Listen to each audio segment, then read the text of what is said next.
The Scarlet Letter. By Nathaniel Hawthorne. The Custom House. Introductory to The Scarlet Letter. It is a little remarkable, that, though disinclined to talk over much of myself and my affairs at the fireside, and to my personal friends, an autobiographical impulse should twice in my life have taken possession of me, in addressing the public. The first time was 3 or 4 years since, when I favored the reader, inexcusably, and for no earthly reason, that either the indulgent reader or the intrusive author could imagine, with a description of my way of life in the deep quietude of an old manse. And now, because, beyond my deserts, I was happy enough to find a listener or two on the former occasion, I again seize the public by the button, and talk of my 3 years' experience in a custom house. The example of the famous P.P., clerk of this parish, was never more faithfully followed. The truth seems to be, however, that, when he casts his leaves forth upon the wind, the author addresses, not the many who will fling aside his volume, or never take it up, but the few who will understand him, better than most of his schoolmates or life-mates. Some authors, indeed, do far more than this, and indulge themselves in such confidential depths of revelation as could fittingly be addressed, only and exclusively, to the one heart and mind of perfect sympathy, as if the printed book, thrown at large on the wide world, were certain to find out the divided segment of the writer's own nature, and complete his circle of existence by bringing him into communion with it. It is scarcely decorous, however, to speak all, even where we speak impersonally. But, as thoughts are frozen and utterance benumbed, unless the speaker stand in some true relation with his audience, it may be pardonable to imagine that a friend, a kind and apprehensive, though not the closest friend, is listening to our talk, and then, a native reserve being thawed by this genial consciousness, we may prate of the circumstances that lie around us, and even of ourself, but still keep the inmost me behind its veil. To this extent, and within these limits, an author, methinks, may be autobiographical, without violating either the reader's rights or his own. It will be seen, likewise, that this custom house sketch has a certain propriety, of a kind always recognized in literature, as explaining how a large portion of the following pages came into my possession, and as offering proofs of the authenticity of a narrative therein contained. This, in fact, a desire to put myself in my true position as editor, or very little more, of the most prolix among the tales that make up my volume, this, and no other, is my true reason for assuming a personal relation with the public. In accomplishing the main purpose, it has appeared allowable, by a few extra touches, to give a faint representation of a mode of life not heretofore described, together with some of the characters that move in it, among whom the author happened to make one. In my native town of Salem, at the head of what, half a century ago, in the days of old King Derby, was a bustling wharf, but which is now burdened with decayed wooden warehouses, and exhibits few or no symptoms of commercial life, except, perhaps, a bark or brig, halfway down its melancholy length, discharging hides, or, nearer at hand, a Nova Scotia schooner, pitching out her cargo of firewood, at the head, I say, of this dilapidated wharf, which the tide often overflows, and along which, at the base and in the rear of the row of buildings, the track of many languid years is seen in a border of unthrifty grass. Here, with a view from its front windows adown this not very enlivening prospect, and thence across the harbour, stands a spacious edifice of brick. From the loftiest point of its roof, during precisely 3½ hours of each forenoon, floats or droops, in breeze or calm, the banner of the Republic, but with the 13 stripes turned vertically, instead of horizontally, and thus indicating that a civil, and not a military post of Uncle Sam's government is here established. Its front is ornamented with a portico of half a dozen wooden pillars, supporting a balcony, beneath which a flight of wide granite steps descends towards the street. Over the entrance hovers an enormous specimen of the American eagle, with outspread wings, a shield before her breast, and, if I recollect aright, a bunch of intermingled thunderbolts and barbed arrows in each claw. With the customary infirmity of temper that characterizes this unhappy fowl, she appears, by the fierceness of her beak and eye, and the general truculency of her attitude, to threaten mischief to the inoffensive community, and especially to warn all citizens, careful of their safety, against intruding on the premises which she overshadows with her wings. Nevertheless, vixenly as she looks, many people are seeking, at this very moment, to shelter themselves under the wing of the federal eagle, imagining, I presume, that her bosom has all the softness and snugness of an eiderdown pillow. But she has no great tenderness, even in her best of moods, and, sooner or later, oftener soon than late, is apt to fling off her nestlings, with a scratch of her claw, a dab of her beak, or a rankling wound from her barbed arrows. The pavement round about the above described edifice, which we may as well name at once as the custom house of the port, has grass enough growing in its chinks to show that it has not, of late days, been worn by any multitudinous resort of business. In some months of the year, however, there often chances a forenoon when affairs move onward with a livelier tread. Such occasions might remind the elderly citizen of that period before the last war with England, when Salem was a port by itself, not scorned, as she is now, by her own merchants and ship owners, who permit her wharves to crumble to ruin, while their ventures go to swell, needlessly and imperceptibly, the mighty flood of commerce at New York or Boston. On some such morning, when 3 or 4 vessels happen to have arrived at once, usually from Africa or South America, or to be on the verge of their departure thitherward, there is a sound of frequent feet, passing briskly up and down the granite steps. Here, before his own wife has greeted him, you may greet the sea-flushed shipmaster, just in port, with his vessel's papers under his arm, in a tarnished tin box. Here, too, comes his owner, cheerful or sombre, gracious or in the sulks, accordingly as his scheme of the now accomplished voyage has been realized in merchandise that will readily be turned to gold, or has buried him under a bulk of incommodities, such as nobody will care to rid him of. Here, likewise, the germ of the wrinkle-browed, grizzly-bearded, careworn merchant, we have the smart young clerk, who gets the taste of traffic as a wolf-cub does of blood, and already sends adventures in his master's ships, when he had better be sailing mimic boats upon a mill-pond. Another figure in the scene is the outward-bound sailor in quest of a protection, or the recently arrived one, pale and feeble, seeking a passport to the hospital. Nor must we forget the captains of the rusty little schooners that bring firewood from the British provinces, a rough-looking set of tarpaulins, without the alertness of the Yankee aspect, but contributing an item of no slight importance to our decaying trade. Cluster all these individuals together, as they sometimes were, with other miscellaneous ones to diversify the group, and, for the time being, it made the custom house a stirring scene. More frequently, however, on ascending the steps, you would discern, in the entry, if it were summer time, or in their appropriate rooms, if wintry or inclement weather, a row of venerable figures, sitting in old-fashioned chairs, which were tipped on their hind legs back against the wall. Oftentimes they were asleep, but occasionally might be heard talking together, in voices between speech and a snore, and with that lack of energy that distinguishes the occupants of almshouses, and all other human beings who depend for subsistence on charity, on monopolized labor, or anything else, but their own independent exertions. These old gentlemen, seated, like Matthew, at the receipt of customs, but not very liable to be summoned thence, like him, for apostolic errands, were custom house officers. Furthermore, on the left hand as you enter the front door, is a certain room or office, about 15 feet square, and of a lofty height, with 2 of its arched windows commanding a view of the aforesaid dilapidated wharf, and the third looking across a narrow lane, and along a portion of Derby Street. All 3 give glimpses of the shops of grocers, block-makers, slop-sellers, and ship-chandlers, around the doors of which are generally to be seen, laughing and gossiping, clusters of old salts, and such other wharf rats as haunt the wapping of a seaport. The room itself is cobwebbed, and dingy with old paint, its floor is strewn with grey sand, in a fashion that has elsewhere fallen into long disuse, and it is easy to conclude, from the general slovenliness of the place, that this is a sanctuary into which womankind, with her tools of magic, the broom and mop, has very infrequent access. In the way of furniture, there is a stove with a voluminous funnel, an old pine desk, with a 3-legged stool beside it, 2 or 3 wooden bottom chairs, exceedingly decrepit and infirm, and, not to forget the library, on some shelves a score or 2 of volumes of the Acts of Congress, and a bulky digest of the revenue laws. A tin pipe ascends through the ceiling, and forms a medium of vocal communication with other parts of the edifice. And here, some 6 months ago, pacing from corner to corner, or lounging on the long-legged stool, with his elbow on the desk, and his eyes wandering up and down the columns of the morning newspaper, you might have recognized, honored reader, the same individual who welcomed you into his cheery little study, where the sunshine glimmered so pleasantly through the willow branches, on the western side of the old manse. But now, should you go thither to seek him, you would inquire in vain for the locofoco surveyor. The besom of reform has swept him out of office, and a worthier successor wears his dignity, and pockets his emoluments. This old town of Salem, my native place, though I have dwelt much away from it, both in boyhood and mature years, possesses, or did possess, a hold on my affections, the force of which I have never realized during my seasons of actual residence here.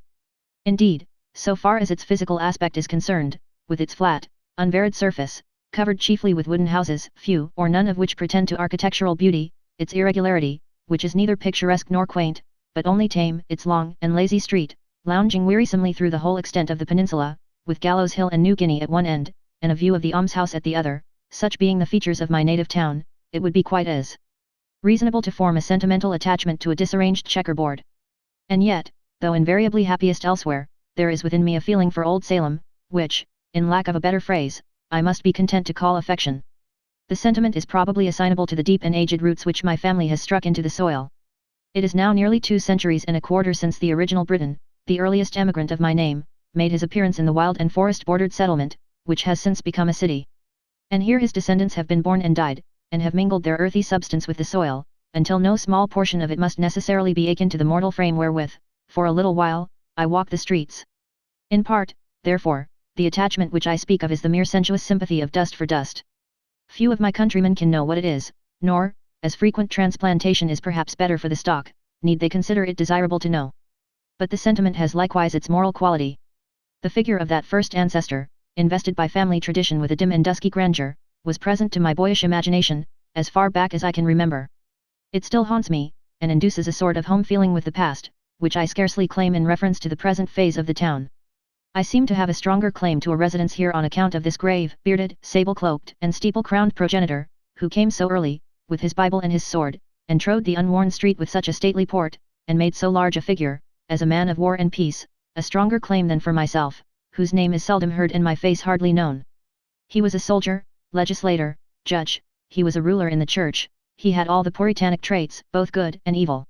He was likewise a bitter persecutor, as witness the Quakers, who have remembered him in their histories, and relate an incident of his hard severity towards a woman of their sect, which will last longer, it is to be feared, than any record of his better deeds, although these were many.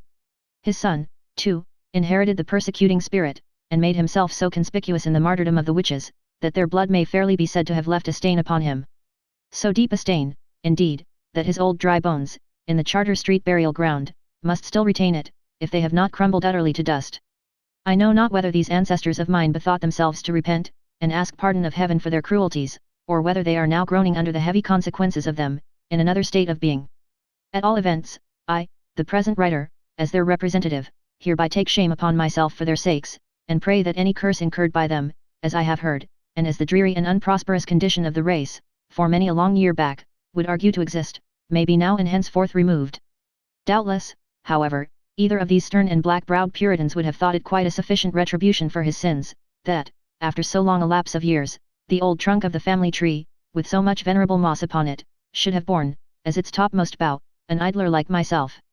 No aim, that I have ever cherished, would they recognize as laudable, no success of mine, if my life, beyond its domestic scope, had ever been brightened by success, would they deem otherwise than worthless, if not positively disgraceful. What is he, murmurs one grey shadow of my forefathers to the other. A writer of storybooks. What kind of a business in life, what mode of glorifying God, or being serviceable to mankind in his day and generation, may that be? Why, the degenerate fellow might as well have been a fiddler. Such are the compliments bandied between my great-grandsires and myself, across the gulf of time. And yet, let them scorn me as they will, strong traits of their nature have intertwined themselves with mine. Planted deep, in the town's earliest infancy and childhood, by these two earnest and energetic men, the race has ever since subsisted here, always, too, in respectability, never, so far as I have known, disgraced by a single unworthy member, but seldom or never, on the other hand, after the first 2 generations, performing any memorable deed, or so much as putting forward a claim to public notice. Gradually, they have sunk almost out of sight, as old houses, here and there about the streets, get covered halfway to the eaves by the accumulation of new soil. From father to son, for above 100 years, they followed the sea, a grey-headed shipmaster, in each generation, retiring from the quarter-deck to the homestead, while a boy of 14 took the hereditary place before the mast, confronting the salt spray and the gale, which had blustered against his sire and grandsire. The boy, also, in due time, passed from the forecastle to the cabin, spent a tempestuous manhood, and returned from his world wanderings, to grow old, and die, and mingle his dust with the natal earth. This long connection of a family with one spot, as its place of birth and burial, creates a kindred between the human being and the locality, quite independent of any charm in the scenery or moral circumstances that surround him. It is not love, but instinct.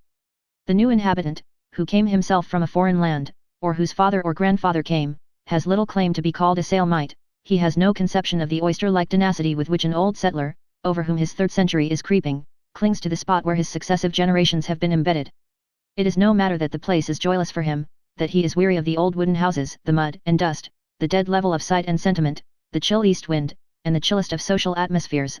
All these, and whatever faults besides he may see or imagine, are nothing to the purpose. The spell survives, and just as powerfully as if the natal spot were an earthly paradise. So has it been in my case. I felt it almost as a destiny to make Salem my home, so that the mold of features and cast of character which had all along been familiar here, ever, as one representative of the race lay down in his grave, another assuming, as it were, his sentry march along the main street, might still in my little day be seen and recognized in the old town. Nevertheless, this very sentiment is an evidence that the connection, which has become an unhealthy one, should at last be severed. Human nature will not flourish, any more than a potato, if it be planted and replanted, for too long a series of generations, in the same worn-out soil.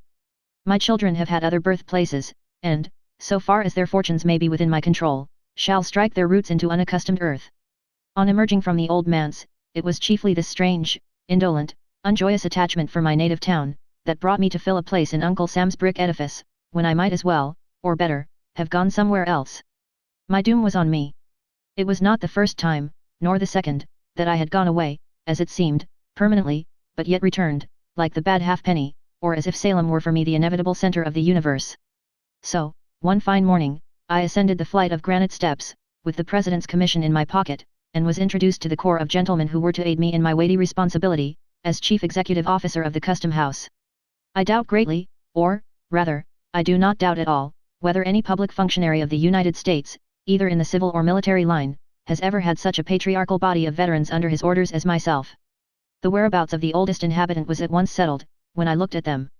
For upwards of 20 years before this epoch, the independent position of the collector had kept the Salem Custom House out of the whirlpool of political vicissitude, which makes the tenure of office generally so fragile. A soldier, New England's most distinguished soldier, he stood firmly on the pedestal of his gallant services, and, himself secure in the wise liberality of the successive administrations through which he had held office, he had been the safety of his subordinates in many an hour of danger and heart quake. General Miller was radically conservative, a man over whose kindly nature habit had no slight influence, attaching himself strongly to familiar faces, and with difficulty moved to change, even when change might have brought unquestionable improvement. Thus, on taking charge of my department, I found few but aged men. They were ancient sea captains, for the most part, who, after being tossed on every sea, and standing up sturdily against life's tempestuous blasts, had finally drifted into this quiet nook, where, with little to disturb them, except the periodical terrors of a presidential election, they one and all acquired a new lease of existence. Though by no means less liable than their fellow men to age and infirmity, they had evidently some talisman or other that kept death at bay. 2 or 3 of their number, as I was assured, being gouty and rheumatic, or perhaps bedridden, never dreamed of making their appearance at the Custom House, during a large part of the year, but, after a torpid winter, would creep out into the warm sunshine of May or June, go lazily about what they termed duty, and, at their own leisure and convenience, betake themselves to bed again. I must plead guilty to the charge of abbreviating the official breath of more than one of these venerable servants of the Republic. They were allowed, on my representation, to rest from their arduous labors, and soon afterwards, as if their sole principle of life had been zeal for their country's service, as I verily believe it was, withdrew to a better world. It is a pious consolation to me, that, through my interference, a sufficient space was allowed them for repentance of the evil and corrupt practices into which, as a matter of course, every Custom House officer must be supposed to fall. Neither the front nor the back entrance of the Custom House opens on the road to paradise. The greater part of my officers were Whigs. It was well for their venerable brotherhood that the new surveyor was not a politician, and though a faithful Democrat in principle, neither received nor held his office with any reference to political services. Had it been otherwise, had an active politician been put into this influential post, to assume the easy task of making head against a Whig collector, whose infirmities withheld him from the personal administration of his office, hardly a man of the old corps would have drawn the breath of official life, within a month after the exterminating angel had come up the Custom House steps. According to the received code in such matters, it would have been nothing short of duty, in a politician, to bring every one of those whiteheads under the axe of the guillotine. It was plain enough to discern, that the old fellows dreaded some such discourtesy at my hands. It pained, and at the same time amused me, to behold the terrors that attended my advent, to see a furrowed cheek, weather-beaten by half a century of storm, turn ashy pale at the glance of so harmless an individual as myself, to detect, as one or another addressed me, the tremor of a voice, which, in long past days, had been wont to bellow through a speaking trumpet, hoarsely enough to frighten Boreas himself to silence. They knew, these excellent old persons, that, by all established rule, and, as regarded some of them, weighed by their own lack of efficiency for business, they ought to have given place to younger men, more orthodox in politics, and altogether fitter than themselves to serve our common uncle. I knew it too, but could never quite find in my heart to act upon the knowledge. Much and deservedly to my own discredit, therefore, and considerably to the detriment of my official conscience, they continued, during my incumbency, to creep about the wharves, and loiter up and down the Custom House steps. They spent a good deal of time, also, asleep in their accustomed corners, with their chairs tilted back against the wall, awaking, however, once or twice in a forenoon, to bore one another with the several thousandth repetition of old sea stories, and mouldy jokes, that had grown to be passwords and countersigns among them. The discovery was soon made, I imagine, that the new surveyor had no great harm in him. So, with lightsome hearts, and the happy consciousness of being usefully employed, in their own behalf, at least, if not for our beloved country, these good old gentlemen went through the various formalities of office. Sagaciously, under their spectacles, did they peep into the holds of vessels. Mighty was their fuss about little matters, and marvellous, sometimes, the obtuseness that allowed greater ones to slip between their fingers. Whenever such a mischance occurred, when a wagon load of valuable merchandise had been smuggled ashore, at noonday, perhaps, and directly beneath their unsuspicious noses, nothing could exceed the vigilance and alacrity with which they proceeded to lock, and double lock, and secure with tape and sealing wax, all the avenues of the delinquent vessel. Instead of a reprimand for their previous negligence, the case seemed rather to require an eulogium on their praiseworthy caution, after the mischief had happened, a grateful recognition of the promptitude of their zeal, the moment that there was no longer any remedy. Unless people are more than commonly disagreeable, it is my foolish habit to contract a kindness for them. The better part of my companion's character, if it have a better part, is that which usually comes uppermost in my regard, and forms the type whereby I recognize the man. As most of these old custom-house officers had good traits, and as my position in reference to them, being paternal and protective, was favorable to the growth of friendly sentiments, I soon grew to like them all. It was pleasant, in the summer forenoons, when the fervent heat, that almost liquefied the rest of the human family, merely communicated a genial warmth to their half-torpid systems, it was pleasant to hear them chatting in the back entry, a row of them all tipped against the wall, as usual, while the frozen witticisms of past generations were thought out, and came bubbling with laughter from their lips. Externally, the jollity of aged men has much in common with the mirth of children. The intellect, any more than a deep sense of humor, has little to do with the matter. It is, with both, a gleam that plays upon the surface, and imparts a sunny and cheery aspect alike to the green branch, and grey, mouldering trunk. In one case, however, it is real sunshine, in the other, it more resembles the phosphorescent glow of decaying wood. It would be sad injustice, the reader must understand, to represent all my excellent old friends as in their dotage. In the first place, my coadjutors were not invariably old, there were men among them in their strength and prime, of marked ability and energy, and altogether superior to the sluggish and dependent mode of life on which their evil stars had cast them. Then, moreover, the white locks of age were sometimes found to be the thatch of an intellectual tenement in good repair. But, as respects the majority of my corps of veterans, there will be no wrong done, if I characterize them generally as a set of wearisome old souls, who had gathered nothing worth preservation from their varied experience of life. They seemed to have flung away all the golden grain of practical wisdom, which they had enjoyed so many opportunities of harvesting, and most carefully to have stored their memories with the husks. They spoke with far more interest and unction of their morning's breakfast, or yesterday's, today's, or tomorrow's dinner, than of the shipwreck of 40 or 50 years ago, and all the world's wonders which they had witnessed with their youthful eyes. The father of the custom house, the patriarch, not only of this little squad of officials, but, I am bold to say, of the respectable body of tide waiters all over the United States, was a certain permanent inspector.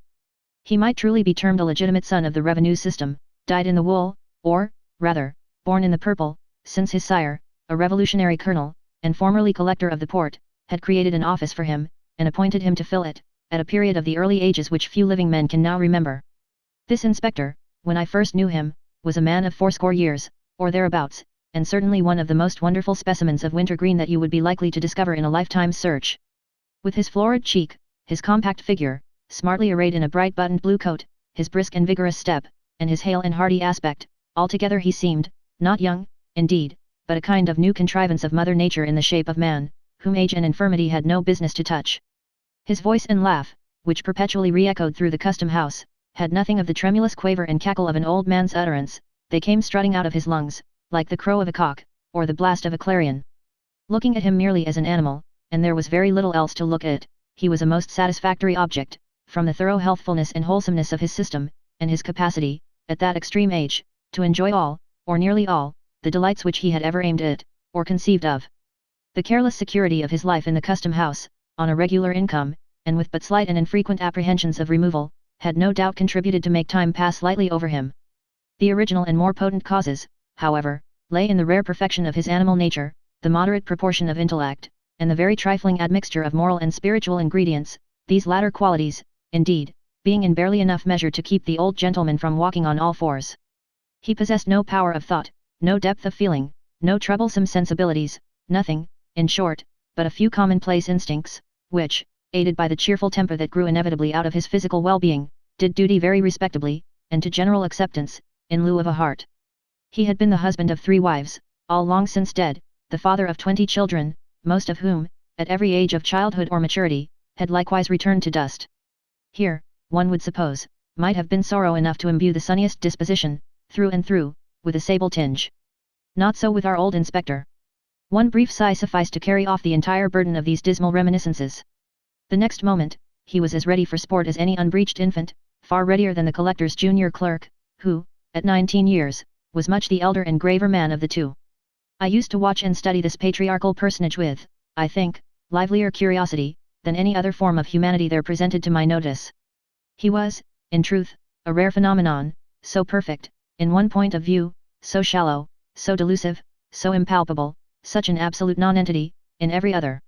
My conclusion was that he had no soul, no heart, no mind, nothing, as I have already said, but instincts, and yet, withal, so cunningly had the few materials of his character been put together, that there was no painful perception of deficiency, but, on my part, an entire contentment with what I found in him. It might be difficult, and it was so, to conceive how he should exist hereafter, so earthly and sensuous did he seem, but surely his existence here, admitting that it was to terminate with his last breath, had been not unkindly given, with no higher moral responsibilities than the beasts of the field, but with a larger scope of enjoyment than theirs, and with all their blessed immunity from the dreariness and duskiness of age. One point, in which he had vastly the advantage over his four-footed brethren, was his ability to recollect the good dinners which it had made no small portion of the happiness of his life to eat. His gourmandism was a highly agreeable trait, and to hear him talk of roast meat was as appetizing as a pickle or an oyster. As he possessed no higher attribute, and neither sacrificed nor vitiated any spiritual endowment by devoting all his energies and ingenuities to subserve the delight and profit of his maw, it always pleased and satisfied me to hear him expatiate on fish, poultry, and butcher's meat, and the most eligible methods of preparing them for the table. His reminiscences of good cheer, however ancient the date of the actual banquet, seemed to bring the savour of pig or turkey under one's very nostrils. There were flavours on his palate that had lingered there not less than 60 or 70 years, and were still apparently as fresh as that of the mutton chop which he had just devoured for his breakfast. I have heard him smack his lips over dinners, every guest at which, except himself, had long been food for worms. It was marvellous to observe how the ghosts of bygone meals were continually rising up before him, not in anger or retribution, but as if grateful for his former appreciation and seeking to resuscitate an endless series of enjoyment, at once shadowy and sensual. A tender loin of beef, a hind quarter of veal, a spare rib of pork, a particular chicken, or a remarkably praiseworthy turkey, which had perhaps adorned his board in the days of the elder Adams, would be remembered, while all the subsequent experience of our race, and all the events that brightened or darkened his individual career, had gone over him with as little permanent effect as the passing breeze. The chief tragic event of the old man's life, so far as I could judge, was his mishap with a certain goose which lived and died some 20 or 40 years ago, a goose of most promising figure, but which, at table, proved so inveterately tough that the carving knife would make no impression on its carcass, and it could only be divided with an axe and handsaw. But it is time to quit this sketch, on which, however, I should be glad to dwell at considerably more length because, of all men whom I have ever known, this individual was fittest to be a custom-house officer. Most persons, owing to causes which I may not have space to hint at, suffer moral detriment from this peculiar mode of life. The old inspector was incapable of it, and, were he to continue in office to the end of time, would be just as good as he was then, and sit down to dinner with just as good an appetite. There is one likeness, without which my gallery of custom-house portraits would be strangely incomplete, but which my comparatively few opportunities for observation enable me to sketch only in the merest outline. It is that of the collector, our gallant old general, who, after his brilliant military service, subsequently to which he had ruled over a wild western territory, had come hither, 20 years before, to spend the decline of his varied and honourable life. The brave soldier had already numbered, nearly or quite, his 80 years and 10, and was pursuing the remainder of his earthly march, burdened with infirmities which even the martial music of his own spirit-stirring recollections could do little towards lightening. The step was palsied now that had been foremost in the charge. It was only with the assistance of a servant, and by leaning his hand heavily on the iron balustrade, that he could slowly and painfully ascend the custom-house steps, and, with the toilsome progress across the floor, attain his customary chair beside the fireplace.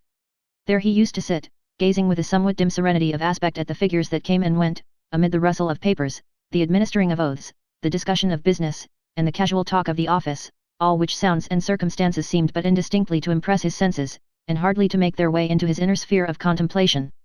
His countenance, in this repose, was mild and kindly.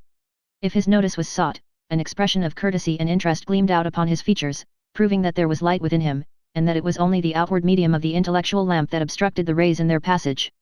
The closer you penetrated to the substance of his mind, the sounder it appeared. When no longer called upon to speak, or listen, either of which operations cost him an evident effort, his face would briefly subside into its former not uncheerful quietude. It was not painful to behold this look, for, though dim, it had not the imbecility of decaying age. The framework of his nature, originally strong and massive, was not yet crumbled into ruin. To observe and define his character, however, under such disadvantages, was as difficult a task as to trace out and build up anew, in imagination, an old fortress, like Ticonderoga, from a view of its grey and broken ruins. Here and there, perchance, the walls may remain almost complete, but elsewhere may be only a shapeless mound, cumbrous with its very strength, and overgrown, through long years of peace and neglect, with grass and alien weeds. Nevertheless, looking at the old warrior with affection, for, slight as was the communication between us, my feeling towards him, like that of all bipeds and quadrupeds who knew him, might not improperly be termed so, I could discern the main points of his portrait. It was marked with the noble and heroic qualities which showed it to be not by a mere accident, but of good right, that he had won a distinguished name. His spirit could never, I conceive, have been characterized by an uneasy activity. It must, at any period of his life, have required an impulse to set him in motion, but, once stirred up, with obstacles to overcome, and an adequate object to be attained, it was not in the man to give out or fail.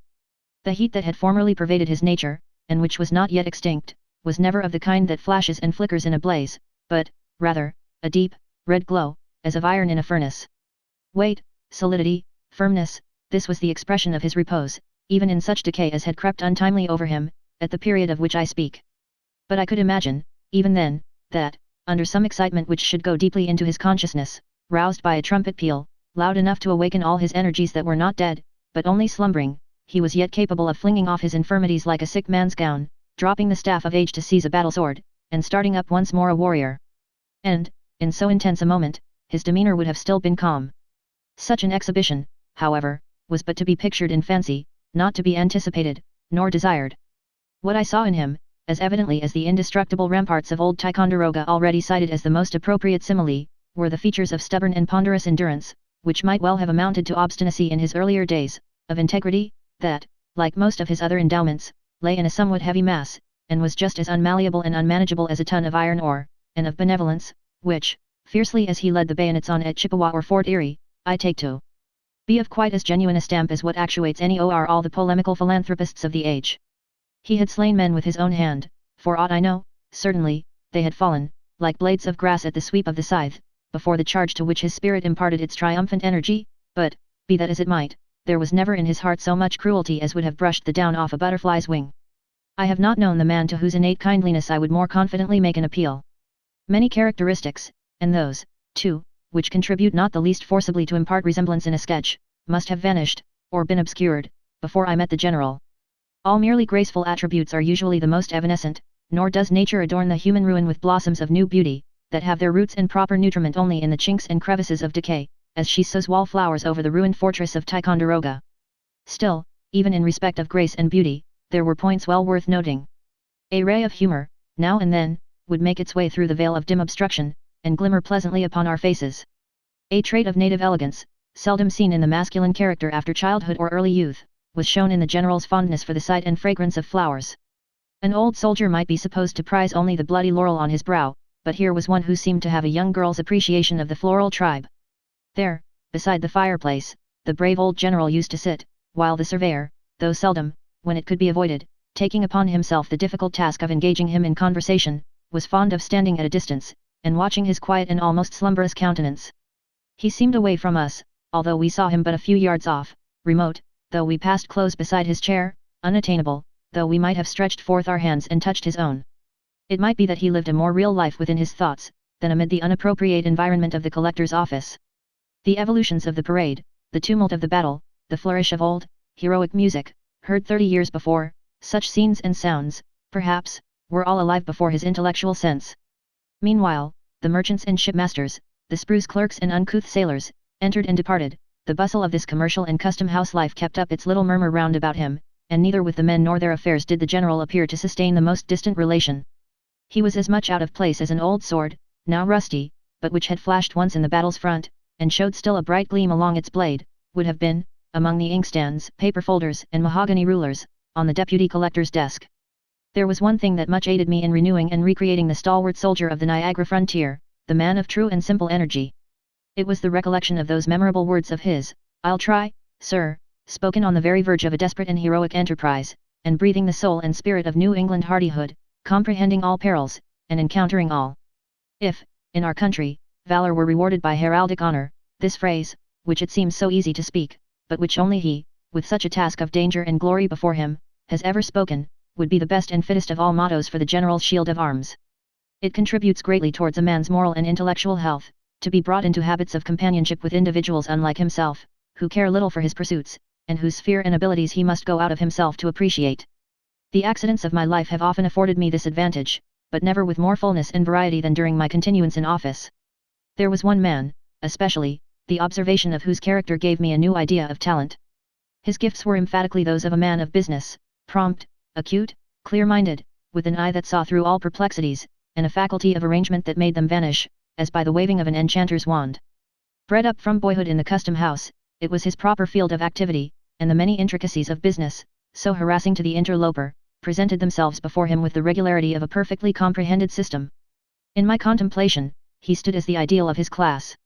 He was, indeed, the custom house in himself, or, at all events, the mainspring that kept its variously revolving wheels in motion, for, in an institution like this, where its officers are appointed to subserve their own profit and convenience, and seldom with a leading reference to their fitness for the duty to be performed, they must perforce seek elsewhere the dexterity which is not in them. Thus, by an inevitable necessity, as a magnet attracts steel filings, so did our man of business draw to himself the difficulties which everybody met with.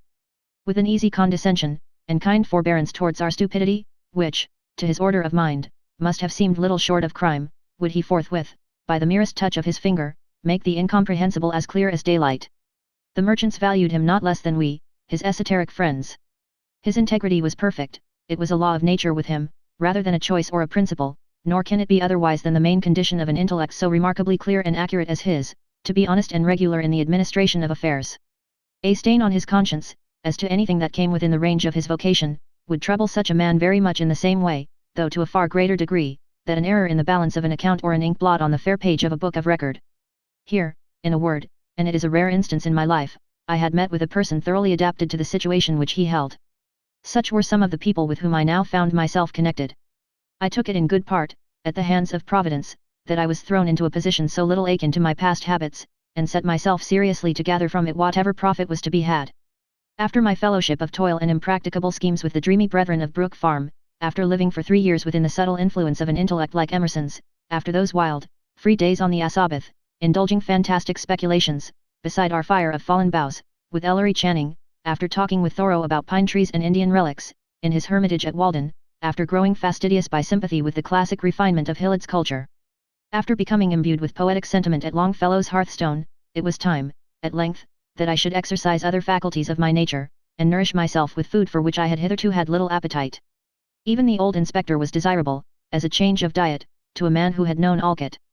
I look upon it as an evidence, in some measure, of a system naturally well balanced, and lacking no essential part of a thorough organization, that, with such associates to remember, I could mingle at once with men of altogether different qualities, and never murmur at the change.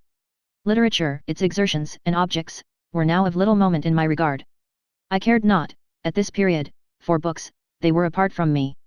Nature, except it were human nature, the nature that is developed in earth and sky, was, in one sense, hidden from me, and all the imaginative delight, wherewith it had been spiritualized, passed away out of my mind.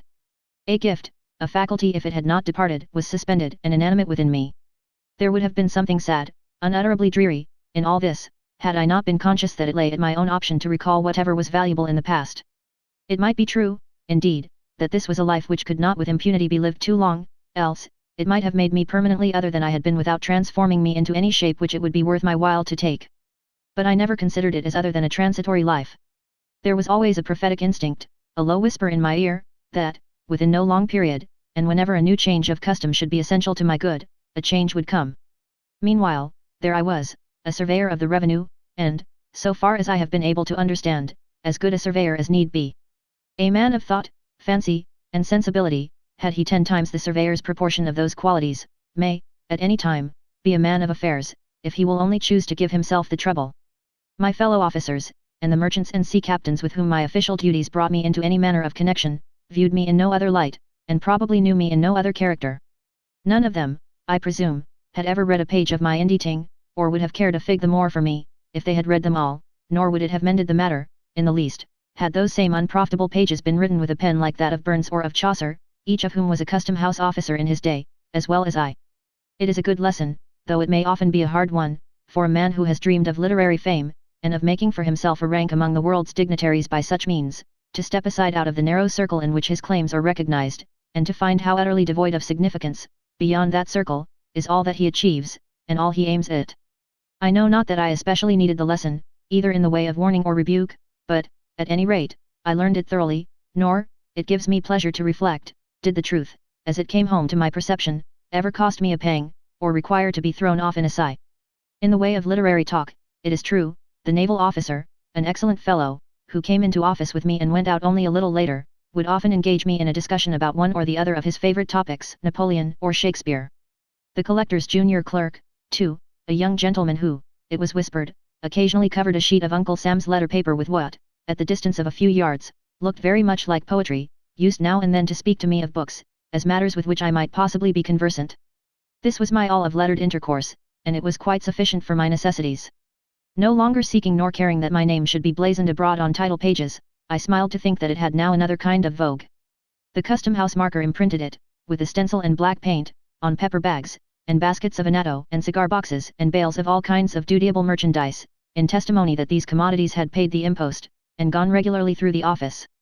Borne on such queer vehicle of fame, a knowledge of my existence, so far as a name conveys it, was carried where it had never been before, and, I hope, will never go again. But the past was not dead. Once in a great while the thoughts that had seemed so vital and so active, yet had been put to rest so quietly, revived again. One of the most remarkable occasions, when the habit of bygone days awoke in me, was that which brings it within the law of literary propriety to offer the public the sketch which I am now writing. In the second story of the custom house there is a large room, in which the brickwork and naked rafters have never been covered with paneling and plaster. The edifice, originally projected on a scale adapted to the old commercial enterprise of the port, and with an idea of subsequent prosperity destined never to be realized, contains far more space than its occupants know what to do with. This airy hall, therefore, over the collector's apartments, remains unfinished to this day, and, in spite of the aged cobwebs that festoon its dusky beams, appears still to await the labor of the carpenter and mason. At one end of the room, in a recess, were a number of barrels, piled one upon another, containing bundles of official documents. Large quantities of similar rubbish lay lumbering the floor. It was sorrowful to think how many days and weeks and months and years of toil had been wasted on these musty papers, which were now only an encumbrance on earth, and were hidden away in this forgotten corner, never more to be glanced at by human eyes. But, then, what reams of other manuscripts, filled not with the dullness of official formalities, but with the thought of inventive brains and the rich effusion of deep hearts, had gone equally to oblivion, and that, moreover, without serving a purpose in their day, as these heaped up papers had, and, saddest of all, without purchasing for their writers the comfortable livelihood which the clerks of the custom house had gained by these worthless scratchings of the pen. Yet not altogether worthless, perhaps, as materials of local history. Here, no doubt, statistics of the former commerce of Salem might be discovered, and memorials of her princely merchants, old King Derby, old Billy Grey, old Simon Forrester, and many another magnate in his day, whose powdered head, however, was scarcely in the tomb, before his mountain pile of wealth began to dwindle. The founders of the greater part of the families which now compose the aristocracy of Salem might here be traced, from the petty and obscure beginnings of their traffic, at periods generally much posterior to the Revolution, upward to what their children look upon as long-established rank. Prior to the Revolution there is a dearth of records, the earlier documents and archives of the custom house having, probably, been carried off to Halifax, when all the King's officials accompanied the British Army in its flight from Boston. It has often been a matter of regret with me, for, going back, perhaps, to the days of the Protectorate, those papers must have contained many references to forgotten or remembered men, and to antique customs, which would have affected me with the same pleasure as when I used to pick up Indian arrowheads in the field near the old manse. But, one idle and rainy day, it was my fortune to make a discovery of some little interest. Poking and burrowing into the heaped-up rubbish in the corner, unfolding one and another document, and reading the names of vessels that had long ago foundered at sea or rotted at the wharves, and those of merchants, never heard of now on change, nor very readily decipherable on their mossy tombstones, glancing at such matters with the saddened, weary, half-reluctant interest which we bestow on the corpse of dead activity, and exerting my fancy, sluggish with little use, to raise up from these dry bones an image of the old town's brighter aspect, when India was a new region, and only Salem knew the way thither, I chanced to lay my hand on a small package, carefully done up in a piece of ancient yellow parchment. This envelope had the air of an official record of some period long past, when clerks engrossed their stiff and formal chirography on more substantial materials than at present. There was something about it that quickened an instinctive curiosity, and made me undo the faded red tape, that tied up the package, with the sense that a treasure would here be brought to light. Unbending the rigid folds of the parchment cover, I found it to be a commission, under the hand and seal of Governor Shirley, in favor of one Jonathan Pugh, as surveyor of His Majesty's Customs for the port of Salem, in the province of Massachusetts Bay. I remember to have read, probably in Felt's Annals, a notice of the decease of Mr. Surveyor Pugh, about 40 years ago, and likewise, in a newspaper of recent times, an account of the digging up of his remains in the little graveyard of St. Peter's Church, during the renewal of that edifice. Nothing, if I rightly call to mind, was left of my respected predecessor, save an imperfect skeleton, and some fragments of apparel, and a wig of majestic frizzle, which, unlike the head that it once adorned, was in very satisfactory preservation. But, on examining the papers which the parchment commission served to envelop, I found more traces of Mr. Pugh's mental part, and the internal operations of his head, than the frizzled wig had contained of the venerable skull itself. They were documents, in short, not official, but of a private nature, or at least written in his private capacity, and apparently with his own hand. I could account for their being included in the heap of Custom House lumber only by the fact that Mr. Pugh's death had happened suddenly, and that these papers, which he probably kept in his official desk, had never come to the knowledge of his heirs, or were supposed to relate to the business of the revenue. On the transfer of the archives to Halifax, this package, proving to be of no public concern, was left behind, and had remained ever since unopened. The ancient surveyor, being little molested, I suppose, at that early day, with business pertaining to his office, seems to have devoted some of his many leisure hours to researches as a local antiquarian, and other inquisitions of a similar nature. These supplied material for petty activity to a mind that would otherwise have been eaten up with rust. A portion of his facts, by the by, did me good service in the preparation of the article entitled Main Street, included in the present volume. The remainder may perhaps be applied to purposes equally valuable, hereafter, or not impossibly may be worked up, so far as they go, into a regular history of Salem, should my veneration for the natal soil ever impel me to so pious a task.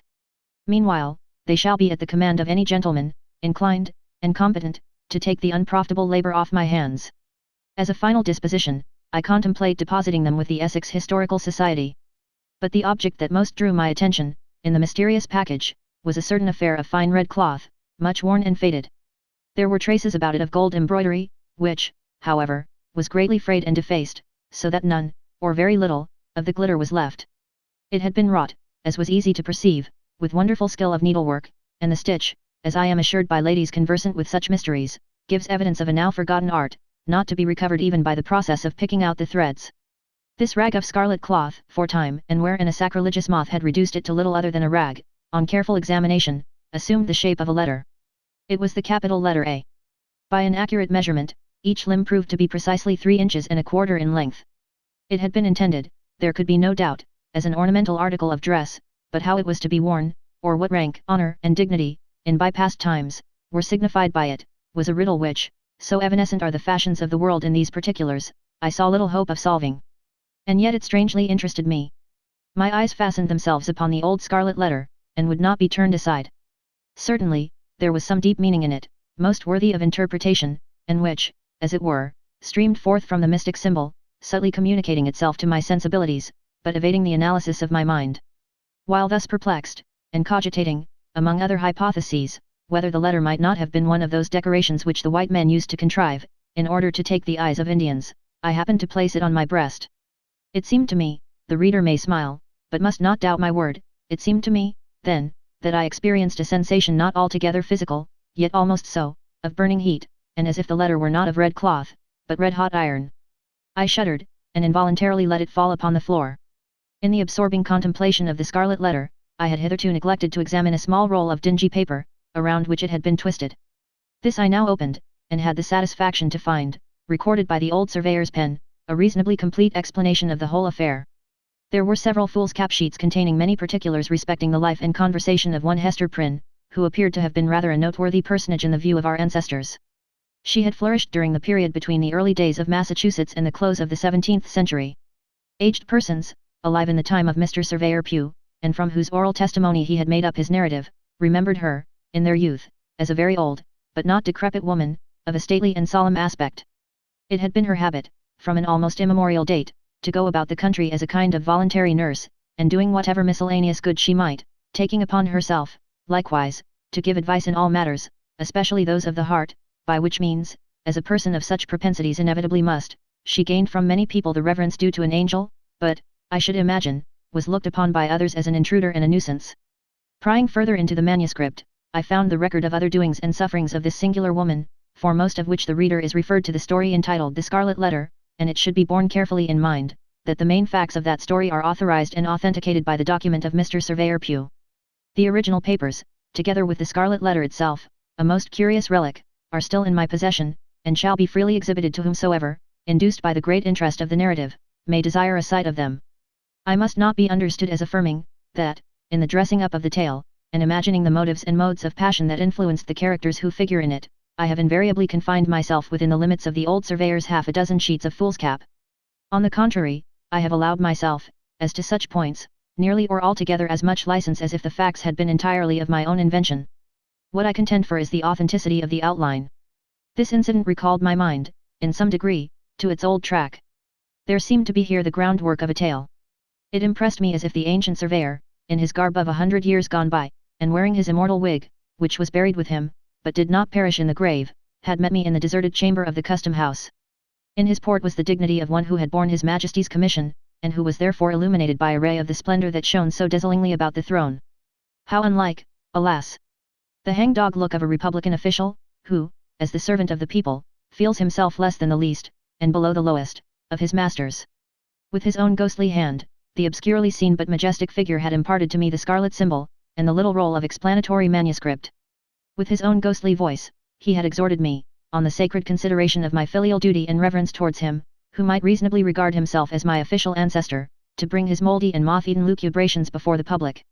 "Do this," said the ghost of Mr. Surveyor Pugh, emphatically nodding the head that looked so imposing within its memorable wig, "do this, and the profit shall be all your own. You will shortly need it, for it is not in your days as it was in mine, when a man's office was a life lease, and oftentimes an heirloom.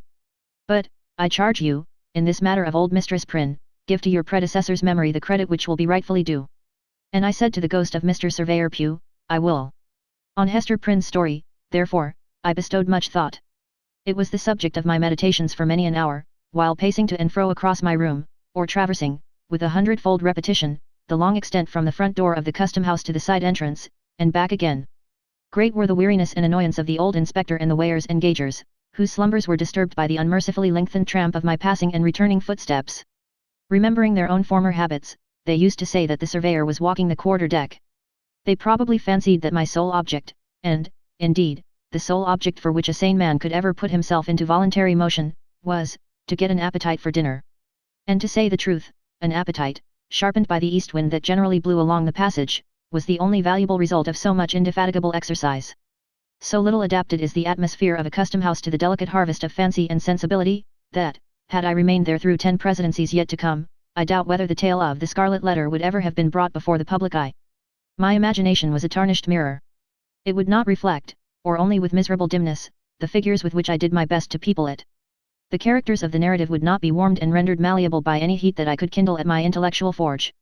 They would take neither the glow of passion nor the tenderness of sentiment, but retained all the rigidity of dead corpses, and stared me in the face with a fixed and ghastly grin of contemptuous defiance. "What have you to do with us?" that expression seemed to say. "The little power you might once have possessed over the tribe of unrealities is gone. You have bartered it for a pittance of the public gold. Go, then, and earn your wages." In short, the almost torpid creatures of my own fancy twit me with imbecility, and not without fair occasion. It was not merely during the 3 hours and a half which Uncle Sam claimed as his share of my daily life, that this wretched numbness held possession of me. It went with me on my seashore walks, and rambles into the country, whenever, which was seldom and reluctantly, I bestirred myself to seek that invigorating charm of nature, which used to give me such freshness and activity of thought the moment that I stepped across the threshold of the old manse. The same torpor, as regarded the capacity for intellectual effort, accompanied me home, and weighed upon me in the chamber which I most absurdly termed my study. Nor did it quit me, when, late at night, I sat in the deserted parlour, lighted only by the glimmering coal fire and the moon, striving to picture forth imaginary scenes, which, the next day, might flow out on the brightening page in many-hued description. If the imaginative faculty refused to act at such an hour, it might well be deemed a hopeless case. Moonlight, in a familiar room, falling so white upon the carpet, and showing all its figures so distinctly, making every object so minutely visible, yet so unlike a morning or noontide visibility, is a medium the most suitable for a romance writer to get acquainted with his elusive guests. There is the little domestic scenery of the well-known apartment, the chairs, with each its separate individuality, the centre table, sustaining a work-basket, a volume or two, and an extinguished lamp, the sofa, the bookcase, the picture on the wall, all these details, so completely seen, are so spiritualized by the unusual light, that they seem to lose their actual substance, and become things of intellect. Nothing is too small or too trifling to undergo this change, and acquire dignity thereby. A child's shoe, the doll, seated in her little wicker carriage, the hobby horse, whatever, in a word, has been used or played with, during the day, is now invested with a quality of strangeness and remoteness, though still almost as vividly present as by daylight. Thus, therefore, the floor of our familiar room has become a neutral territory, somewhere between the real world and fairyland, where the actual and the imaginary may meet, and each imbue itself with the nature of the other. Ghosts might enter here, without affrighting us. It would be too much in keeping with the scene to excite surprise, were we to look about us and discover a form beloved, but gone hence, now sitting quietly in a streak of this magic moonshine, with an aspect that would make us doubt whether it had returned from afar, or had never once stirred from our fireside. The somewhat dim coal fire has an essential influence in producing the effect which I would describe. It throws its unobtrusive tinge throughout the room, with a faint ruddiness upon the walls and ceiling, and a reflected gleam from the polish of the furniture. This warmer light mingles itself with the cold spirituality of the moonbeams, and communicates, as it were, a heart and sensibilities of human tenderness to the forms which fancy summons up. It converts them from snow images into men and women. Glancing at the looking-glass, we behold, deep within its haunted verge, the smouldering glow of the half-extinguished anthracite, the white moonbeams on the floor, and a repetition of all the gleam and shadow of the picture, with one remove further from the actual, and nearer to the imaginative. Then, at such an hour, and with this scene before him, if a man, sitting all alone, cannot dream strange things, and make them look like truth, he need never try to write romances.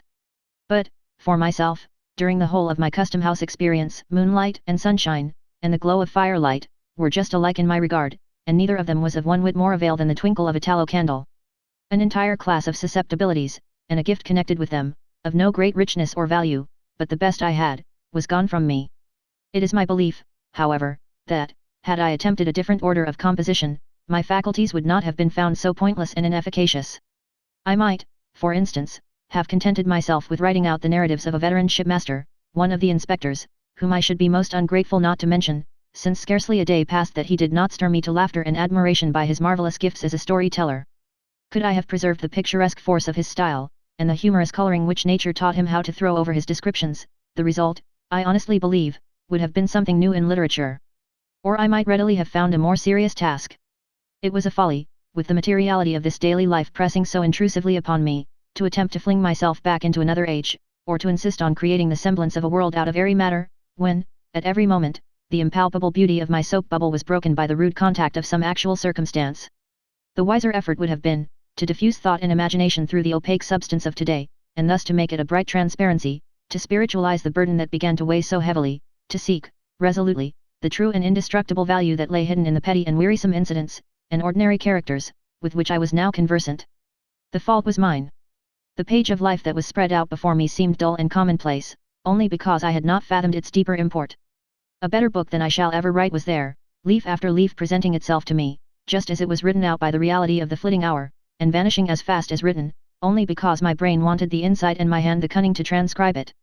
At some future day, it may be, I shall remember a few scattered fragments and broken paragraphs, and write them down, and find the letters turned to gold upon the page. These perceptions have come too late. At the instant, I was only conscious that what would have been a pleasure once was now a hopeless toil. There was no occasion to make much moan about this state of affairs. I had ceased to be a writer of tolerably poor tales and essays, and had become a tolerably good surveyor of the customs. That was all.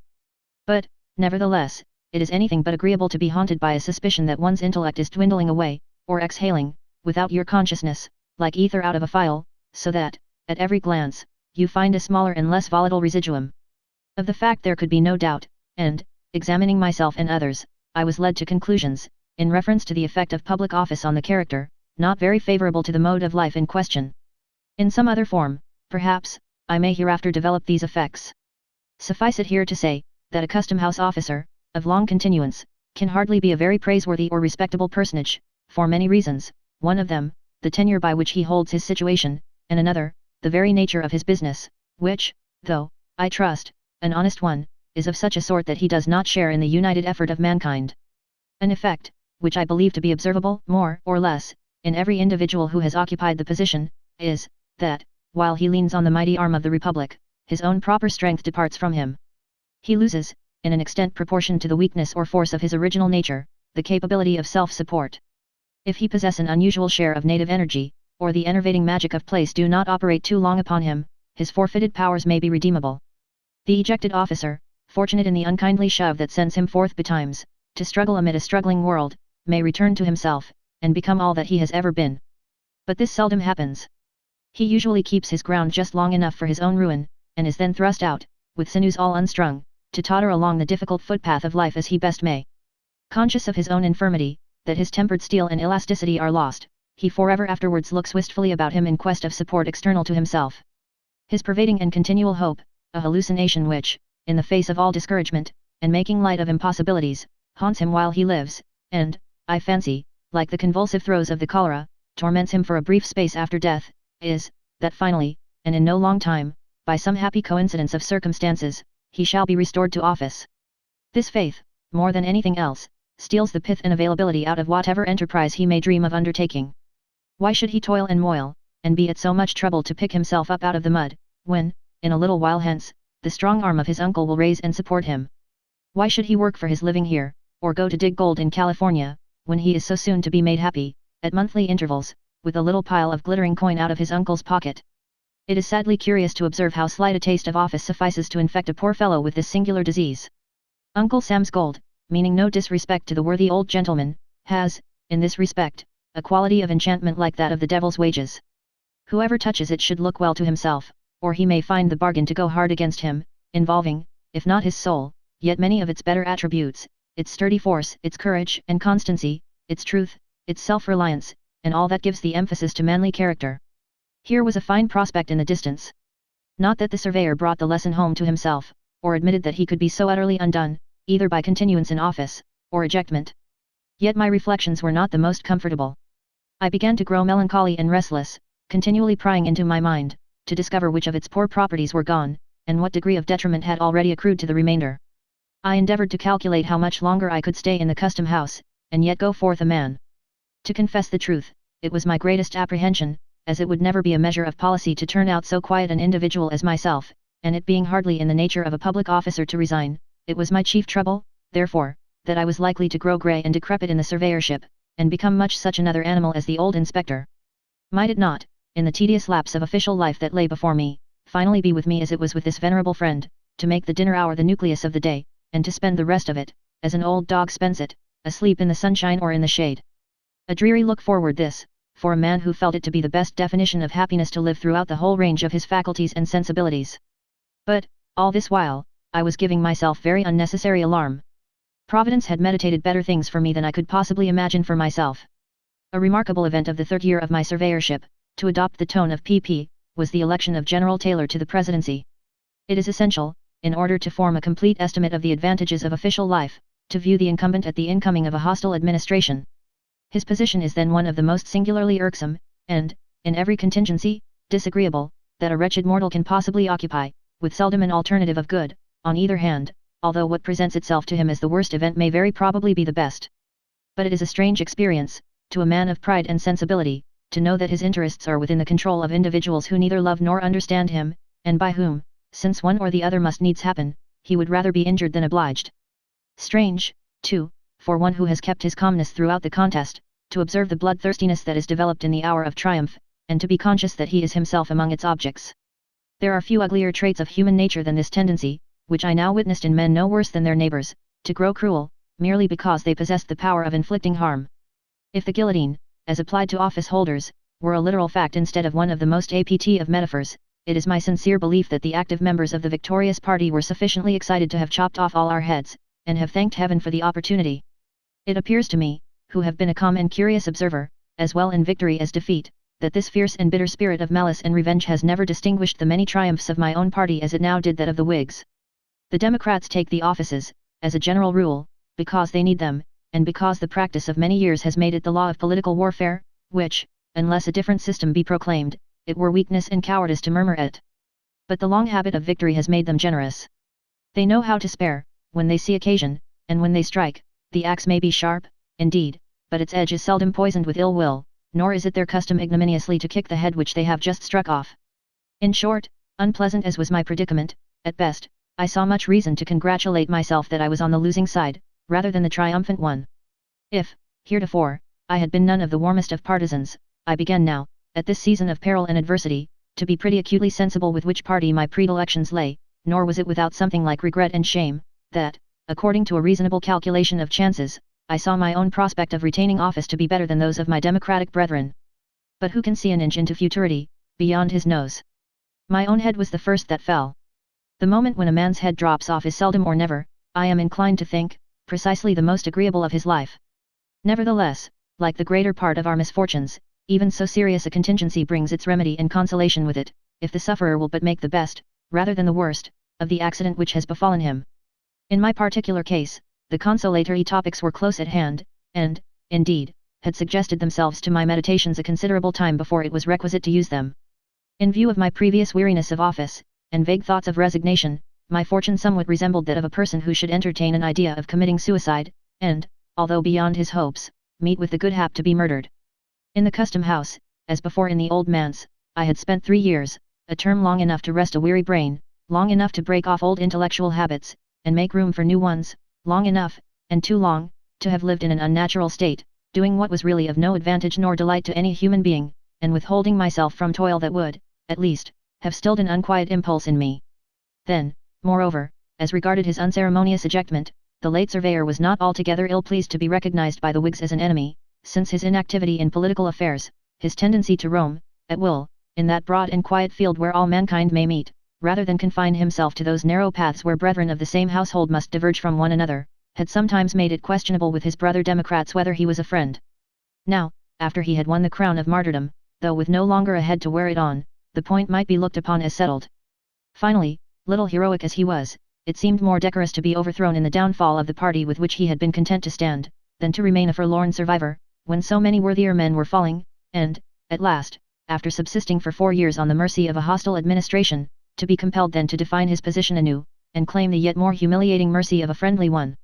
Meanwhile the press had taken up my affair, and kept me, for a week or two, careering through the public prints, in my decapitated state, like Irving's headless horseman, ghastly and grim, and longing to be buried, as a politically dead man ought. So much for my figurative self. The real human being, all this time, with his head safely on his shoulders, had brought himself to the comfortable conclusion that everything was for the best, and, making an investment in ink, paper, and steel pens, had opened his long disused writing desk, and was again a literary man. Now it was that the lucubrations of my ancient predecessor, Mr. Surveyor Pugh, came into play. Rusty through long idleness, some little space was requisite before my intellectual machinery could be brought to work upon the tale, with an effect in any degree satisfactory. Even yet, though my thoughts were ultimately much absorbed in the task, it wears, to my eye, a stern and somber aspect, too much ungladdened by genial sunshine, too little relieved by the tender and familiar influences which soften almost every scene of nature and real life, and, undoubtedly, should soften every picture of them. This uncaptivating effect is perhaps due to the period of hardly accomplished revolution, and still seething turmoil, in which the story shaped itself. It is no indication, however, of a lack of cheerfulness in the writer's mind, for he was happier, while straying through the gloom of these sunless fantasies, than at any time since he had quitted the old manse. Some of the briefer articles, which contribute to make up the volume, have likewise been written since my involuntary withdrawal from the toils and honours of public life, and the remainder are gleaned from annuals and magazines of such antique date that they have gone round the circle, and come back to novelty again. Keeping up the metaphor of the political guillotine, the whole may be considered as the posthumous papers of a decapitated surveyor, and the sketch which I am now bringing to a close, if too autobiographical for a modest person to publish in his lifetime, will readily be excused in a gentleman who writes from beyond the grave. Peace be with all the world. My blessing on my friends. My forgiveness to my enemies. For I am in the realm of quiet. At the time of writing this article the author intended to publish, along with the Scarlet Letter, several shorter tales and sketches. These it has been thought advisable to defer. The life of the custom house lies like a dream behind me. The old inspector, who, by the by, I regret to say, was overthrown and killed by a horse, some time ago, else he would certainly have lived forever, he, and all those other venerable personages who sat with him at the receipt of custom, are but shadows in my view, white-headed and wrinkled images, which my fancy used to sport with, and has now flung aside forever. The merchants, Pingree, Phillips, Shepherd, Upton, Kimball, Bertram, Hunt, these, and many other names, which had such a classic familiarity for my ear 6 months ago, these men of traffic, who seemed to occupy so important a position in the world, how little time has it required to disconnect me from them all, not merely in act, but recollection. It is with an effort that I recall the figures and appellations of these few. Soon, likewise, My old native town will loom upon me through the haze of memory, a mist brooding over and around it, as if it were no portion of the real earth, but an overgrown village in cloudland, with only imaginary inhabitants to people its wooden houses, and walk its homely lanes, and the unpicturesque prolixity of its main street. Henceforth it ceases to be a reality of my life. I am a citizen of somewhere else. My good townspeople will not much regret me, for, though it has been as dear an object as any, in my literary efforts, to be of some importance in their eyes, and to win myself a pleasant memory in this abode and burial place of so many of my forefathers, there has never been, for me, the genial atmosphere which a literary man requires, in order to ripen the best harvest of his mind. I shall do better amongst other faces, and these familiar ones, it need hardly be said, will do just as well without me. It may be, however, oh, transporting and triumphant thought, that the great-grandchildren of the present race may sometimes think kindly of the scribbler of bygone days, when the antiquary of days to come, among the sites memorable in the town's history, shall point out the locality of the town pump. The Scarlet Letter. Chapter 1. The Prison Door. A throng of bearded men, in sad-colored garments, and grey, steeple-crowned hats, intermixed with women, some wearing hoods and others bareheaded, was assembled in front of a wooden edifice, the door of which was heavily timbered with oak, and studded with iron spikes. The founders of a new colony, whatever utopia of human virtue and happiness they might originally project, have invariably recognized it among their earliest practical necessities to allot a portion of the virgin soil as a cemetery, and another portion as the site of a prison. In accordance with this rule, it may safely be assumed that the forefathers of Boston had built the first prison house somewhere in the vicinity of Cornhill, almost as seasonably as they marked out the first burial ground, on Isaac Johnson's lot, and round about his grave, which subsequently became the nucleus of all the congregated sepulchres in the old churchyard of King's Chapel. Certain it is, that, some 15 or 20 years after the settlement of the town, the wooden jail was already marked with weather stains and other indications of age, which gave a yet darker aspect to its beetle-browed and gloomy front. The rust on the ponderous ironwork of its oaken door looked more antique than anything else in the New World. Like all that pertains to crime, it seemed never to have known a youthful era. Before this ugly edifice, and between it and the wheel track of the street, was a grass plot, much overgrown with burdock, pigweed, apple peru, and such unsightly vegetation, which evidently found something congenial in the soil that had so early borne the black flower of civilized society, a prison. But on one side of the portal, and rooted almost at the threshold, was a wild rosebush, covered, in this month of June, with its delicate gems, which might be imagined to offer their fragrance and fragile beauty to the prisoner as he went in, and to the condemned criminal as he came forth to his doom, in token that the deep heart of nature could pity and be kind to him. This rosebush, by a strange chance, has been kept alive in history, but whether it had merely survived out of the stern old wilderness, so long after the fall of the gigantic pines and oaks that originally overshadowed it, or whether, as there is fair authority for believing, it had sprung up under the footsteps of the sainted Anne Hutchinson, as she entered the prison door, we shall not take upon us to determine.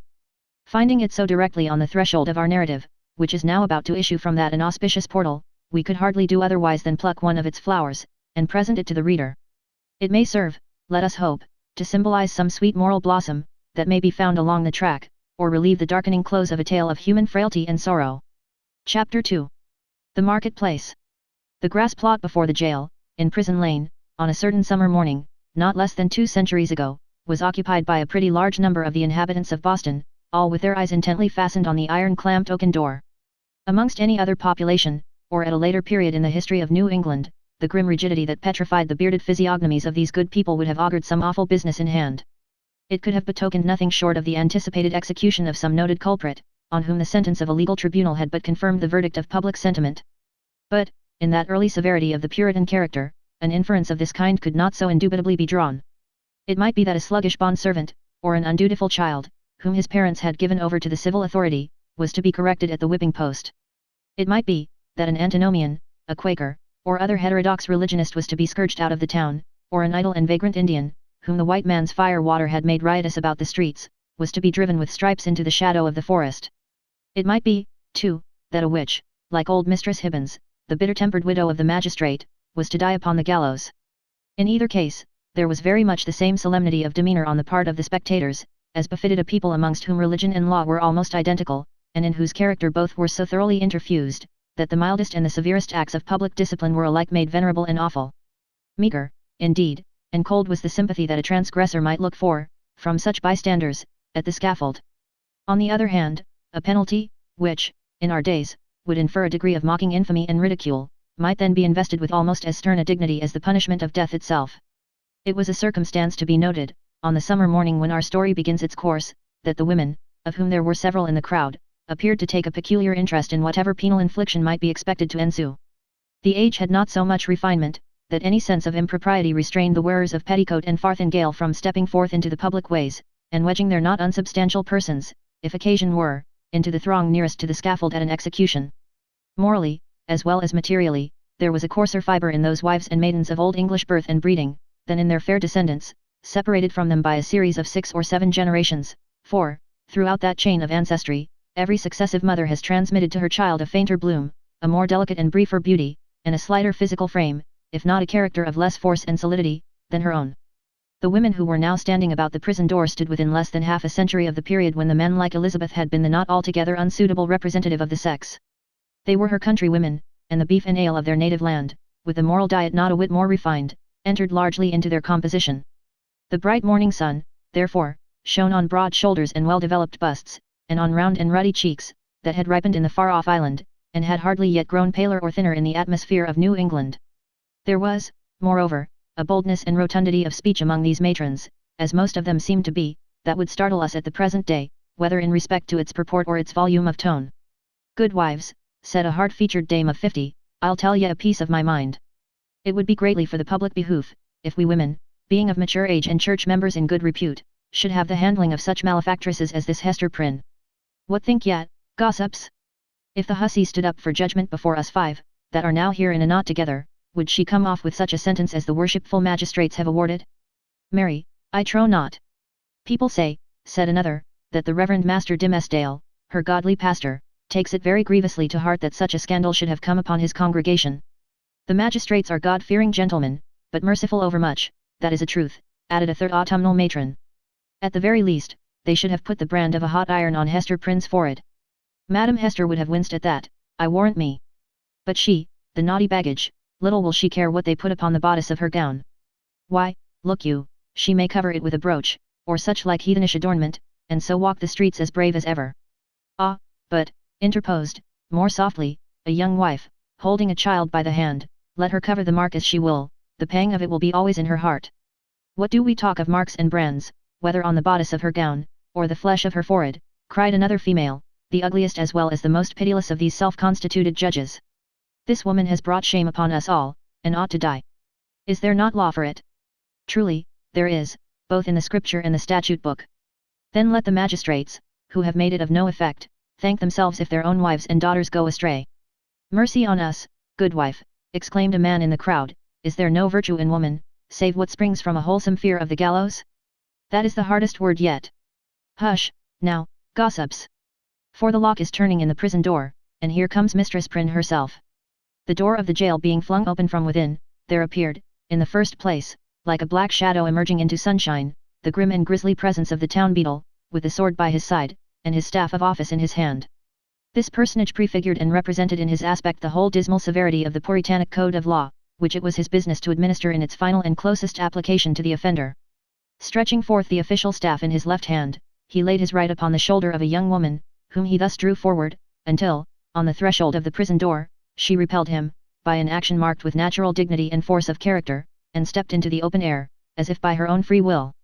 She bore in her arms a child, a baby of some 3 months old, who winked and turned aside its little face from the too vivid light of day, because its existence, heretofore, had brought it acquainted only with the grey twilight of a dungeon, or other darksome apartment of the prison. When the young woman, the mother of this child, stood fully revealed before the crowd, it seemed to be her first impulse to clasp the infant closely to her bosom, not so much by an impulse of motherly affection, as that she might thereby conceal a certain token, which was wrought or fastened into her dress. In a moment, however, wisely judging that one token of her shame would but poorly serve to hide another, she took the baby on her arm, and, with a burning blush, and yet a haughty smile, and a glance that would not be abashed, looked around at her townspeople and neighbours. On the breast of her gown, in fine red cloth, surrounded with an elaborate embroidery and fantastic flourishes of gold thread, appeared the letter A. It was so artistically done, and with so much fertility and gorgeous luxuriance of fancy, that it had all the effect of a last and fitting decoration to the apparel which she wore, and which was of a splendour in accordance with the taste of the age, but greatly beyond what was allowed by the sumptuary regulations of the colony. The young woman was tall, with a figure of perfect elegance on a large scale. She had dark and abundant hair, so glossy that it threw off the sunshine with a gleam, and a face which, besides being beautiful from regularity of feature and richness of complexion, had the impressiveness belonging to a marked brow and deep black eyes. She was ladylike, too, after the manner of the feminine gentility of those days, characterized by a certain state and dignity, rather than by the delicate, evanescent and indescribable grace, which is now recognized as its indication. And never had Hester Prynne appeared more ladylike, in the antique interpretation of the term, than as she issued from the prison. Those who had before known her, and had expected to behold her dimmed and obscured by a disastrous cloud, were astonished, and even startled, to perceive how her beauty shone out, and made a halo of the misfortune and ignominy in which she was enveloped. It may be true, that, to a sensitive observer, there was something exquisitely painful in it. Her attire, which, indeed, she had wrought for the occasion in prison and had modelled much after her own fancy, seemed to express the attitude of her spirit, the desperate recklessness of her mood, by its wild and picturesque peculiarity. But the point which drew all eyes, and, as it were, transfigured the wearer, so that both men and women, who had been familiarly acquainted with Hester Prynne, were now impressed as if they beheld her for the first time, was that scarlet letter, so fantastically embroidered and illuminated upon her bosom. It had the effect of a spell, taking her out of the ordinary relations with humanity, and enclosing her in a sphere by herself. "She hath good skill at her needle, that's certain," remarked one of her female spectators, "but did ever a woman, before this brazen hussy, contrive such a way of showing it? Why, gossips, what is it but to laugh in the faces of our godly magistrates, and make a pride out of what they, worthy gentlemen, meant for a punishment? It were well," muttered the most iron-visaged of the old dames, "if we stripped Madam Hester's rich gown off her dainty shoulders, and as for the red letter, which she hath stitched so curiously, I'll bestow a rag of mine own rheumatic flannel, to make a fitter one." "Oh, peace, neighbours, peace," whispered their youngest companion, "do not let her hear you. Not a stitch in that embroidered letter but she has felt it in her heart." The grim beadle now made a gesture with his staff. "Make way, good people, make way, in the king's name," cried he. "Open a passage, and, I promise yet, Mistress Prynne shall be set where man, woman and child may have a fair sight of her brave apparel, from this time till an hour past meridian. A blessing on the righteous colony of the Massachusetts, where iniquity is dragged out into the sunshine. Come along, Madam Hester, and show your scarlet letter in the market-place." A lane was forthwith opened through the crowd of spectators. Preceded by the beadle, and attended by an irregular procession of stern-browed men and unkindly-visaged women, Hester Prynne set forth towards the place appointed for her punishment. A crowd of eager and curious schoolboys, understanding little of the matter in hand, except that it gave them a half-holiday, ran before her progress, turning their heads continually to stare into her face, and at the winking baby in her arms, and at the ignominious letter on her breast. It was no great distance, in those days, from the prison door to the market-place. Measured by the prisoner's experience, however, it might be reckoned a journey of some length, for, haughty as her demeanour was, she perchance underwent an agony from every footstep of those that thronged to see her, as if her heart had been flung into the street for them all to spurn and trample upon. In our nature, however, there is a provision, alike marvellous and merciful, that the sufferer should never know the intensity of what he endures by its present torture, but chiefly by the pang that rankles after it. With almost a serene deportment, therefore, Hester Prynne passed through this portion of her ordeal, and came to a sort of scaffold, at the western extremity of the market-place. It stood nearly beneath the eaves of Boston's earliest church, and appeared to be a fixture there. In fact, this scaffold constituted a portion of a penal machine, which now, for 2 or 3 generations past, has been merely historical and traditionary among us, but was held, in the old time, to be as effectual an agent, in the promotion of good citizenship, as ever was the guillotine among the terrorists of France. It was, in short, the platform of the pillory, and above it rose the framework of that instrument of discipline, so fashioned as to confine the human head in its tight grasp, and thus hold it up to the public gaze. The very ideal of ignominy was embodied and made manifest in this contrivance of wood and iron. There can be no outrage, methinks, against our common nature, whatever be the delinquencies of the individual, no outrage more flagrant than to forbid the culprit to hide his face for shame, as it was the essence of this punishment to do. In Hester Prynne's instance, however, as not unfrequently in other cases, her sentence bore, that she should stand a certain time upon the platform, but without undergoing that gripe about the neck and confinement of the head, the proneness to which was the most devilish characteristic of this ugly engine. Knowing well her part, she ascended a flight of wooden steps, and was thus displayed to the surrounding multitude, at about the height of a man's shoulders above the street. Had there been a papist among the crowd of Puritans, he might have seen in this beautiful woman, so picturesque in her attire and mien, and with the infant at her bosom, an object to remind him of the image of divine maternity, which so many illustrious painters have vied with one another to represent, something which should remind him, indeed, but only by contrast, of that sacred image of sinless motherhood, whose infant was to redeem the world. Here, there was the taint of deepest sin in the most sacred quality of human life, working such effect, that the world was only the darker for this woman's beauty, and the more lost for the infant that she had borne.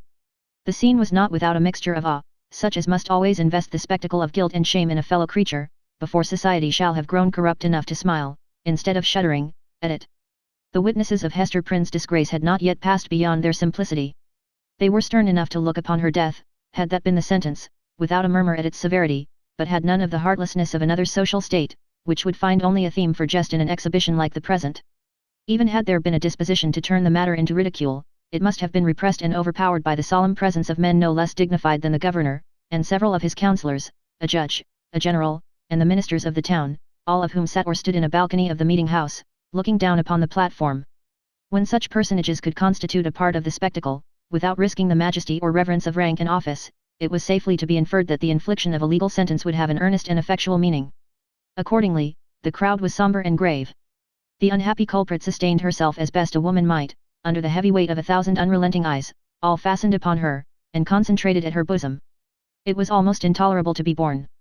Of an impulsive and passionate nature, she had fortified herself to encounter the stings and venomous stabs of public contumely, wreaking itself in every variety of insult, but there was a quality so much more terrible in the solemn mood of the popular mind, that she longed rather to behold all those rigid countenances contorted with scornful merriment, and herself the object.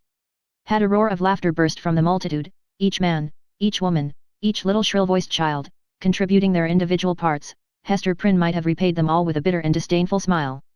But, under the leaden infliction which it was her doom to endure, she felt, at moments, as if she must needs shriek out with the full power of her lungs, and cast herself from the scaffold down upon the ground, or else go mad at once. Yet there were intervals when the whole scene, in which she was the most conspicuous object, seemed to vanish from her eyes, or, at least, glimmered indistinctly before them, like a mass of imperfectly shaped and spectral images. Her mind, and especially her memory, was preternaturally active, and kept bringing up other scenes than this roughly hewn street of a little town, on the edge of the western wilderness, other faces than were lowering upon her from beneath the brims of those steeple-crowned hats.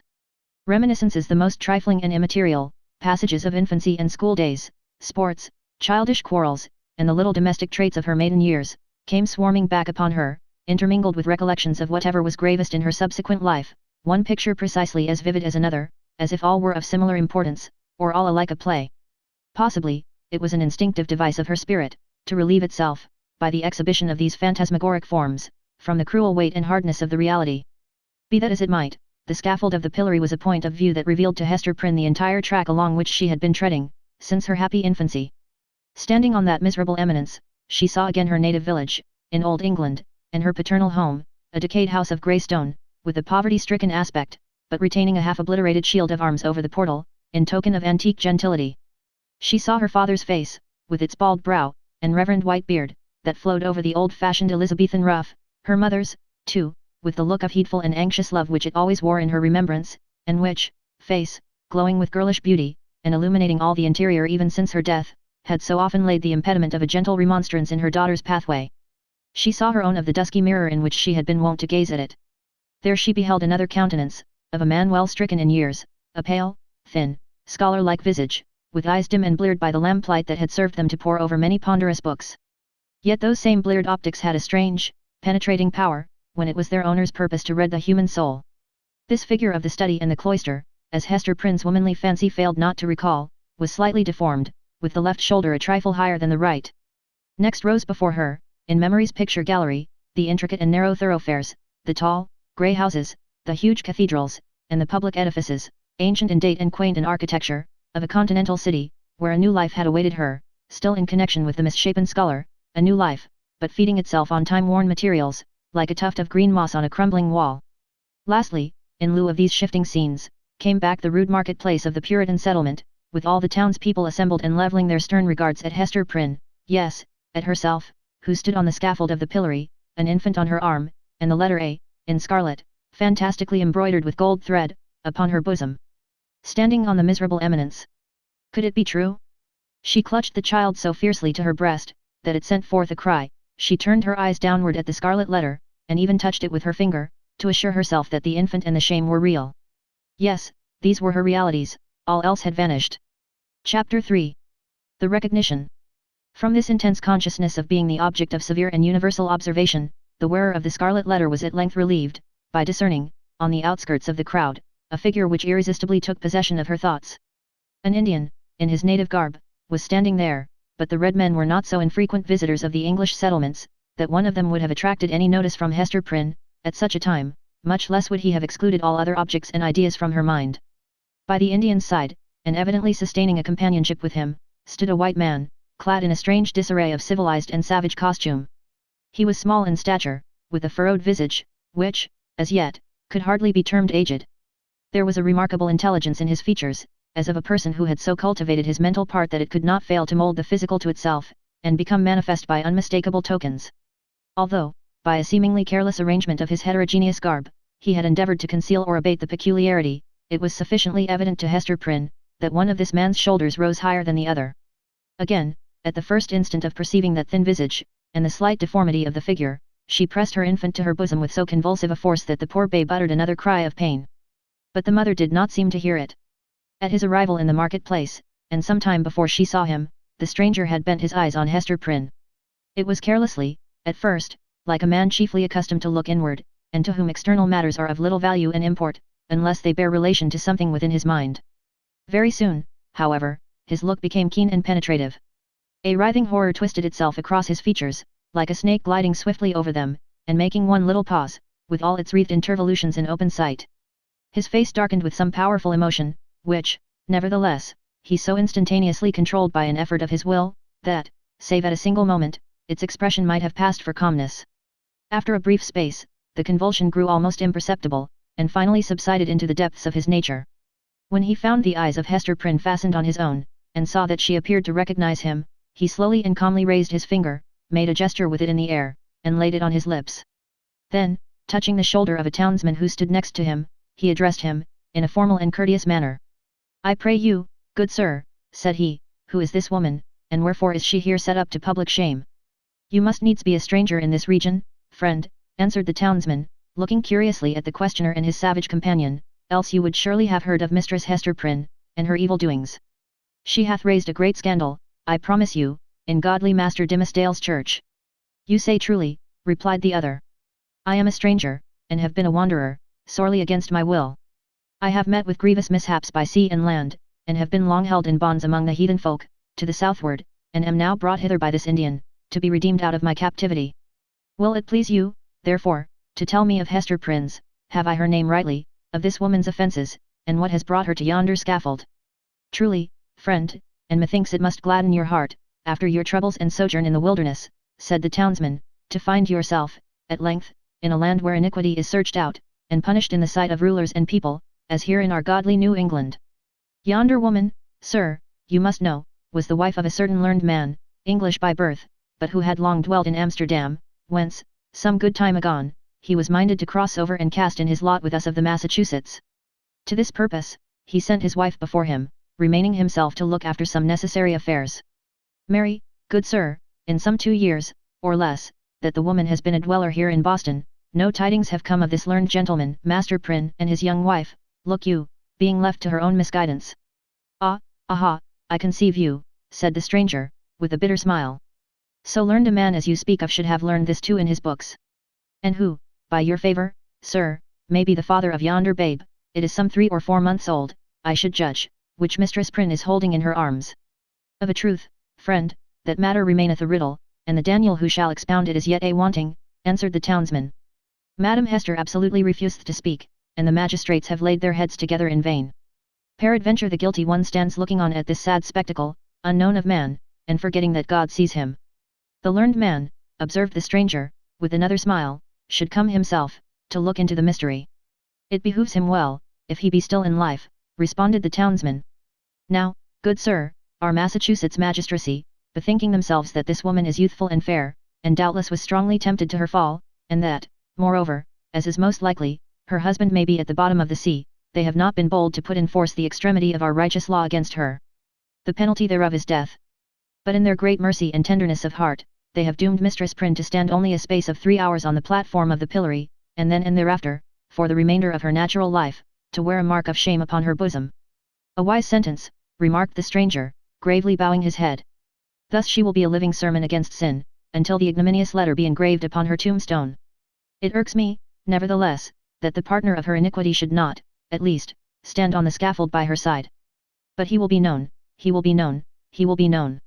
He bowed courteously to the communicative townsman, and, whispering a few words to his Indian attendant, they both made their way through the crowd. While this passed, Hester Prynne had been standing on her pedestal, still with a fixed gaze towards the stranger, so fixed a gaze, that, at moments of intense absorption, all other objects in the visible world seemed to vanish, leaving only him and her. Such an interview, perhaps, would have been more terrible than even to meet him as she now did, with the hot, midday sun burning down upon her face, and lighting up its shame, with the scarlet token of infamy on her breast, with the sin-born infant in her arms, with the whole people, drawn forth as to a festival, staring at the features that should have been seen only in the quiet gleam of the fireside, in the happy shadow of a home, or beneath a matronly veil, at church. Dreadful as it was, she was conscious of a shelter in the presence of these 1,000 witnesses. It was better to stand thus, with so many betwixt him and her, than to greet him, face to face, they two alone. She fled for refuge, as it were, to the public exposure, and dreaded the moment when its protection should be withdrawn from her. Involved in these thoughts, she scarcely heard a voice behind her, until it had repeated her name more than once, in a loud and solemn tone, audible to the whole multitude. "Hearken unto me, Hester Prynne," said the voice. It has already been noticed, that directly over the platform on which Hester Prynne stood was a kind of balcony, or open gallery, appended to the meeting house. It was the place whence proclamations were wont to be made, amidst an assemblage of the magistracy, with all the ceremonial that attended such public observances in those days. Here, to witness the scene which we are describing, sat Governor Bellingham himself, with 4 sergeants about his chair, bearing halberds, as a guard of honor. He wore a dark feather in his hat, a border of embroidery on his cloak, and a black velvet tunic beneath, a gentleman advanced in years, with a hard experience written in his wrinkles. He was not ill-fitted to be the head and representative of a community, which owed its origin and progress, and its present state of development, not to the impulses of youth, but to the stern and tempered energies of manhood, and the sombre sagacity of age, accomplishing so much, precisely because it imagined and hoped so little. The other eminent characters, by whom the chief ruler was surrounded, were distinguished by a dignity of mien, belonging to a period when the forms of authority were felt to possess the sacredness of divine institutions. They were, doubtless, good men, just and sage. But, out of the whole human family, it would not have been easy to select the same number of wise and virtuous persons, who should be less capable of sitting in judgment on an erring woman's heart, and disentangling its mesh of good and evil, than the sages of rigid aspect towards whom Hester Prynne now turned her face. She seemed conscious, indeed, that whatever sympathy she might expect lay in the larger and warmer heart of the multitude, for, as she lifted her eyes towards the balcony, the unhappy woman grew pale and trembled. The voice which had called her attention was that of the Reverend and famous John Wilson, the eldest clergyman of Boston, a great scholar, like most of his contemporaries in the profession, and withal a man of kind and genial spirit. This last attribute, however, had been less carefully developed than his intellectual gifts, and was, in truth, rather a matter of shame than self-congratulation with him. There he stood, with a border of grizzled locks beneath his skull cap, while his grey eyes, accustomed to the shaded light of his study, were winking, like those of Hester's infant, in the unadulterated sunshine. He looked like the darkly engraved portraits which we see prefixed to old volumes of sermons, and had no more right than one of those portraits would have, to step forth, as he now did, and meddle with a question of human guilt, passion, and anguish. "Hester Prynne," said the clergyman, "I have striven with my young brother here, under whose preaching of the word you have been privileged to sit." Here Mr. Wilson laid his hand on the shoulder of a pale young man beside him. "I have sought, I say, to persuade this godly youth, that he should deal with you, here in the face of heaven, and before these wise and upright rulers, and in hearing of all the people, as touching the vileness and blackness of your sin.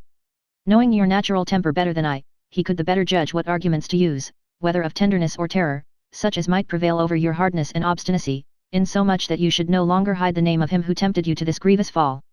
But he opposes to me, with the young man's oversoftness, albeit wise beyond his years, that it were wronging the very nature of woman to force her to lay open her heart's secrets in such broad daylight, and in presence of so great a multitude.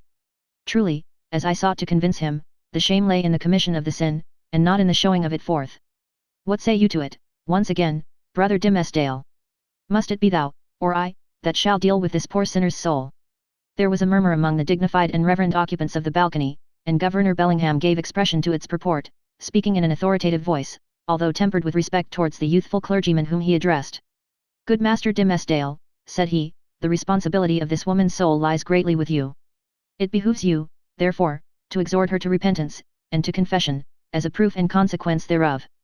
The directness of this appeal drew the eyes of the whole crowd upon the Reverend Mr. Dimmesdale, a young clergyman, who had come from one of the great English universities, bringing all the learning of the age into our wild forest land. His eloquence and religious fervor had already given the earnest of high eminence in his profession. He was a person of very striking aspect, with a white, lofty and impending brow, large brown, melancholy eyes, and a mouth which, unless when he forcibly compressed it, was apt to be tremulous, expressing both nervous sensibility and a vast power of self-restraint. Notwithstanding his high native gifts and scholar-like attainments, there was an air about this young minister, an apprehensive, a startled, a half-frightened look, as of a being who felt himself quite astray and at a loss in the pathway of human existence, and could only be at ease in some seclusion of his own. Therefore, so far as his duties would permit, he trod in the shadowy bypaths, and thus kept himself simple and childlike, coming forth, when occasion was, with a freshness and fragrance and dewy purity of thought, which, as many people said, affected them like the speech of an angel. Such was the young man whom the Reverend Mr. Wilson and the governor had introduced so openly to the public notice, bidding him speak, in the hearing of all men, to that mystery of a woman's soul, so sacred even in its pollution. The trying nature of his position drove the blood from his cheek, and made his lips tremulous. "Speak to the woman, my brother," said Mr. Wilson. "It is of moment to her soul, and therefore, as the worshipful governor says, momentous to thine own, in whose charge hers is. Exhort her to confess the truth." The Reverend Mr. Dimmesdale bent his head, in silent prayer, as it seemed, and then came forward. "Hester Prynne," said he, leaning over the balcony and looking down steadfastly into her eyes, "thou hearest what this good man says, and seest the accountability under which I labour. If thou feelest it to be for thy soul's peace, and that thy earthly punishment will thereby be made more effectual to salvation, I charge thee to speak out the name of thy fellow sinner and fellow sufferer. Be not silent from any mistaken pity and tenderness for him, for, believe me, Hester, though he were to step down from a high place, and stand there beside thee, on thy pedestal of shame, yet better were it so than to hide a guilty heart through life. What can thy silence do for him, except it tempt him, yet, compel him, as it were, to add hypocrisy to sin? Heaven hath granted thee an open ignominy, that thereby thou mayest work out an open triumph over the evil within thee, and the sorrow without. Take heed how thou deniest to him, who, perchance, hath not the courage to grasp it for himself, the bitter, but wholesome, cup that is now presented to thy lips." The young pastor's voice was tremulously sweet, rich, deep, and broken. The feeling that it so evidently manifested, rather than the direct purport of the words, caused it to vibrate within all hearts, and brought the listeners into one accord of sympathy. Even the poor baby, at Hester's bosom, was affected by the same influence, for it directed its hitherto vacant gaze towards Mr. Dimmesdale, and held up its little arms, with a half-pleased, half-plaintive murmur. So powerful seemed the minister's appeal, that the people could not believe but that Hester Prynne would speak out the guilty name, or else that the guilty one himself, in whatever high or lowly place he stood, would be drawn forth by an inward and inevitable necessity, and compelled to ascend to the scaffold. Hester shook her head. "Woman, transgress not beyond the limits of heaven's mercy," cried the Reverend Mr. Wilson, more harshly than before. "That little babe hath been gifted with a voice, to second and confirm the counsel which thou hast heard. Speak out the name. That, and thy repentance, may avail to take the scarlet letter off thy breast." "Never," replied Hester Prynne, looking, not at Mr. Wilson, but into the deep and troubled eyes of the younger clergyman. "It is too deeply branded. Ye cannot take it off. And would that I might endure his agony, as well as mine." "Speak, woman," said another voice, coldly and sternly, proceeding from the crowd about the scaffold. "Speak, and give your child a father."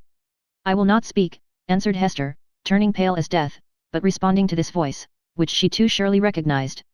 "And my child must seek a heavenly father, she shall never know an earthly one." "She will not speak," murmured Mr. Dimmesdale, who, leaning over the balcony, with his hand upon his heart, had awaited the result of his appeal. He now drew back, with a long respiration. Wondrous strength and generosity of a woman's heart. "She will not speak." Discerning the impracticable state of the poor culprit's mind, the elder clergyman, who had carefully prepared himself for the occasion, addressed to the multitude a discourse on sin, in all its branches, but with continual reference to the ignominious letter. So forcibly did he dwell upon this symbol, for the hour or more during which his periods were rolling over the people's heads, that it assumed new terrors in their imagination, and seemed to derive its scarlet hue from the flames of the infernal pit. Hester Prynne, meanwhile, kept her place upon the pedestal of shame, with glazed eyes, and an air of weary indifference.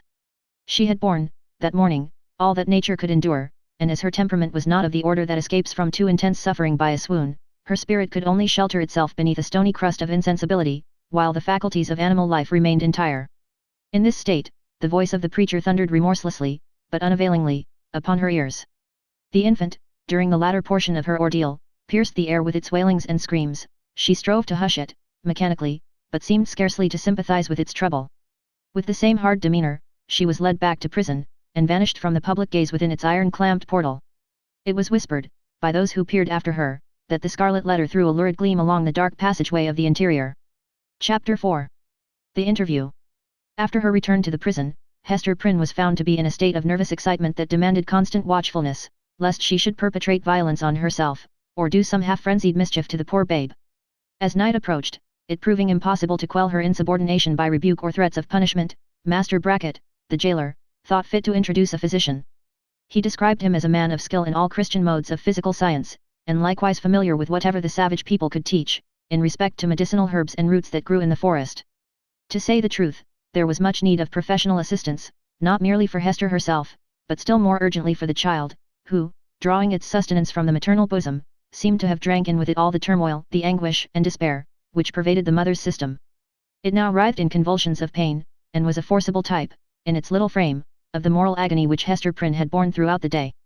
Closely following the jailer into the dismal apartment appeared that individual, of singular aspect, whose presence in the crowd had been of such deep interest to the wearer of the scarlet letter.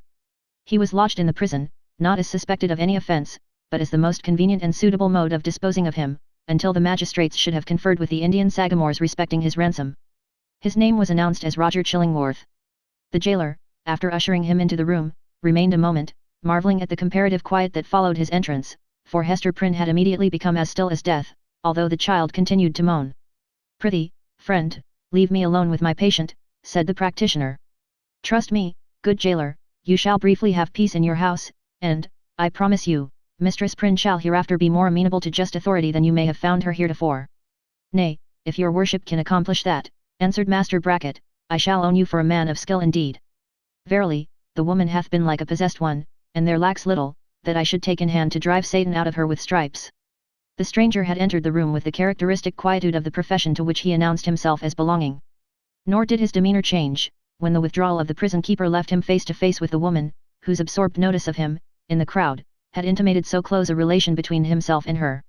His first care was given to the child, whose cries, indeed, as she lay writhing on the trundle bed, made it of peremptory necessity to postpone all other business to the task of soothing her. He examined the infant carefully, and then proceeded to unclasp a leathern case, which he took from beneath his dress. It appeared to contain medical preparations, one of which he mingled with a cup of water. "My old studies in alchemy," observed he, "and my sojourn, for above a year past, among a people well versed in the kindly properties of simples, have made a better physician of me than many that claim the medical degree. Here, woman. The child is yours, she is none of mine, neither will she recognize my voice or aspect as a father's. Administer this draught, therefore, with thine own hand." Hester repelled the offered medicine, at the same time gazing with strongly marked apprehension into his face. "Wouldst thou avenge thyself on the innocent babe?" whispered she.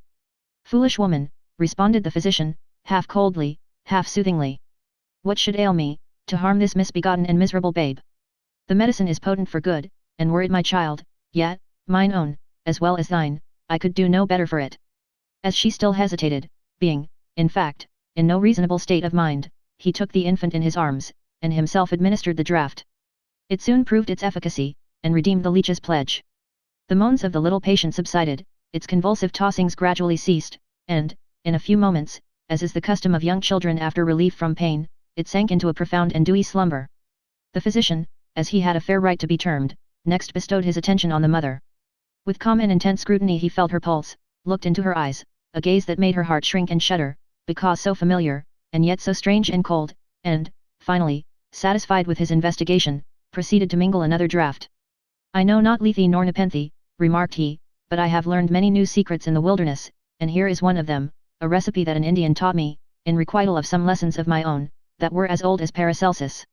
Drink it. It may be less soothing than a sinless conscience. That I cannot give thee. But it will calm the swell and heaving of thy passion, like oil thrown on the waves of a tempestuous sea." He presented the cup to Hester, who received it with a slow, earnest look into his face, not precisely a look of fear, yet full of doubt and questioning, as to what his purposes might be. She looked also at her slumbering child. "I have thought of death," said she, "have wished for it, would even have prayed for it, were it fit that such as I should pray for anything. Yet if death be in this cup, I bid thee think again, ere thou beholdest me quaff it. See! It is even now at my lips." "Drink, then," replied he, still with the same cold composure. "Dost thou know me so little, Hester Prynne? Are my purposes wont to be so shallow? Even if I imagine a scheme of vengeance, what could I do better for my object than to let thee live, than to give thee medicines against all harm and peril of life, so that this burning shame may still blaze upon thy bosom." As he spoke, he laid his long forefinger on the scarlet letter, which forthwith seemed to scorch into Hester's breast, as if it had been red hot. He noticed her involuntary gesture, and smiled. "Live, therefore, and bear about thy doom with thee, in the eyes of men and women, in the eyes of him whom thou didst call thy husband, in the eyes of yonder child. And, that thou mayest live, take off this draught." Without further expostulation or delay, Hester Prynne drained the cup, and, at the motion of the man of skill, seated herself on the bed where the child was sleeping, while he drew the only chair which the room afforded, and took his own seat beside her. She could not but tremble at these preparations, for she felt that, having now done all that humanity or principle, or, if so it were, a refined cruelty, impelled him to do, for the relief of physical suffering, he was next to treat with her as the man whom she had most deeply and irreparably injured. "Hester," said he, "I ask not wherefore, nor how, thou hast fallen into the pit, or say, rather, thou hast ascended to the pedestal of infamy, on which I found thee. The reason is not far to seek. It was my folly, and thy weakness. I, a man of thought, the bookworm of great libraries, a man already in decay, having given my best years to feed the hungry dream of knowledge, what had I to do with youth and beauty like thine own? Misshapen from my birth hour, how could I delude myself with the idea that intellectual gifts might veil physical deformity in a young girl's fantasy? Men call me wise. If sages were ever wise in their own behoof, I might have foreseen all this. I might have known that, as I came out of the vast and dismal forest, and entered this settlement of Christian men, the very first object to meet my eyes would be thyself, Hester Prynne, standing up, a statue of ignominy, before the people. Nay, from the moment when we came down the old church steps together, a married pair, I might have beheld the bale fire of that scarlet letter blazing at the end of our path. Thou knowest," said Hester, for, depressed as she was, she could not endure this last quiet stab at the token of her shame, "thou knowest that I was frank with thee. I felt no love, nor feigned any." "True," replied he. "It was my folly. I have said it. But, up to that epoch of my life, I had lived in vain. The world had been so cheerless. My heart was a habitation large enough for many guests, but lonely and chill, and without a household fire. I longed to kindle one.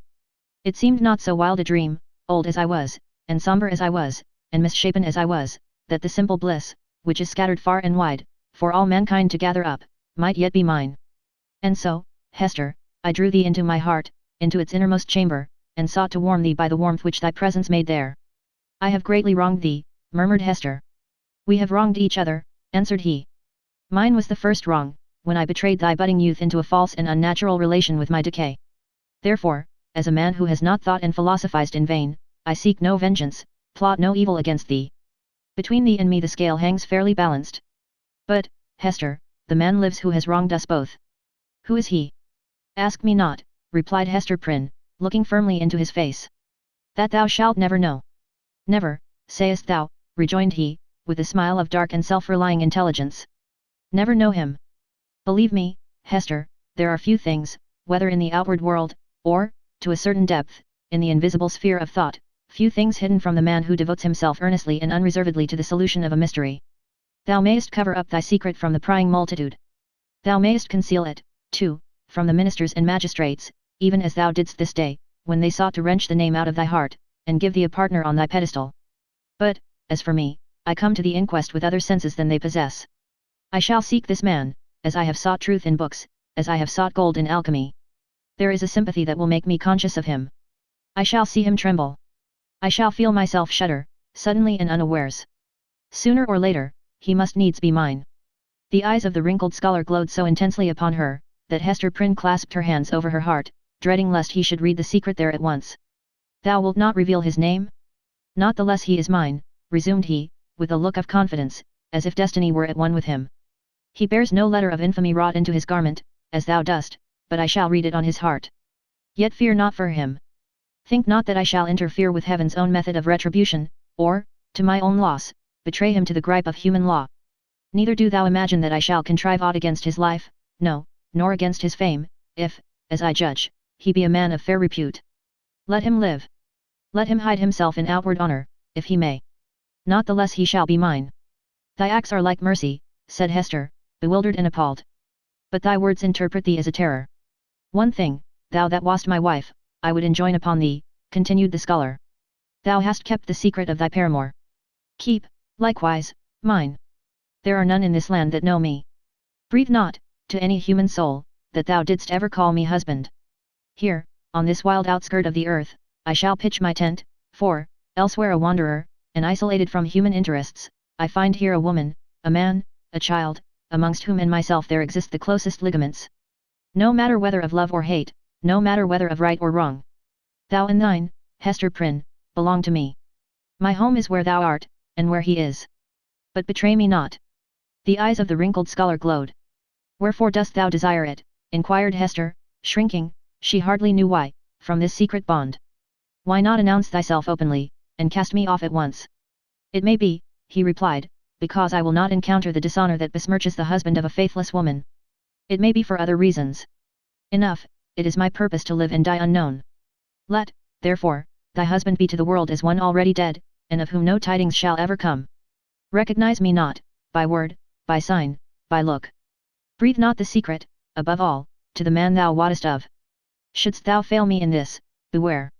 His fame, his position, his life, will be in my hands. Beware. I will keep thy secret, as I have his, said Hester. Swear it, rejoined he. And she took the oath. And now, Mistress Prynne, said old Roger Chillingworth, as he was hereafter to be named, I leave thee alone, alone with thy infant, and the scarlet letter. How is it, Hester? Doth thy sentence bind thee to wear the token in thy sleep? Art thou not afraid of nightmares and hideous dreams? Why dost thou smile so at me? Inquired Hester, troubled at the expression of his eyes. Art thou like the black man that haunts the forest round about us? Hast thou enticed me into a bond that will prove the ruin of my soul? Not thy soul, he answered, with another smile. No, not thine. Chapter 5. Hester at her needle. Hester Prynne's term of confinement was now at an end. Her prison door was thrown open, and she came forth into the sunshine, which, falling on all alike, seemed, to her sick and morbid heart, as if meant for no other purpose than to reveal the scarlet letter on her breast. Perhaps there was a more real torture in her first unattended footsteps from the threshold of the prison, than even in the procession and spectacle that have been described, where she was made the common infamy, at which all mankind was summoned to point its finger. Then, she was supported by an unnatural tension of the nerves, and by all the combative energy of her character, which enabled her to convert the scene into a kind of lurid triumph. It was, moreover, a separate and insulated event, to occur but once in her lifetime, and to meet which, therefore, reckless of economy, she might call up the vital strength that would have sufficed for many quiet years. The very law that condemned her, a giant of stern features, but with vigor to support, as well as to annihilate, in his iron arm, had held her up, through the terrible ordeal of her ignominy. But now, with this unattended walk from her prison door, began the daily custom, and she must either sustain and carry it forward by the ordinary resources of her nature, or sink beneath it. She could no longer borrow from the future to help her through the present grief. Tomorrow would bring its own trial with it, so would the next day, and so would the next, each its own trial, and yet the very same that was now so unutterably grievous to be borne. The days of the far-off future would toil onward, still with the same burden for her to take up, and bear along with her, but never to fling down, for the accumulating days, and added years, would pile up their misery upon the heap of shame. Throughout them all, giving up her individuality, she would become the general symbol at which the preacher and moralist might point, and in which they might vivify and embody their images of woman's frailty and sinful passion. Thus the young and pure would be taught to look at her, with the scarlet letter flaming on her breast, at her, the child of honorable parents, at her, the mother of a babe, that would hereafter be a woman, at her, who had once been innocent, as the figure, the body, the reality of sin. And over her grave, the infamy that she must carry thither would be her only monument. It may seem marvelous, that, with the world before her, kept by no restrictive clause of her condemnation within the limits of the Puritan settlement, so remote and so obscure, free to return to her birthplace, or to any other European land, and there hide her character and identity under a new exterior, as completely as if emerging into another state of being, and having also the passes of the dark, inscrutable forest open to her, where the wildness of her nature might assimilate itself. With a people whose customs and life were alien from the law that had condemned her, it may seem marvelous, that this woman should still call that place her home, where, and where only, she must needs be the type of shame. But there is a fatality, a feeling so irresistible and inevitable that it has the force of doom, which almost invariably compels human beings to linger around and haunt, ghost-like, the spot where some great and marked event has given the color to their lifetime, and still the more irresistibly, the darker the tinge that saddens it. Her sin, her ignominy, were the roots which she had struck into the soil. It was as if a new birth, with stronger assimilations than the first, had converted the forest land, still so uncongenial to every other pilgrim and wanderer, into Hester Prynne's wild and dreary, but lifelong home. All other scenes of earth, even that village of rural England, where happy infancy and stainless maidenhood seemed yet to be in her mother's keeping, like garments put off long ago, were foreign to her, in comparison. The chain that bound her here was of iron links, and galling to her inmost soul, but could never be broken. It might be, too, doubtless it was so, although she hid the secret from herself, and grew pale whenever it struggled out of her heart, like a serpent from its hole, it might be that another feeling kept her within the scene and pathway that had been so fatal. There dwelt, there trode the feet of one with whom she deemed herself connected in a union, that, unrecognized on earth, would bring them together before the bar of final judgment, and make that their marriage altar, for a joint futurity of endless retribution. Over and over again, the tempter of souls had thrust this idea upon Hester's contemplation, and laughed at the passionate and desperate joy with which she seized, and then strove to cast it from her. She barely looked the idea in the face, and hastened to bar it in its dungeon. What she compelled herself to believe, what, finally, she reasoned upon, as her motive for continuing a resident of New England, was half a truth, and half a self-delusion.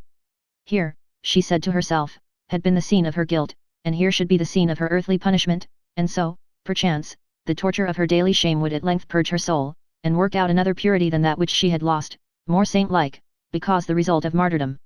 The lonesome dwelling. Hester Prynne, therefore, did not flee. On the outskirts of the town, within the verge of the peninsula, but not in close vicinity to any other habitation, there was a small thatched cottage. It had been built by an earlier settler, and abandoned because the soil about it was too sterile for cultivation, while its comparative remoteness put it out of the sphere of that social activity which already marked the habits of the emigrants. It stood on the shore, looking across a basin of the sea at the forest-covered hills, towards the west. A clump of scrubby trees, such as alone grew on the peninsula, did not so much conceal the cottage from view, as seemed to denote that here was some object which would fain have been, or at least ought to be, concealed. In this little, lonesome dwelling, with some slender means that she possessed, and by the license of the magistrates, who still kept an inquisitorial watch over her, Hester established herself, with her infant child. A mystic shadow of suspicion immediately attached itself to the spot. Children, too young to comprehend wherefore this woman should be shut out from the sphere of human charities, would creep nigh enough to behold her plying her needle at the cottage window, or standing in the doorway, or laboring in her little garden, or coming forth along the pathway that led townward, and, discerning the scarlet letter on her breast, would scamper off with a strange, contagious fear. Lonely as was Hester's situation, and without a friend on earth who dared to show himself, she, however, incurred no risk of want. She possessed an art that sufficed, even in a land that afforded comparatively little scope for its exercise, to supply food for her thriving infant and herself. It was the art, then, as now, almost the only one within a woman's grasp, of needlework. She bore on her breast, in the curiously embroidered letter, a specimen of her delicate and imaginative skill, of which the dames of a court might gladly have availed themselves, to add the richer and more spiritual adornment of human ingenuity to their fabrics of silk and gold. Here, indeed, in the sable simplicity that generally characterized the puritanic modes of dress, there might be an infrequent call for the finer productions of her handiwork. Yet the taste of the age, demanding whatever was elaborate in compositions of this kind, did not fail to extend its influence over our stern progenitors, who had cast behind them so many fashions which it might seem harder to dispense with. Public ceremonies, such as ordinations, the installation of magistrates, and all that could give majesty to the forms in which a new government manifested itself to the people, were, as a matter of policy, marked by a stately and well-conducted ceremonial, and a sombre, but yet a studied magnificence.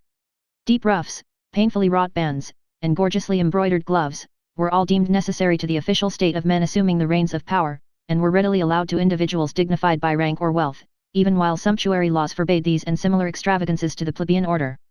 In the array of funerals, too, whether for the apparel of the dead body, or to typify, by manifold emblematic devices of sable cloth and snowy lawn, the sorrow of the survivors, there was a frequent and characteristic demand for such labor as Hester Prynne could supply. Baby linen, for babies then wore robes of state, afforded still another possibility of toil and emolument. By degrees, nor very slowly, her handiwork became what would now be termed the fashion. Whether from commiseration for a woman of so miserable a destiny, or from the morbid curiosity that gives a fictitious value even to common or worthless things, or by whatever other intangible circumstance was then, as now, sufficient to bestow, on some persons, what others might seek in vain, or because Hester really filled a gap which must otherwise have remained vacant, it is certain that she had ready and fairly requited employment for as many hours as she saw fit to occupy with her needle. Vanity, it may be, chose to mortify itself, by putting on, for ceremonials of pomp and state, the garments that had been wrought by her sinful hands. Her needlework was seen on the ruff of the governor, military men wore it on their scarfs, and the minister on his band, it decked the baby's little cap, it was shut up, to be mildewed and moulder away, in the coffins of the dead. But it is not recorded that, in a single instance, her skill was called in aid to embroider the white veil which was to cover the pure blushes of a bride. The exception indicated the ever-relentless rigor with which society frowned upon her sin. Hester sought not to acquire anything beyond a subsistence, of the plainest and most ascetic description, for herself, and a simple abundance for her child. Her own dress was of the coarsest materials and the most sombre hue, with only that one ornament, the scarlet letter, which it was her doom to wear. The child's attire, on the other hand, was distinguished by a fanciful, or, we might rather say, a fantastic ingenuity, which served, indeed, to heighten the airy charm that early began to develop itself in the little girl, but which appeared to have also a deeper meaning. We may speak further of it hereafter. Except for that small expenditure in the decoration of her infant, Hester bestowed all her superfluous means in charity, on wretches less miserable than herself, and who not unfrequently insulted the hand that fed them. Much of the time, which she might readily have applied to the better efforts of her art, she employed in making coarse garments for the poor. It is probable that there was an idea of penance in this mode of occupation, and that she offered up a real sacrifice of enjoyment, in devoting so many hours to such rude handiwork. She had in her nature a rich, voluptuous, oriental characteristic, a taste for the gorgeously beautiful, which, save in the exquisite productions of her needle, found nothing else, in all the possibilities of her life, to exercise itself upon. Women derive a pleasure, incomprehensible to the other sex, from the delicate toil of the needle. To Hester Prynne it might have been a mode of expressing, and therefore soothing, the passion of her life. Like all other joys, she rejected it as sin. This morbid meddling of conscience with an immaterial matter betokened, it is to be feared, no genuine and steadfast penitence, but something doubtful, something that might be deeply wrong, beneath. In this manner, Hester Prynne came to have a part to perform in the world. With her native energy of character, and rare capacity, it could not entirely cast her off, although it had set a mark upon her, more intolerable to a woman's heart than that which branded the brow of Cain. In all her intercourse with society, however, there was nothing that made her feel as if she belonged to it. Every gesture, every word, and even the silence of those with whom she came in contact, implied, and often expressed, that she was banished, and as much alone as if she inhabited another sphere, or communicated with the common nature by other organs and senses than the rest of humankind. She stood apart from moral interests, yet close beside them, like a ghost that revisits the familiar fireside, and can no longer make itself seen or felt, no more smile with the household joy, nor mourn with the kindred sorrow, or, should it succeed in manifesting its forbidden sympathy, awakening only terror and horrible repugnance. These emotions, in fact, and its bitterest scorn besides, seemed to be the sole portion that she retained in the universal heart. It was not an age of delicacy, and her position, although she understood it well, and was in little danger of forgetting it, was often brought before her vivid self-perception, like a new anguish, by the rudest touch upon the tenderest spot. The poor, as we have already said, whom she sought out to be the objects of her bounty, often reviled the hand that was stretched forth to succor them. Dames of elevated rank, likewise, whose doors she entered in the way of her occupation, were accustomed to distill drops of bitterness into her heart, sometimes through that alchemy of quiet malice, by which women can concoct a subtle poison from ordinary trifles, and sometimes, also, by a coarser expression, that fell upon the sufferer's defenseless breast like a rough blow upon an ulcerated wound. Hester had schooled herself long and well, she never responded to these attacks, save by a flush of crimson that rose irrepressibly over her pale cheek, and again subsided into the depths of her bosom. She was patient, a martyr, indeed, but she forbore to pray for her enemies, lest, in spite of her forgiving aspirations, the words of the blessing should stubbornly twist themselves into a curse. Continually, and in a thousand other ways, did she feel the innumerable throbs of anguish that had been so cunningly contrived for her by the undying, the ever-active sentence of the Puritan tribunal. Clergymen paused in the street to address words of exhortation, that brought a crowd, with its mingled grin and frown, around the poor, sinful woman. If she entered a church, trusting to share the Sabbath smile of the Universal Father, it was often her mishap to find herself the text of the discourse. She grew to have a dread of children, for they had imbibed from their parents a vague idea of something horrible in this dreary woman, gliding silently through the town, with never any companion but one only child. Therefore, first allowing her to pass, they pursued her at a distance with shrill cries, and the utterance of a word that had no distinct purport to their own minds, but was none the less terrible to her, as proceeding from lips that babbled it unconsciously.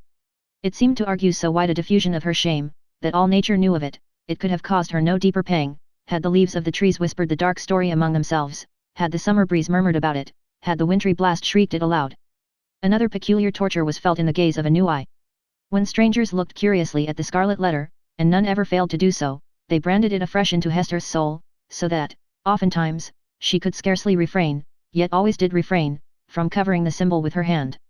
But then, again, an accustomed eye had likewise its own anguish to inflict. Its cool stare of familiarity was intolerable. From first to last, in short, Hester Prynne had always this dreadful agony in feeling a human eye upon the token. The spot never grew callous, it seemed, on the contrary, to grow more sensitive with daily torture. Lonely footsteps. But sometimes, once in many days, or perchance in many months, she felt an eye, a human eye, upon the ignominious brand, that seemed to give a momentary relief, as if half of her agony were shared. The next instant, back it all rushed again, with still a deeper throb of pain, for, in that brief interval, she had sinned anew. Had Hester sinned alone? Her imagination was somewhat affected, and, had she been of a softer moral and intellectual fibre, would have been still more so, by the strange and solitary anguish of her life. Walking to and fro, with those lonely footsteps, in the little world with which she was outwardly connected, it now and then appeared to Hester, if altogether fancy, it was nevertheless too potent to be resisted. She felt, or fancied, then, that the Scarlet Letter had endowed her with a new sense. She shuddered to believe, yet could not help believing, that it gave her a sympathetic knowledge of the hidden sin in other hearts. She was terror-stricken by the revelations that were thus made. What were they? Could they be other than the insidious whispers of the bad angel, who would fain have persuaded the struggling woman, as yet only half his victim, that the outward guise of purity was but a lie, and that, if truth were everywhere to be shown, a scarlet letter would blaze forth on many a bosom besides Hester Prynne's? Or, must she receive those intimations, so obscure, yet so distinct, as truth? In all her miserable experience, there was nothing else so awful and so loathsome as this sense. It perplexed, as well as shocked her, by the irreverent inopportuneness of the occasions that brought it into vivid action. Sometimes the red infamy upon her breast would give a sympathetic throb, as she passed near a venerable minister or magistrate, the model of piety and justice, to whom that age of antique reverence looked up, as to a mortal man in fellowship with angels. What evil thing is at hand, would Hester say to herself. Lifting her reluctant eyes, there would be nothing human within the scope of view, save the form of this earthly saint.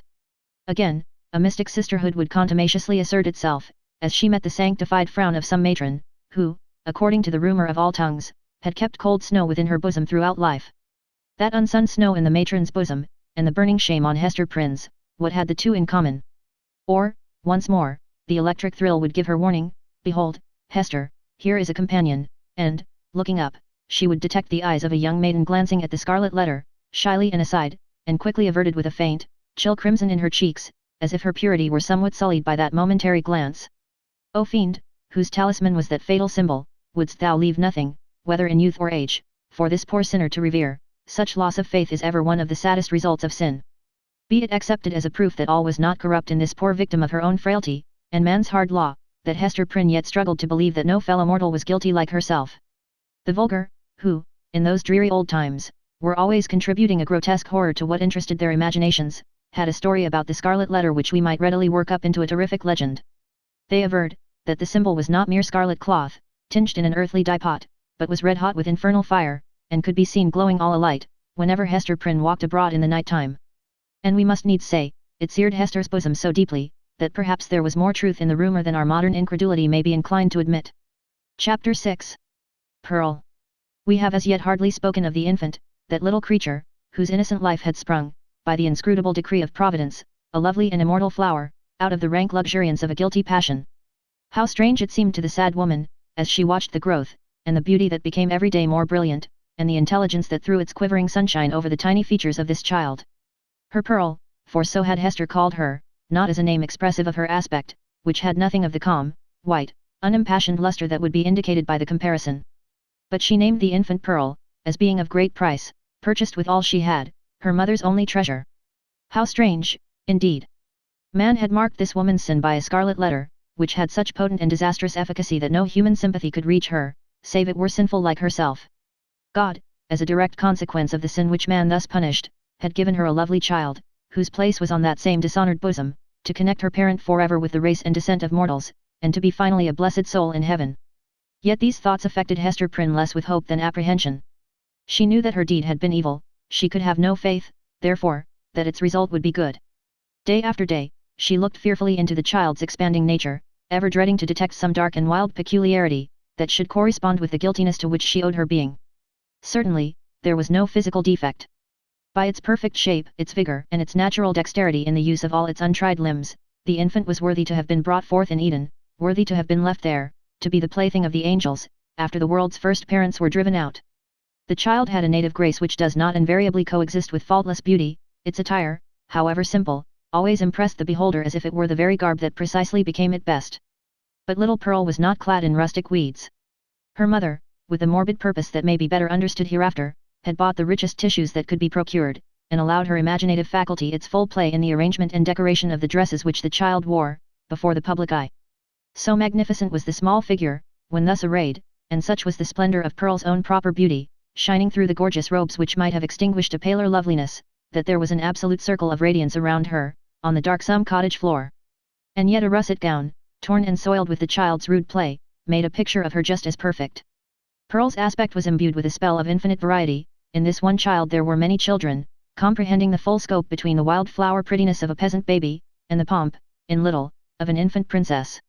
Throughout all, however, there was a trait of passion, a certain depth of hue, which she never lost, and if, in any of her changes, she had grown fainter or paler, she would have ceased to be herself, it would have been no longer Pearl. This outward mutability indicated, and did not more than fairly express, the various properties of her inner life. Her nature appeared to possess depth, too, as well as variety, but, or else Hester's fears deceived her, it lacked reference and adaptation to the world into which she was born. The child could not be made amenable to rules. In giving her existence, a great law had been broken, and the result was a being whose elements were perhaps beautiful and brilliant, but all in disorder, or with an order peculiar to themselves, amidst which the point of variety and arrangement was difficult or impossible to be discovered. Hester could only account for the child's character, and even then most vaguely and imperfectly, by recalling what she herself had been, during that momentous period while Pearl was imbibing her soul from the spiritual world, and her bodily frame from its material of earth. The mother's impassioned state had been the medium through which were transmitted to the unborn infant the rays of its moral life, and, however white and clear originally, they had taken the deep stains of crimson and gold, the fiery luster, the black shadow, and the untempered light of the intervening substance. Above all, the warfare of Hester's spirit, at that epoch, was perpetuated in Pearl. She could recognize her wild, desperate, defiant mood, the flightiness of her temper, and even some of the very cloud shapes of gloom and despondency that had brooded in her heart. They were now illuminated by the morning radiance of a young child's disposition, but later in the day of earthly existence might be prolific of the storm and whirlwind. The discipline of the family, in those days, was of a far more rigid kind than now. The frown, the harsh rebuke, the frequent application of the rod, enjoined by scriptural authority, were used, not merely in the way of punishment for actual offences, but as a wholesome regimen for the growth and promotion of all childish virtues. Hester Prynne, nevertheless, the lonely mother of this one child, ran little risk of erring on the side of undue severity. Mindful, however, of her own errors and misfortunes, she early sought to impose a tender, but strict control over the infant immortality that was committed to her charge. But the task was beyond her skill. After testing both smiles and frowns, and proving that neither mode of treatment possessed any calculable influence, Hester was ultimately compelled to stand aside, and permit the child to be swayed by her own impulses. Physical compulsion or restraint was effectual, of course, while it lasted. As to any other kind of discipline, whether addressed to her mind or heart, little Pearl might or might not be within its reach, in accordance with the caprice that ruled the moment. Her mother, while Pearl was yet an infant, grew acquainted with a certain peculiar look, that warned her when it would be labor thrown away to insist, persuade, or plead. It was a look so intelligent, yet inexplicable, so perverse, sometimes so malicious, but generally accompanied by a wild flow of spirits, that Hester could not help questioning, at such moments, whether Pearl were a human child. She seemed rather an airy sprite, which, after playing its fantastic sports for a little while upon the cottage floor, would flit away with a mocking smile. Whenever that look appeared in her wild, bright, deeply black eyes, it invested her with a strange remoteness and intangibility. It was as if she were hovering in the air and might vanish, like a glimmering light, that comes we know not whence, and goes we know not whither. Beholding it, Hester was constrained to rush towards the child, to pursue the little elf in the flight which she invariably began, to snatch her to her bosom, with a close pressure and earnest kisses, not so much from overflowing love, as to assure herself that Pearl was flesh and blood, and not utterly delusive. But Pearl's laugh, when she was caught, though full of merriment and music, made her mother more doubtful than before. Heart-smitten at this bewildering and baffling spell, that so often came between herself and her sole treasure, whom she had bought so dear, and who was all her world, Hester sometimes burst into passionate tears. Then, perhaps, for there was no foreseeing how it might affect her, Pearl would frown, and clench her little fist, and harden her small features into a stern, unsympathizing look of discontent. Not seldom, she would laugh anew, and louder than before, like a thing incapable and unintelligent of human sorrow. Or, but this more rarely happened, she would be convulsed with a rage of grief, and sob out her love for her mother, in broken words, and seem intent on proving that she had a heart, by breaking it. Yet Hester was hardly safe in confiding herself to that gusty tenderness. It passed, as suddenly as it came. Brooding over all these matters, the mother felt like one who has evoked a spirit, but, by some irregularity in the process of conjuration, has failed to win the master word that should control this new and incomprehensible intelligence. Her only real comfort was when the child lay in the placidity of sleep. Then she was sure of her, and tasted hours of quiet, sad, delicious happiness, until, perhaps with that perverse expression glimmering from beneath her opening lids, little Pearl awoke. How soon, with what strange rapidity, indeed, did Pearl arrive at an age that was capable of social intercourse, beyond the mother's ever-ready smile and nonsense words.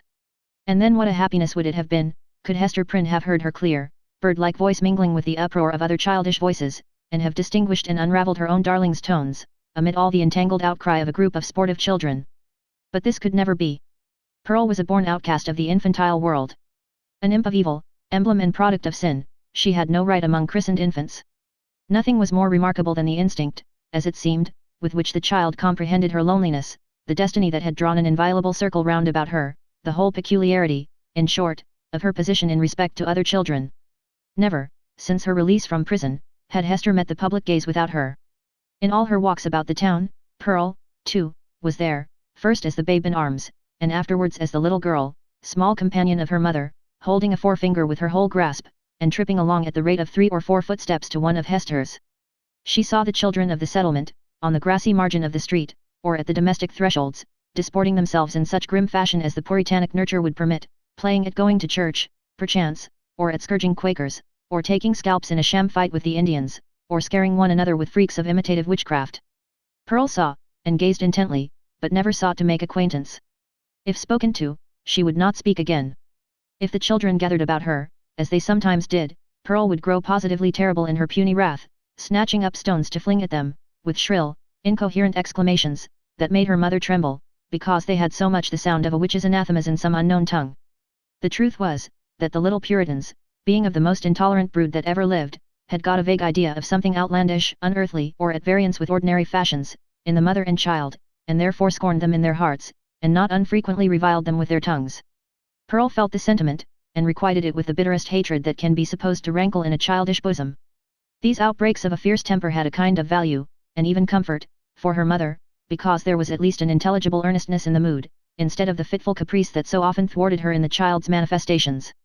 It appalled her, nevertheless, to discern here, again, a shadowy reflection of the evil that had existed in herself. All this enmity and passion had Pearl inherited, by inalienable right, out of Hester's heart. Mother and daughter stood together in the same circle of seclusion from human society, and in the nature of the child seemed to be perpetuated those unquiet elements that had distracted Hester Prynne before Pearl's birth, but had since begun to be soothed away by the softening influences of maternity. At home, within and around her mother's cottage, Pearl wanted not a wide and various circle of acquaintance. The spell of life went forth from her ever-creative spirit, and communicated itself to 1,000 objects, as a torch kindles a flame wherever it may be applied. The unlikeliest materials, a stick, a bunch of rags, a flower, were the puppets of Pearl's witchcraft, and, without undergoing any outward change, became spiritually adapted to whatever drama occupied the stage of her inner world. Her one baby voice served a multitude of imaginary personages, old and young, to talk with all. The pine trees, aged, black and solemn, and flinging groans and other melancholy utterances on the breeze, needed little transformation to figure as Puritan elders. The ugliest weeds of the garden were their children, whom Pearl smote down and uprooted, most unmercifully. It was wonderful, the vast variety of forms into which she threw her intellect, with no continuity, indeed, but darting up and dancing, always in a state of preternatural activity, soon sinking down, as if exhausted by so rapid and feverish a tide of life, and succeeded by other shapes of a similar wild energy. It was like nothing so much as the phantasmagoric play of the northern lights. In the mere exercise of the fancy, however, and the sportiveness of a growing mind, there might be little more than was observable in other children of bright faculties, except as Pearl, in the dearth of human playmates, was thrown more upon the visionary throng which she created. The singularity lay in the hostile feelings with which the child regarded all these offspring of her own heart and mind. She never created a friend, but seemed always to be sowing broadcast the dragon's teeth, whence sprung a harvest of armed enemies, against whom she rushed to battle. It was inexpressibly sad, then what depth of sorrow to a mother, who felt in her own heart the cause, to observe, in one so young, this constant recognition of an adverse world, and so fierce a training of the energies that were to make good her cause, in the contest that must ensue. Gazing at Pearl, Hester Prynne often dropped her work upon her knees, and cried out with an agony which she would fain have hidden, but which made utterance for itself, betwixt speech and a groan, O Father in heaven, if thou art still my Father, what is this being which I have brought into the world? And Pearl, overhearing the ejaculation, or aware, through some more subtle channel, of those throbs of anguish, would turn her vivid and beautiful little face upon her mother, smile with sprite-like intelligence, and resume her play. A touch of Pearl's baby hand. One peculiarity of the child's deportment remains yet to be told. The very first thing which she had noticed in her life was, not the mother's smile, responding to it, as other babies do, by that faint, embryo smile of the little mouth, remembered so doubtfully afterwards, and with such fond discussion whether it were indeed a smile. By no means. But that first object of which Pearl seemed to become aware was, shall we say it, the scarlet letter on Hester's bosom. One day, as her mother stooped over the cradle, the infant's eyes had been caught by the glimmering of the gold embroidery about the letter, and, putting up her little hand, she grasped at it, smiling, not doubtfully, but with a decided gleam, that gave her face the look of a much older child. Then, gasping for breath, did Hester Prynne clutch the fatal token, instinctively endeavouring to tear it away, so infinite was the torture inflicted by the intelligent touch of Pearl's baby hand. Again, as if her mother's agonized gesture were meant only to make sport for her, did little Pearl look into her eyes, and smile. From that epoch, except when the child was asleep, Hester had never felt a moment's safety, not a moment's calm enjoyment of her. Weeks, it is true, would sometimes elapse, during which Pearl's gaze might never once be fixed upon the scarlet letter, but then, again, it would come at unawares, like the stroke of sudden death, and always with that peculiar smile, an odd expression of the eyes. Once, this freakish, elvish cast came into the child's eyes, while Hester was looking at her own image in them, as mothers are fond of doing, and, suddenly, for women in solitude, and with troubled hearts, are pestered with unaccountable delusions, she fancied that she beheld, not her own miniature portrait, but another face, in the small black mirror of Pearl's eye.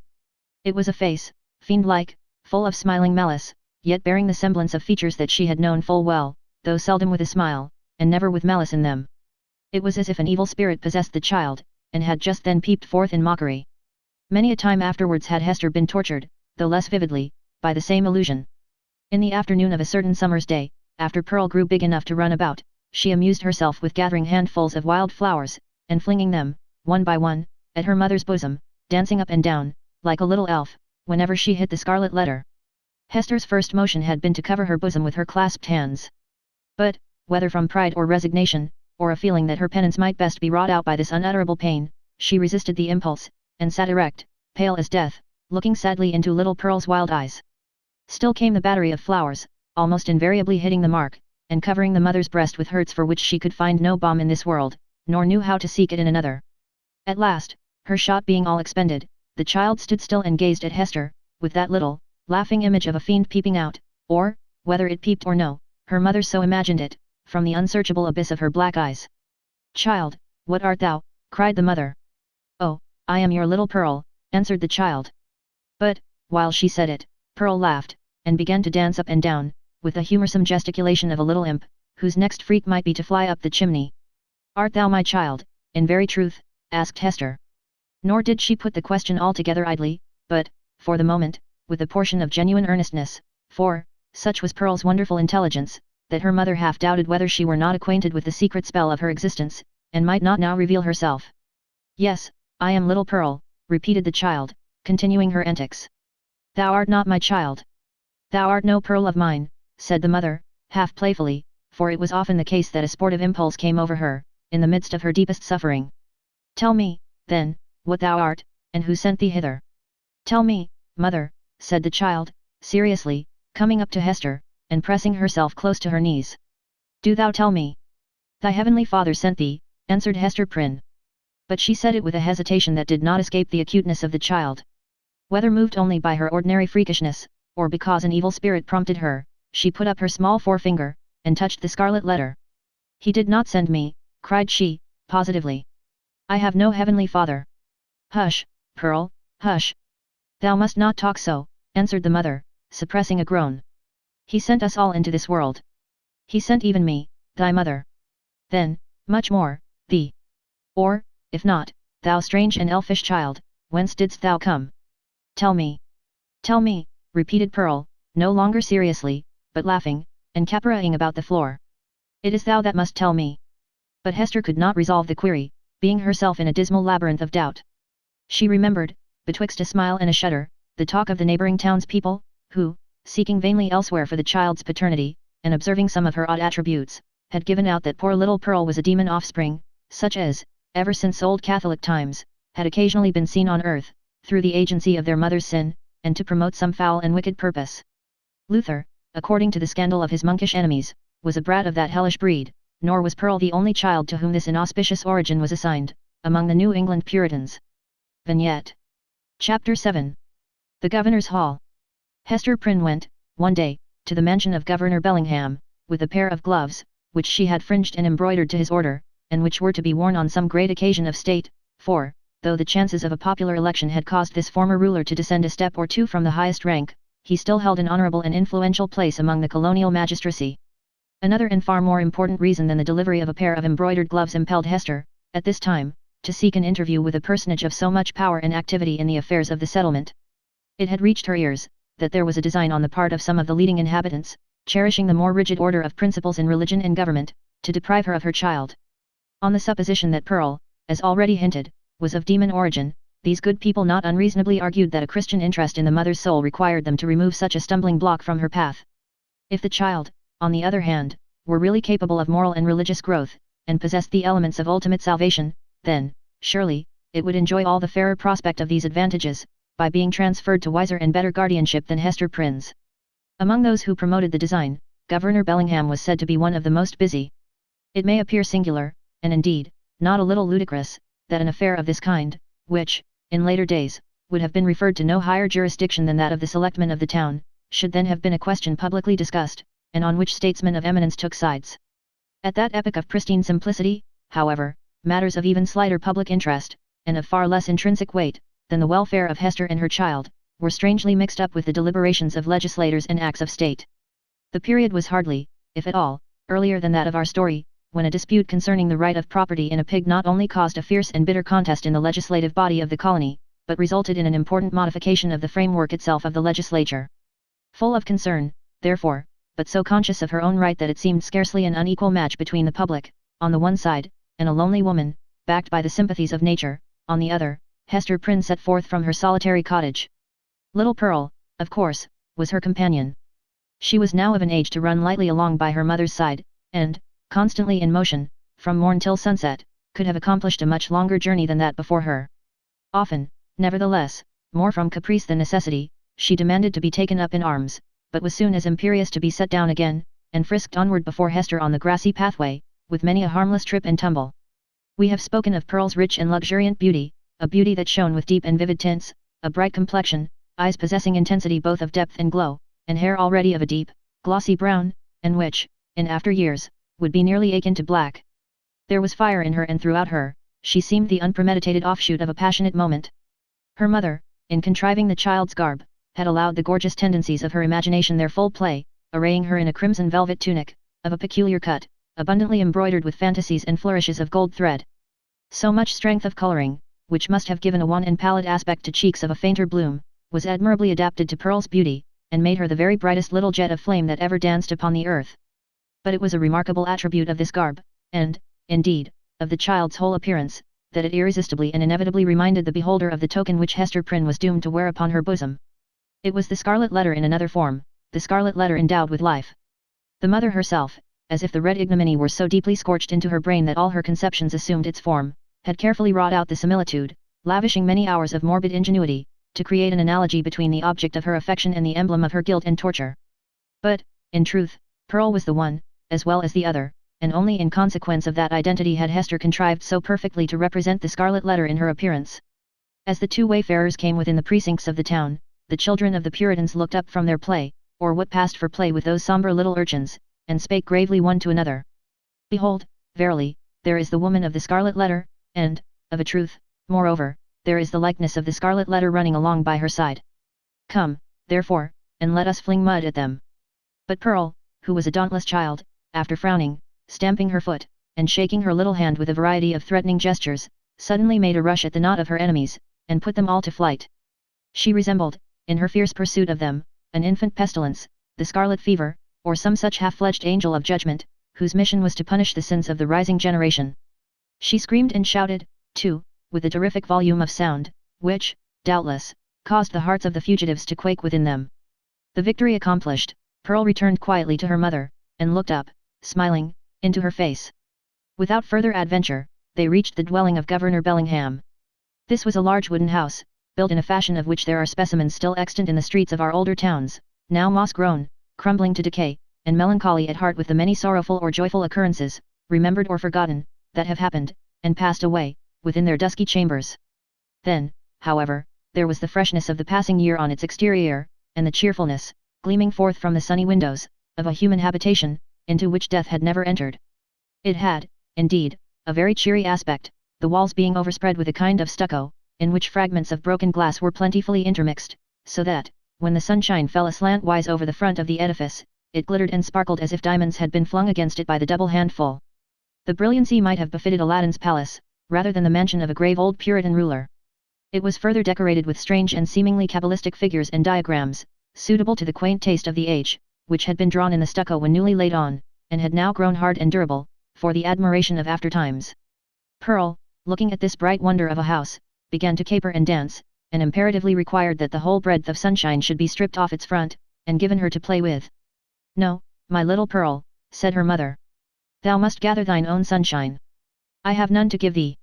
They approached the door, which was of an arched form, and flanked on each side by a narrow tower or projection of the edifice, in both of which were lattice windows, with wooden shutters to close over them at need. Lifting the iron hammer that hung at the portal, Hester Prynne gave a summons, which was answered by one of the governor's bond-servants, a free-born Englishman, but now a 7-years slave. During that term he was to be the property of his master, and as much a commodity of bargain and sale as an ox, or a joint stool. The serf wore the blue coat, which was the customary garb of serving men of that period, and long before, in the old hereditary halls of England. "Is the worshipful Governor Bellingham within?" inquired Hester. "Yet, forsooth," replied the bond-servant, staring with wide-open eyes at the scarlet letter, which, being a newcomer in the country, he had never before seen. "Yet, his honourable worship is within. But he hath a godly minister or two with him, and likewise a leech. Ye may not see his worship now." "Nevertheless, I will enter," answered Hester Prynne, and the bond-servant, perhaps judging from the decision of her air, and the glittering symbol in her bosom, that she was a great lady in the land, offered no opposition. So the mother and little Pearl were admitted into the hall of entrance. With many variations, suggested by the nature of his building materials, diversity of climate, and a different mode of social life, Governor Bellingham had planned his new habitation after the residences of gentlemen of fair estate in his native land. Here, then, was a wide and reasonably lofty hall, extending through the whole depth of the house, and forming a medium of general communication, more or less directly, with all the other apartments. At one extremity, this spacious room was lighted by the windows of the 2 towers, which formed a small recess on either side of the portal. At the other end, though partly muffled by a curtain, it was more powerfully illuminated by one of those embowed hall windows which we read of in old books, and which was provided with a deep and cushioned seat. Here, on the cushion, lay a folio tome, probably of the Chronicles of England, or other such substantial literature, even as, in our own days, we scatter gilded volumes on the centre table, to be turned over by the casual guest. The furniture of the hall consisted of some ponderous chairs, the backs of which were elaborately carved with wreaths of oaken flowers, and likewise a table in the same taste, the whole being of the Elizabethan age, or perhaps earlier, and heirlooms, transferred hither from the governor's paternal home. On the table, in token that the sentiment of old English hospitality had not been left behind, stood a large pewter tankard, at the bottom of which, had Hester or Pearl peeped into it, they might have seen the frothy remnant of a recent draught of ale. On the wall hung a row of portraits, representing the forefathers of the Bellingham lineage, some with armour on their breasts, and others with stately ruffs and robes of peace. All were characterized by the sternness and severity which old portraits so invariably put on, as if they were the ghosts, rather than the pictures, of departed worthies, and were gazing with harsh and intolerant criticism at the pursuits and enjoyments of living men. The governor's breastplate. At about the centre of the oaken panels, that lined the hall, was suspended a suit of mail, not, like the pictures, an ancestral relic, but of the most modern date, for it had been manufactured by a skilful armourer in London, the same year in which Governor Bellingham came over to New England. There was a steel headpiece, a cuirass, a gorget, and greaves, with a pair of gauntlets and a sword hanging beneath, all, and especially the helmet and breastplate, so highly burnished as to glow with white radiance, and scatter an illumination everywhere about upon the floor. This bright panoply was not meant for mere idle show, but had been worn by the governor on many a solemn muster and training field, and had glittered, moreover, at the head of a regiment in the Pequod War. For, though bred a lawyer, and accustomed to speak of Bacon, Coke, Noy, and Finch as his professional associates, the exigencies of this new country had transformed Governor Bellingham into a soldier, as well as a statesman and ruler. Little Pearl, who was as greatly pleased with the gleaming armor as she had been with the glittering frontispiece of the house, spent some time looking into the polished mirror of the breastplate. "Mother," cried she, "I see you here. Look! Look!" Hester looked, by way of humoring the child, and she saw that, owing to the peculiar effect of this convex mirror, the scarlet letter was represented in exaggerated and gigantic proportions, so as to be greatly the most prominent feature of her appearance. In truth, she seemed absolutely hidden behind it. Pearl pointed upward, also, at a similar picture in the headpiece, smiling at her mother, with the elfish intelligence that was so familiar an expression on her small physiognomy. That look of naughty merriment was likewise reflected in the mirror, with so much breadth and intensity of effect, that it made Hester Prynne feel as if it could not be the image of her own child, but of an imp who was seeking to mold itself into Pearl's shape. "Come along, Pearl," said she, drawing her away. "Come and look into this fair garden. It may be we shall see flowers there, more beautiful ones than we find in the woods." Pearl, accordingly, ran to the bow window, at the farther end of the hall, and looked along the vista of a garden walk, carpeted with closely shaven grass, and bordered with some rude and immature attempt at shrubbery. But the proprietor appeared already to have relinquished, as hopeless, the effort to perpetuate on this side of the Atlantic, in a hard soil and amid the close struggle for subsistence, the native English taste for ornamental gardening. Cabbages grew in plain sight, and a pumpkin vine, rooted at some distance, had run across the intervening space, and deposited one of its gigantic products directly beneath the hall window, as if to warn the governor that this great lump of vegetable gold was as rich an ornament as New England earth would offer him. There were a few rose bushes, however, and a number of apple trees, probably the descendants of those planted by the Reverend Mr. Blackstone, the first settler of the peninsula, that half-mythological personage, who rides through our early annals, seated on the back of a bull. Pearl, seeing the rose bushes, began to cry for a red rose, and would not be pacified. "Hush, child, hush," said her mother, earnestly. "Do not cry, dear little Pearl. I hear voices in the garden. The governor is coming, and gentlemen along with him." In fact, adown the vista of the garden avenue a number of persons were seen approaching towards the house. Pearl, in utter scorn of her mother's attempt to quiet her, gave an eldritch scream, and then became silent, not from any notion of obedience, but because the quick and mobile curiosity of her disposition was excited by the appearance of these new personages. Chapter 8. The Elf Child and the Minister. Governor Bellingham, in a loose gown and easy cap, such as elderly gentlemen love to endue themselves with, in their domestic privacy, walked foremost, and appeared to be showing off his estate, and expatiating on his projected improvements. The wide circumference of an elaborate ruff, beneath his grey beard, in the antiquated fashion of King James's reign, caused his head to look not a little like that of John the Baptist in a charger. The impression made by his aspect, so rigid and severe, and frost-bitten with more than autumnal age, was hardly in keeping with the appliances of worldly enjoyment wherewith he had evidently done his utmost to surround himself. But it is an error to suppose that our grave forefathers, though accustomed to speak and think of human existence as a state merely of trial and warfare, and though unfeignedly prepared to sacrifice goods and life at the behest of duty, made it a matter of conscience to reject such means of comfort, or even luxury, as lay fairly within their grasp. This creed was never taught, for instance, by the venerable pastor, John Wilson, whose beard, white as a snowdrift, was seen over Governor Bellingham's shoulder, while its wearer suggested that pears and peaches might yet be naturalized in the New England climate, and that purple grapes might possibly be compelled to nourish, against the sunny garden wall. The old clergyman, nurtured at the rich bosom of the English Church, had a long-established and legitimate taste for all good and comfortable things, and however stern he might show himself in the pulpit, or in his public reproof of such transgressions as that of Hester Prynne, still the genial benevolence of his private life had won him warmer affection than was accorded to any of his professional contemporaries. Behind the governor and Mr. Wilson came two other guests, one the Reverend Arthur Dimmesdale, whom the reader may remember as having taken a brief and reluctant part in the scene of Hester Prynne's disgrace, and, in close companionship with him, old Roger Chillingworth, a person of great skill in physic, who, for 2 or 3 years past, had been settled in the town. It was understood that this learned man was the physician as well as friend of the young minister, whose health had severely suffered, of late, by his too unreserved self-sacrifice to the labours and duties of the pastoral relation. The governor, in advance of his visitors, ascended 1 or 2 steps, and, throwing open the leaves of the great hall window, found himself close to little Pearl. The shadow of the curtain fell on Hester Prynne, and partially concealed her. "What have we here?" said Governor Bellingham, looking with surprise at the scarlet little figure before him. "I profess, I have never seen the like, since my days of vanity, in old King James's time, when I was wont to esteem it a high favour to be admitted to a court masque. There used to be a swarm of these small apparitions, in holiday time, and we called them children of the Lord of Misrule. But how gat such a guest into my hall?" "I, indeed," cried good old Mr. Wilson. "What little bird of scarlet plumage may this be?" Methinks I have seen just such figures, when the sun has been shining through a richly painted window, and tracing out the golden and crimson images across the floor. But that was in the old land. Prithee, young one, who art thou, and what has ailed thy mother to bedizen thee in this strange fashion? Art thou a Christian child, ha? Dost know thy catechism? Or art thou one of those naughty elves or fairies, whom we thought to have left behind us, with other relics of Pappy Strutty, in merry old England? I am mother's child, answered the Scarlet Vision, and my name is Pearl. Pearl, ruby, rather, or coral, or red rose, at the very least, judging from thy hue, responded the old minister, putting forth his hand in a vain attempt to pat little Pearl on the cheek. But where is this mother of thine? Ah! I see, he added, and, turning to Governor Bellingham, whispered, this is the self-same child of whom we have held speech together, and behold here the unhappy woman, Hester Prynne, her mother. Sayest thou so? Cried the governor. Nay, we might have judged that such a child's mother must needs be a scarlet woman, and a worthy type of her of Babylon. But she comes at a good time, and we will look into this matter forthwith. Governor Bellingham stepped through the window into the hall, followed by his 3 guests. Hester Prynne, said he, fixing his naturally stern regard on the wearer of the scarlet letter, there hath been much question concerning thee, of late.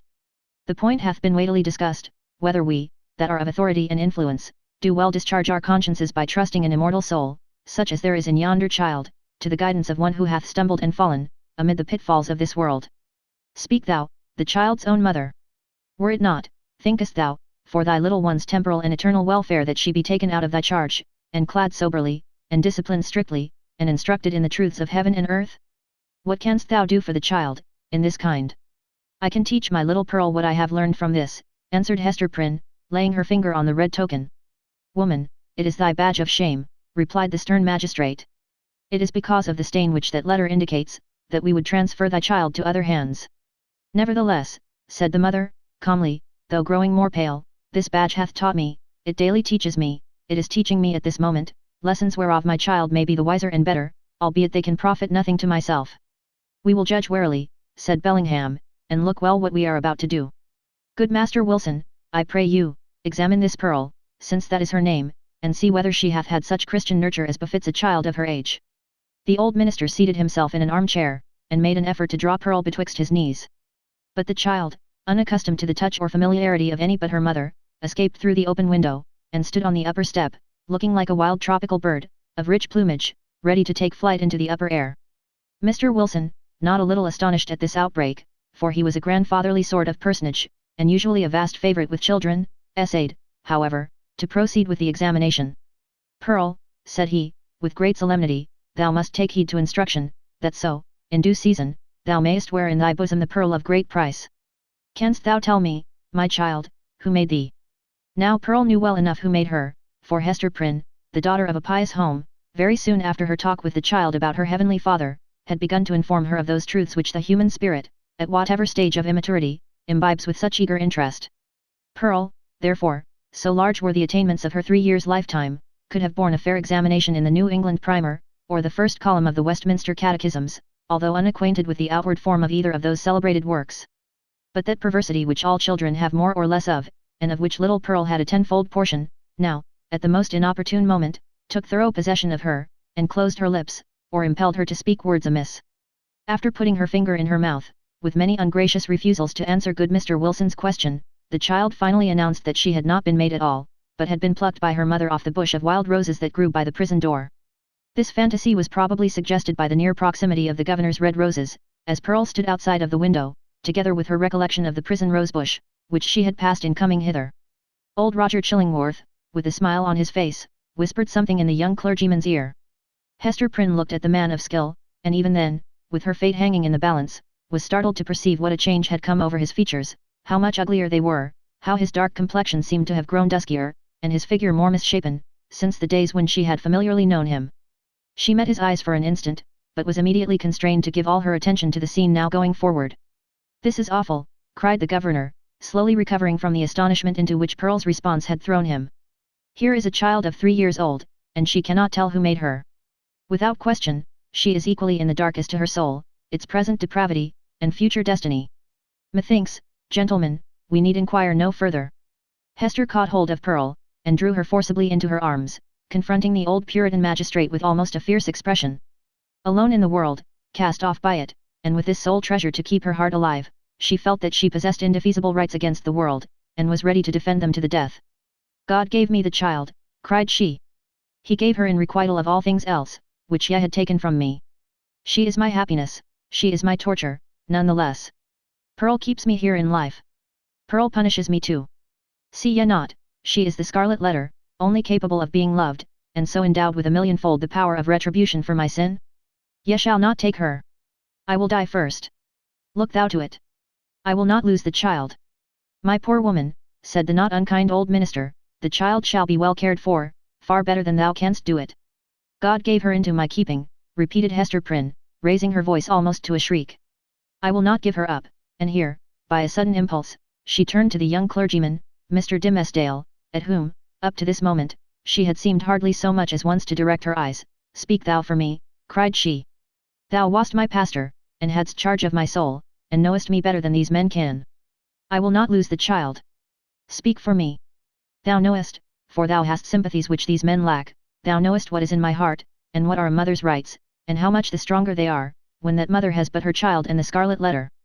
Look thou to it. I will not lose the child. Look to it." At this wild and singular appeal, which indicated that Hester Prynne's situation had provoked her to little less than madness, the young minister at once came forward, pale, and holding his hand over his heart, as was his custom whenever his peculiarly nervous temperament was thrown into agitation. He looked now more careworn and emaciated than as we described him at the scene of Hester's public ignominy, and whether it were his failing health, or whatever the cause might be, his large dark eyes had a world of pain in their troubled and melancholy depth. "There is truth in what she says," began the minister, with a voice sweet, tremulous, but powerful, in so much that the hall re-echoed, and the hollow armor rang with it, "truth in what Hester says, and in the feeling which inspires her. God gave her the child, and gave her, too, an instinctive knowledge of its nature and requirements, both seemingly so peculiar, which no other mortal being can possess. And, moreover, is there not a quality of awful sacredness in the relation between this mother and this child?" "How is that, good Master Dimmesdale?" interrupted the governor. "Make that plain, I pray you." "It must be even so," resumed the minister. "For, if we deem it otherwise, do we not thereby say that the Heavenly Father, the Creator of all flesh, hath lightly recognized a deed of sin, and made of no account the distinction between unhallowed lust and holy love? This child of its father's guilt and its mother's shame hath come from the hand of God, to work in many ways upon her heart, who pleads so earnestly, and with such bitterness of spirit, the right to keep her. It was meant for a blessing, for the one blessing of her life. It was meant, doubtless, as the mother herself hath told us, for a retribution too, a torture to be felt at many an unthought of moment, a pang, a sting, an ever-recurring agony, in the midst of a troubled joy. Hath she not expressed this thought in the garb of the poor child, so forcibly reminding us of that red symbol which sears her bosom?" "Well said, again," cried good Mr. Wilson. "I feared the woman had no better thought than to make a mountebank of her child." "Oh, not so, not so," continued Mr. Dimmesdale. "She recognizes, believe me, the solemn miracle which God hath wrought, in the existence of that child. And may she feel, too, what, methinks, is the very truth, that this boon was meant, above all things else, to keep the mother's soul alive, and to preserve her from blacker depths of sin into which Satan might else have sought to plunge her. Therefore it is good for this poor, sinful woman that she hath an infant immortality, a being capable of eternal joy or sorrow, confided to her care, to be trained up by her to righteousness, to remind her, at every moment, of her fall, but yet to teach her, as it were by the Creator's sacred pledge, that, if she bring the child to heaven, the child also will bring its parent thither. Herein is the sinful mother happier than the sinful father.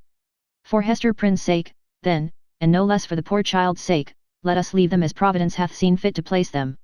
"You speak, my friend, with a strange earnestness," said old Roger Chillingworth, smiling at him.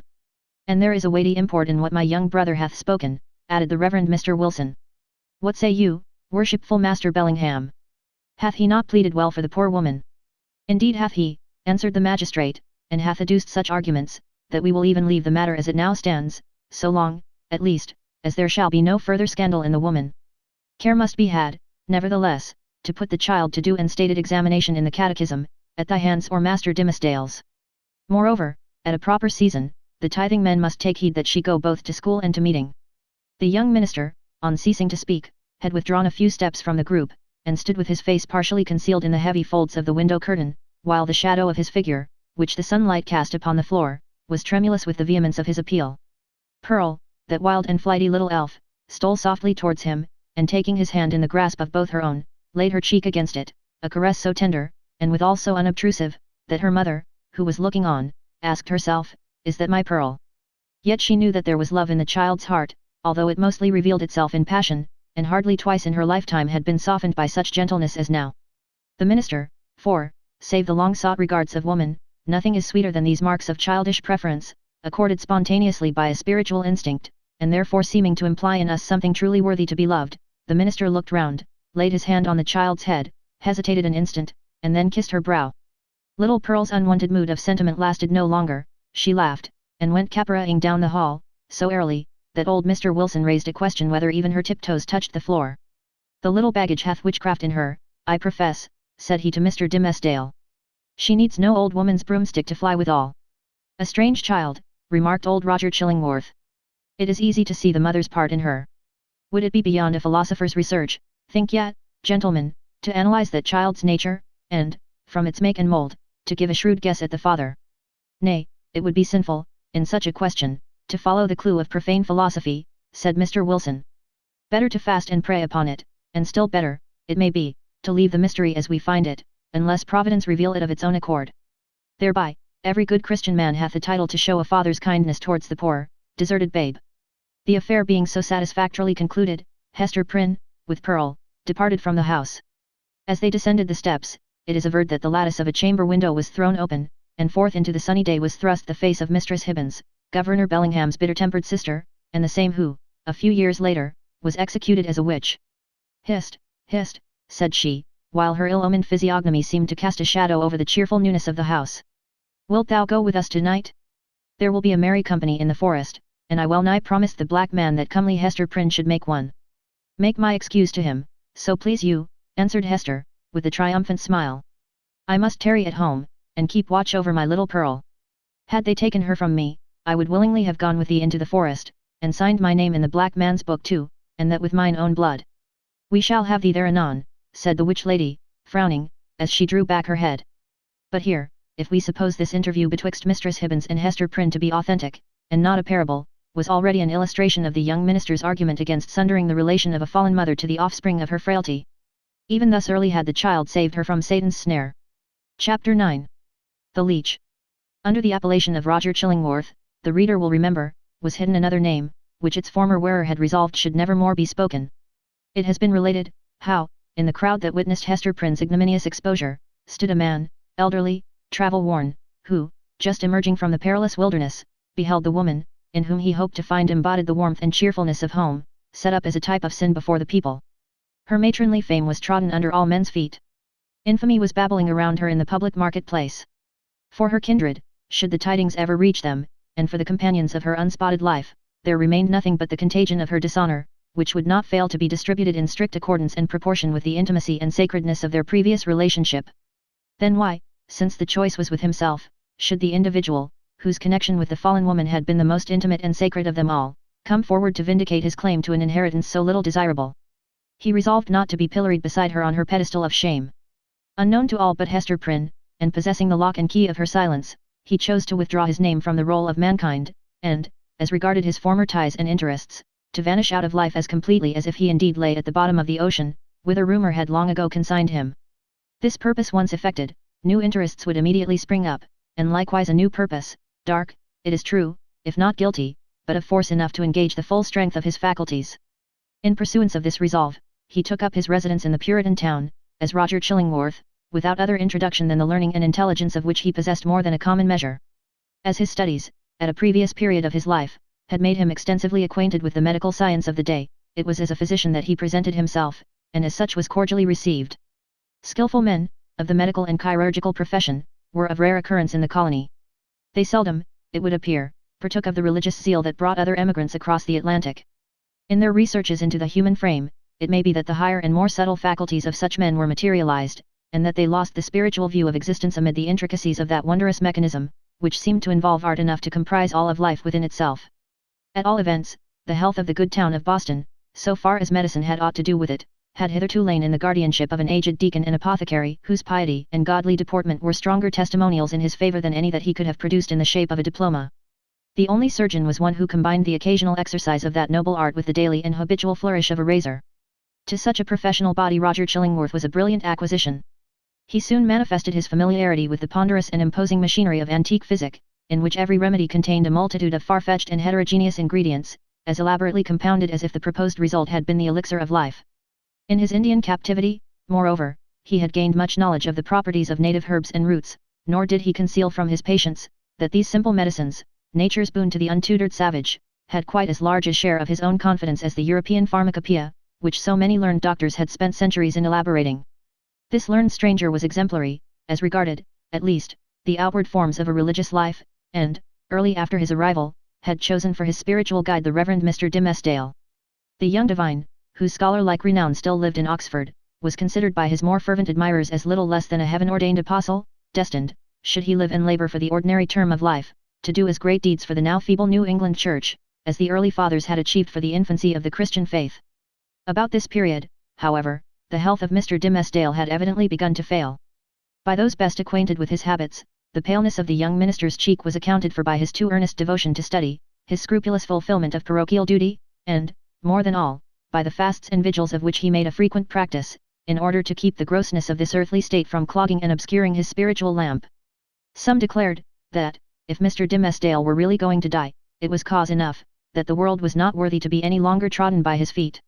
He himself, on the other hand, with characteristic humility, avowed his belief, that, if Providence should see fit to remove him, it would be because of his own unworthiness to perform its humblest mission here on earth.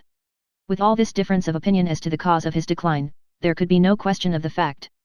His form grew emaciated, his voice, though still rich and sweet, had a certain melancholy prophecy of decay in it.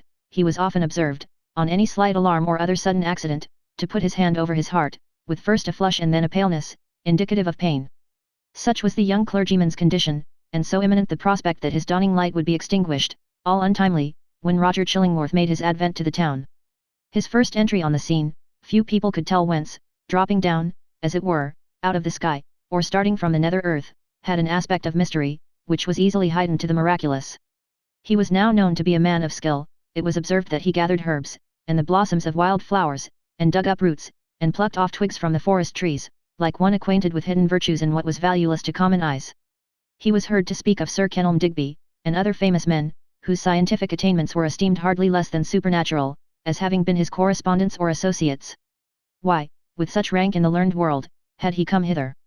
What could he, whose sphere was in great cities, be seeking in the wilderness?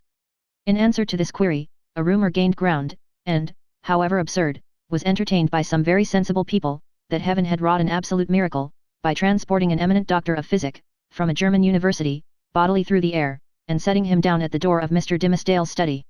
Individuals of wiser faith, indeed, who knew that heaven promotes its purposes without aiming at the stage effect of what is called miraculous interposition, were inclined to see a providential hand in Roger Chillingworth's so opportune arrival. This idea was countenanced by the strong interest which the physician ever manifested in the young clergyman. He attached himself to him as a parishioner, and sought to win a friendly regard and confidence from his naturally reserved sensibility. He expressed great alarm at his pastor's state of health, but was anxious to attempt the cure, and, if early undertaken, seemed not despondent of a favourable result. The elders, the deacons, the motherly dames, and the young and fair maidens, of Mr. Dimmesdale's flock, were alike importunate that he should make trial of the physician's frankly offered skill. Mr. Dimmesdale gently repelled their entreaties. "I need no medicine," said he. But how could the young minister say so, when, with every successive Sabbath, his cheek was paler and thinner, and his voice more tremulous than before, when it had now become a constant habit, rather than a casual gesture, to press his hand over his heart? Was he weary of his labours? Did he wish to die? These questions were solemnly propounded to Mr. Dimmesdale by the elder ministers of Boston and the deacons of his church, who, to use their own phrase, dealt with him on the sin of rejecting the aid which Providence so manifestly held out. He listened in silence, and finally promised to confer with the physician. "Were it God's will," said the Reverend Mr. Dimmesdale, when, in fulfilment of this pledge, he requested old Roger Chillingworth's professional advice, "I could be well content, that my labours, and my sorrows, and my sins, and my pains, should shortly end with me, and what is earthly of them be buried in my grave, and the spiritual go with me to my eternal state, rather than that you should put your skill to the proof in my behalf." "Ah," replied Roger Chillingworth, with that quietness which, whether imposed or natural, marked all his deportment, "it is thus that a young clergyman is apt to speak. Youthful men, not having taken a deep root, give up their hold of life so easily. And saintly men, who walk with God on earth, would fain be away, to walk with him on the golden pavements of the New Jerusalem. Nay, rejoined the young minister, putting his hand to his heart, with a flush of pain flitting over his brow, were I worthier to walk there, I could be better content to toil here. Good men ever interpret themselves too meanly, said the physician. The minister and leech. In this manner, the mysterious old Roger Chillingworth became the medical adviser of the Reverend Mr. Dimmesdale. As not only the disease interested the physician, but he was strongly moved to look into the character and qualities of the patient, these two men, so different in age, came gradually to spend much time together. For the sake of the minister's health, and to enable the leech to gather plants with healing balm in them, they took long walks on the seashore, or in the forest, mingling various talk with the plash and murmur of the waves, and the solemn wind anthem among the tree tops. Often, likewise, one was the guest of the other, in his place of study and retirement. There was a fascination for the minister in the company of the man of science, in whom he recognized an intellectual cultivation of no moderate depth or scope, together with a range and freedom of ideas, that he would have vainly looked for among the members of his own profession. In truth, he was startled, if not shocked, to find this attribute in the physician. Mr. Dimmesdale was a true priest, a true religionist, with the reverential sentiment largely developed, and an order of mind that impelled itself powerfully along the track of a creed, and wore its passage continually deeper with the lapse of time. In no state of society would he have been what is called a man of liberal views, it would always be essential to his peace to feel the pressure of a faith about him, supporting, while it confined him within its iron framework. Not the less, however, though with a tremulous enjoyment, did he feel the occasional relief of looking at the universe through the medium of another kind of intellect than those with which he habitually held converse. It was as if a window were thrown open, admitting a freer atmosphere into the close and stifled study, where his life was wasting itself away, amid lamplight, or obstructed daybeams, and the musty fragrance, be it sensual or moral, that exhales from books. But the air was too fresh and chill to be long breathed with comfort. So the minister, and the physician with him, withdrew again within the limits of what their church defined as orthodox. Thus Roger Chillingworth scrutinized his patient carefully, both as he saw him in his ordinary life, keeping an accustomed pathway in the range of thoughts familiar to him, and as he appeared when thrown amidst other moral scenery, the novelty of which might call out something new to the surface of his character. He deemed it essential, it would seem, to know the man, before attempting to do him good. Wherever there is a heart and an intellect, the diseases of the physical frame are tinged with the peculiarities of these. In Arthur Dimmesdale, thought and imagination were so active, and sensibility so intense, that the bodily infirmity would be likely to have its groundwork there. So Roger Chillingworth, the man of skill, the kind and friendly physician, strove to go deep into his patient's bosom, delving among his principles, prying into his recollections, and probing everything with a cautious touch, like a treasure seeker in a dark cavern. Few secrets can escape an investigator, who has opportunity and license to undertake such a quest, and skill to follow it up. A man burdened with a secret should especially avoid the intimacy of his physician. If the latter possess native sagacity, and a nameless something more, let us call it intuition, if he show no intrusive egotism, nor disagreeably prominent characteristics of his own, if he have the power, which must be born with him, to bring his mind into such affinity with his patients, that this last shall unawares have spoken what he imagines himself only to have thought, if such revelations be received without tumult, and acknowledged not so often by an uttered sympathy as by silence. An inarticulate breath, and here and there a word, to indicate that all is understood, if to these qualifications of a confidant be joined the advantages afforded by his recognized character as a physician, then, at some inevitable moment, will the soul of the sufferer be dissolved, and flow forth in a dark, but transparent stream, bringing all its mysteries into the daylight. Roger Chillingworth possessed all, or most, of the attributes above enumerated. Nevertheless, time went on, a kind of intimacy, as we have said, grew up between these two cultivated minds, which had as wide a field as the whole sphere of human thought and study, to meet upon. They discussed every topic of ethics and religion, of public affairs and private character, they talked much, on both sides, of matters that seemed personal to themselves, and yet no secret, such as the physician fancied must exist there, ever stole out of the minister's consciousness into his companion's ear. The latter had his suspicions, indeed, that even the nature of Mr. Dimmesdale's bodily disease had never fairly been revealed to him. It was a strange reserve. After a time, at a hint from Roger Chillingworth, the friends of Mr. Dimmesdale effected an arrangement by which the two were lodged in the same house, so that every ebb and flow of the minister's lifetide might pass under the eye of his anxious and attached physician. There was much joy throughout the town, when this greatly desirable object was attained. It was held to be the best possible measure for the young clergyman's welfare, unless, indeed, as often urged by such as felt authorized to do so, he had selected some one of the many blooming damsels, spiritually devoted to him, to become his devoted wife. This latter step, however, there was no present prospect that Arthur Dimmesdale would be prevailed upon to take. He rejected all suggestions of the kind, as if priestly celibacy were one of his articles of church discipline.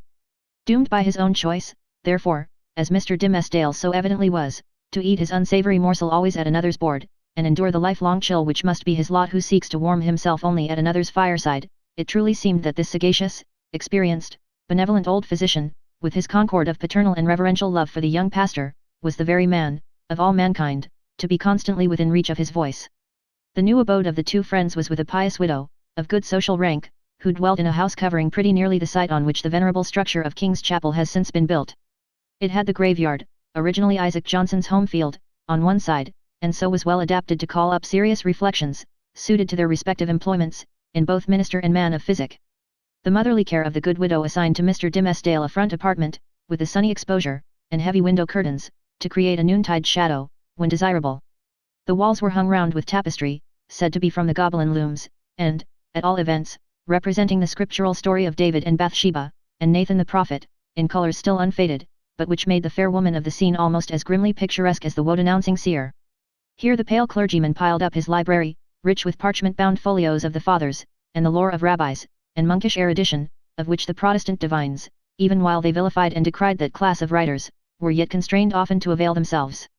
On the other side of the house old Roger Chillingworth arranged his study and laboratory, not such as a modern man of science would reckon even tolerably complete, but provided with a distilling apparatus, and the means of compounding drugs and chemicals, which the practised alchemist knew well how to turn to purpose.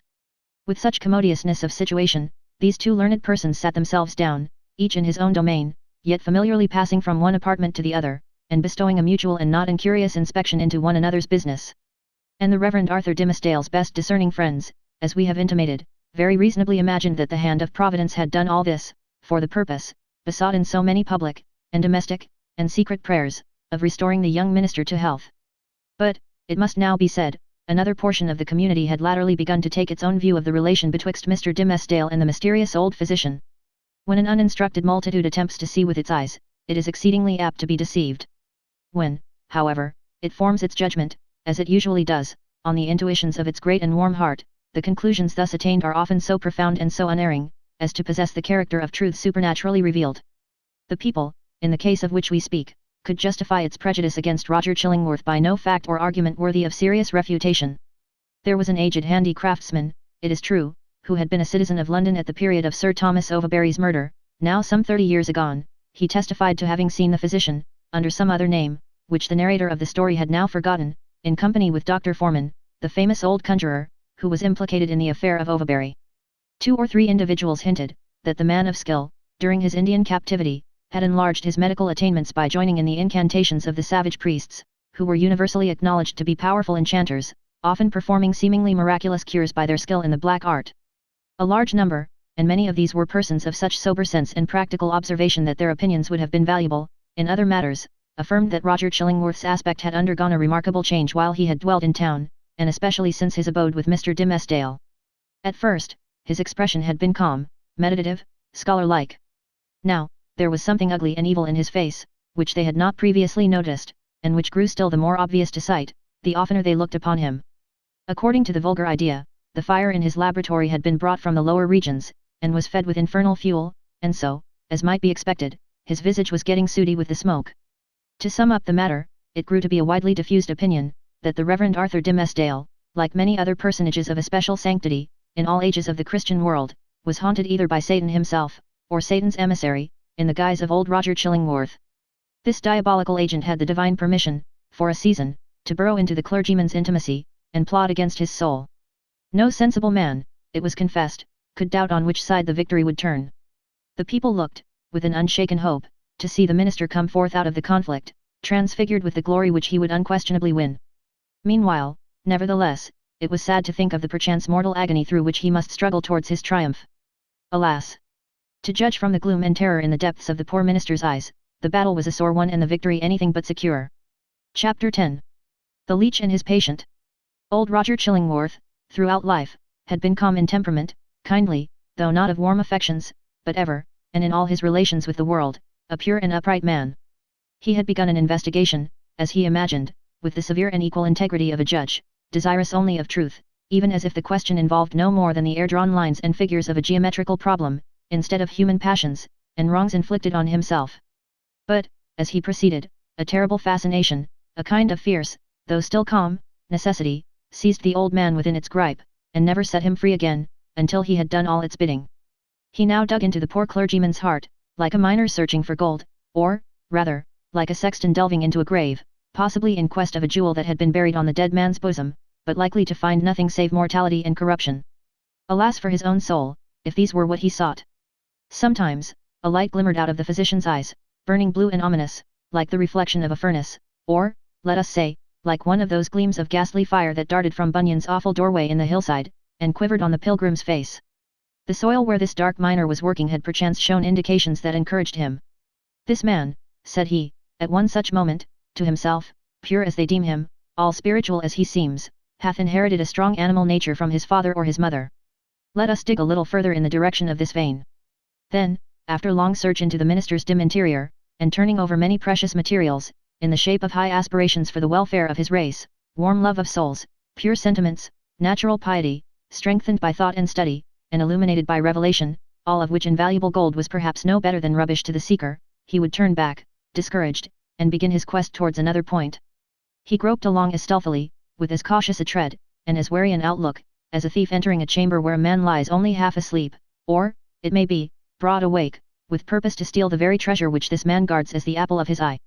In spite of his premeditated carefulness, the floor would now and then creak, his garments would rustle, the shadow of his presence, in a forbidden proximity, would be thrown across his victim. In other words, Mr. Dimmesdale, whose sensibility of nerve often produced the effect of spiritual intuition, would become vaguely aware that something inimical to his peace had thrust itself into relation with him. But old Roger Chillingworth, too, had perceptions that were almost intuitive, and when the minister threw his startled eyes towards him, there the physician sat, his kind, watchful, sympathizing, but never intrusive friend. Yet Mr. Dimmesdale would perhaps have seen this individual's character more perfectly, if a certain morbidness, to which sick hearts are liable, had not rendered him suspicious of all mankind. Trusting no man as his friend, he could not recognize his enemy when the latter actually appeared. He therefore still kept up a familiar intercourse with him, daily receiving the old physician in his study, or visiting the laboratory, and, for recreation's sake, watching the processes by which weeds were converted into drugs of potency. One day, leaning his forehead on his hand, and his elbow on the sill of the open window, that looked towards the graveyard, he talked with Roger Chillingworth, while the old man was examining a bundle of unsightly plants. "Where," asked he, with a look askance at them, for it was the clergyman's peculiarity that he seldom, nowadays, looked straight forth at any object, whether human or inanimate, "where, my kind doctor, did you gather those herbs, with such a dark, flabby leaf?" "Even in the graveyard here at hand," answered the physician, continuing his employment. "They are new to me. I found them growing on a grave, which bore no tombstone, nor other memorial of the dead man, save these ugly weeds, that have taken upon themselves to keep him in remembrance.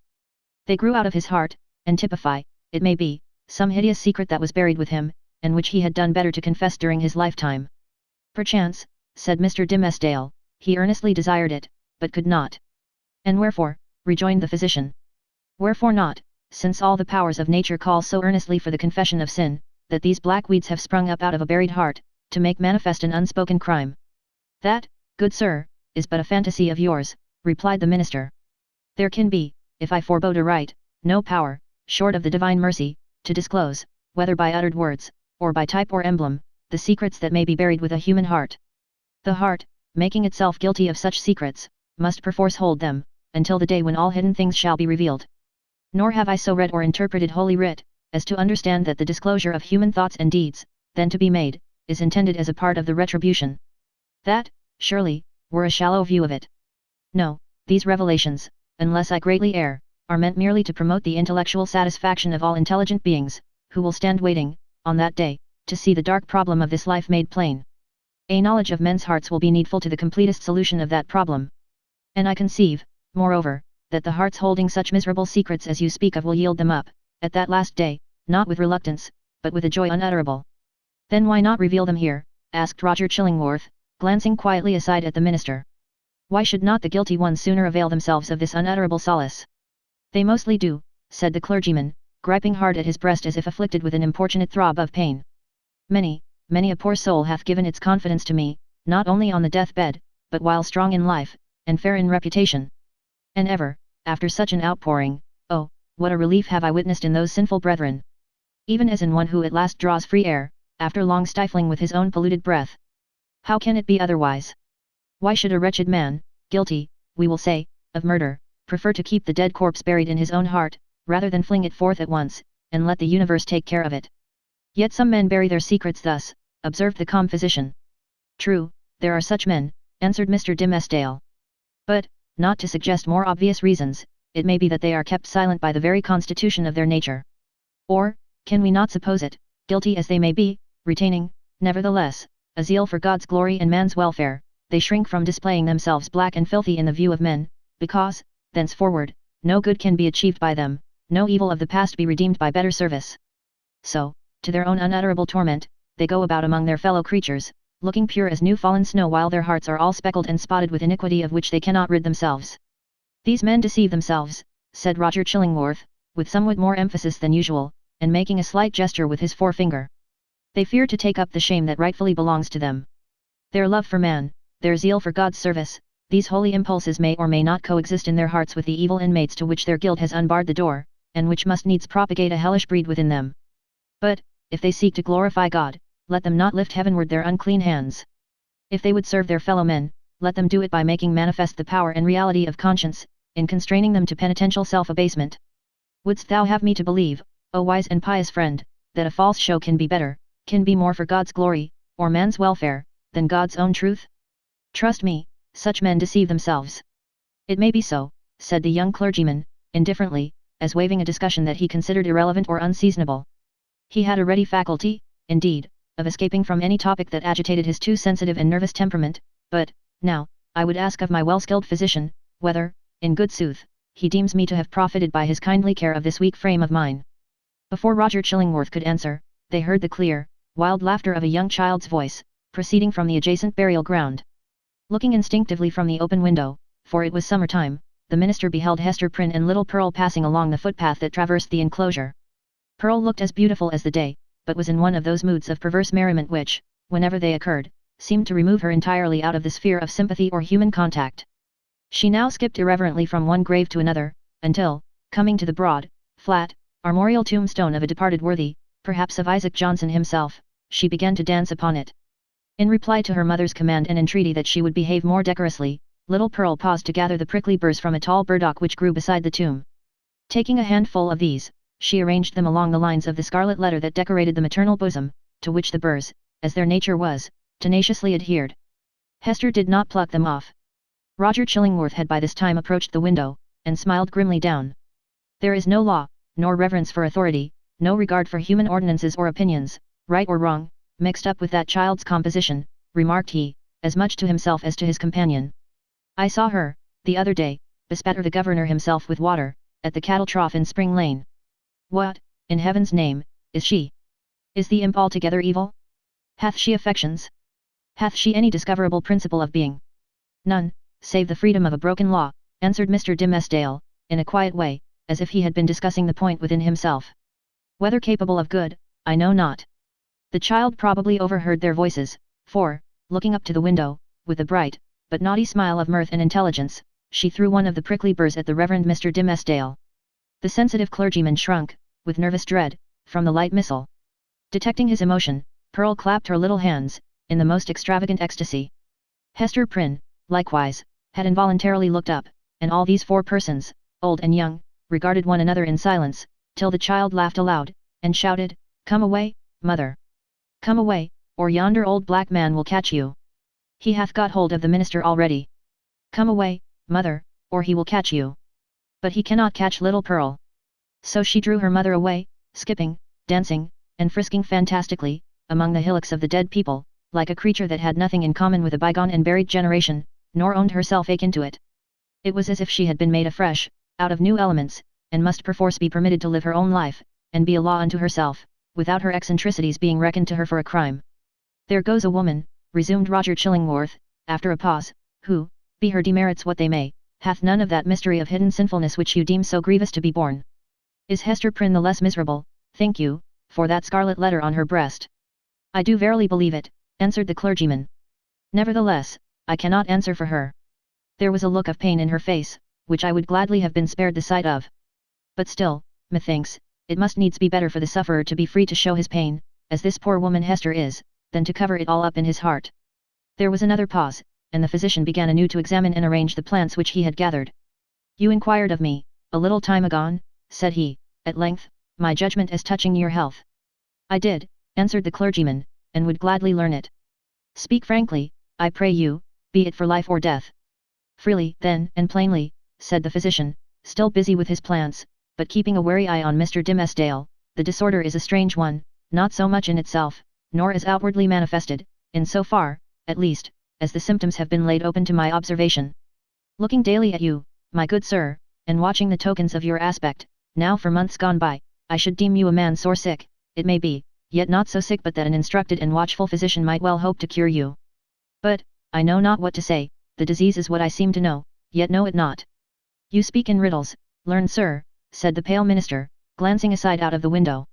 "Then, to speak more plainly," continued the physician, "and I crave pardon, sir, should it seem to require pardon, for this needful plainness of my speech. Let me ask, as your friend, as one having charge, under Providence, of your life and physical well-being, hath all the operation of this disorder been fairly laid open and recounted to me?" "How can you question it?" asked the minister. "Surely, it were child's play, to call in a physician, and then hide the sore." "You would tell me, then, that I know all," said Roger Chillingworth, deliberately, and fixing an eye, bright with intense and concentrated intelligence, on the minister's face. "Be it so. But, again, he to whom only the outward and physical evil is laid open, know it, oftentimes, but half the evil which he is called upon to cure.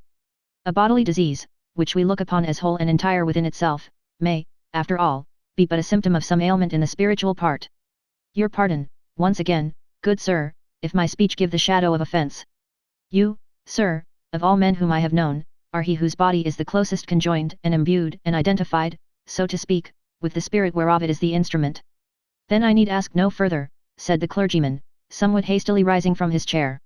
"You deal not, I take it, in medicine for the soul.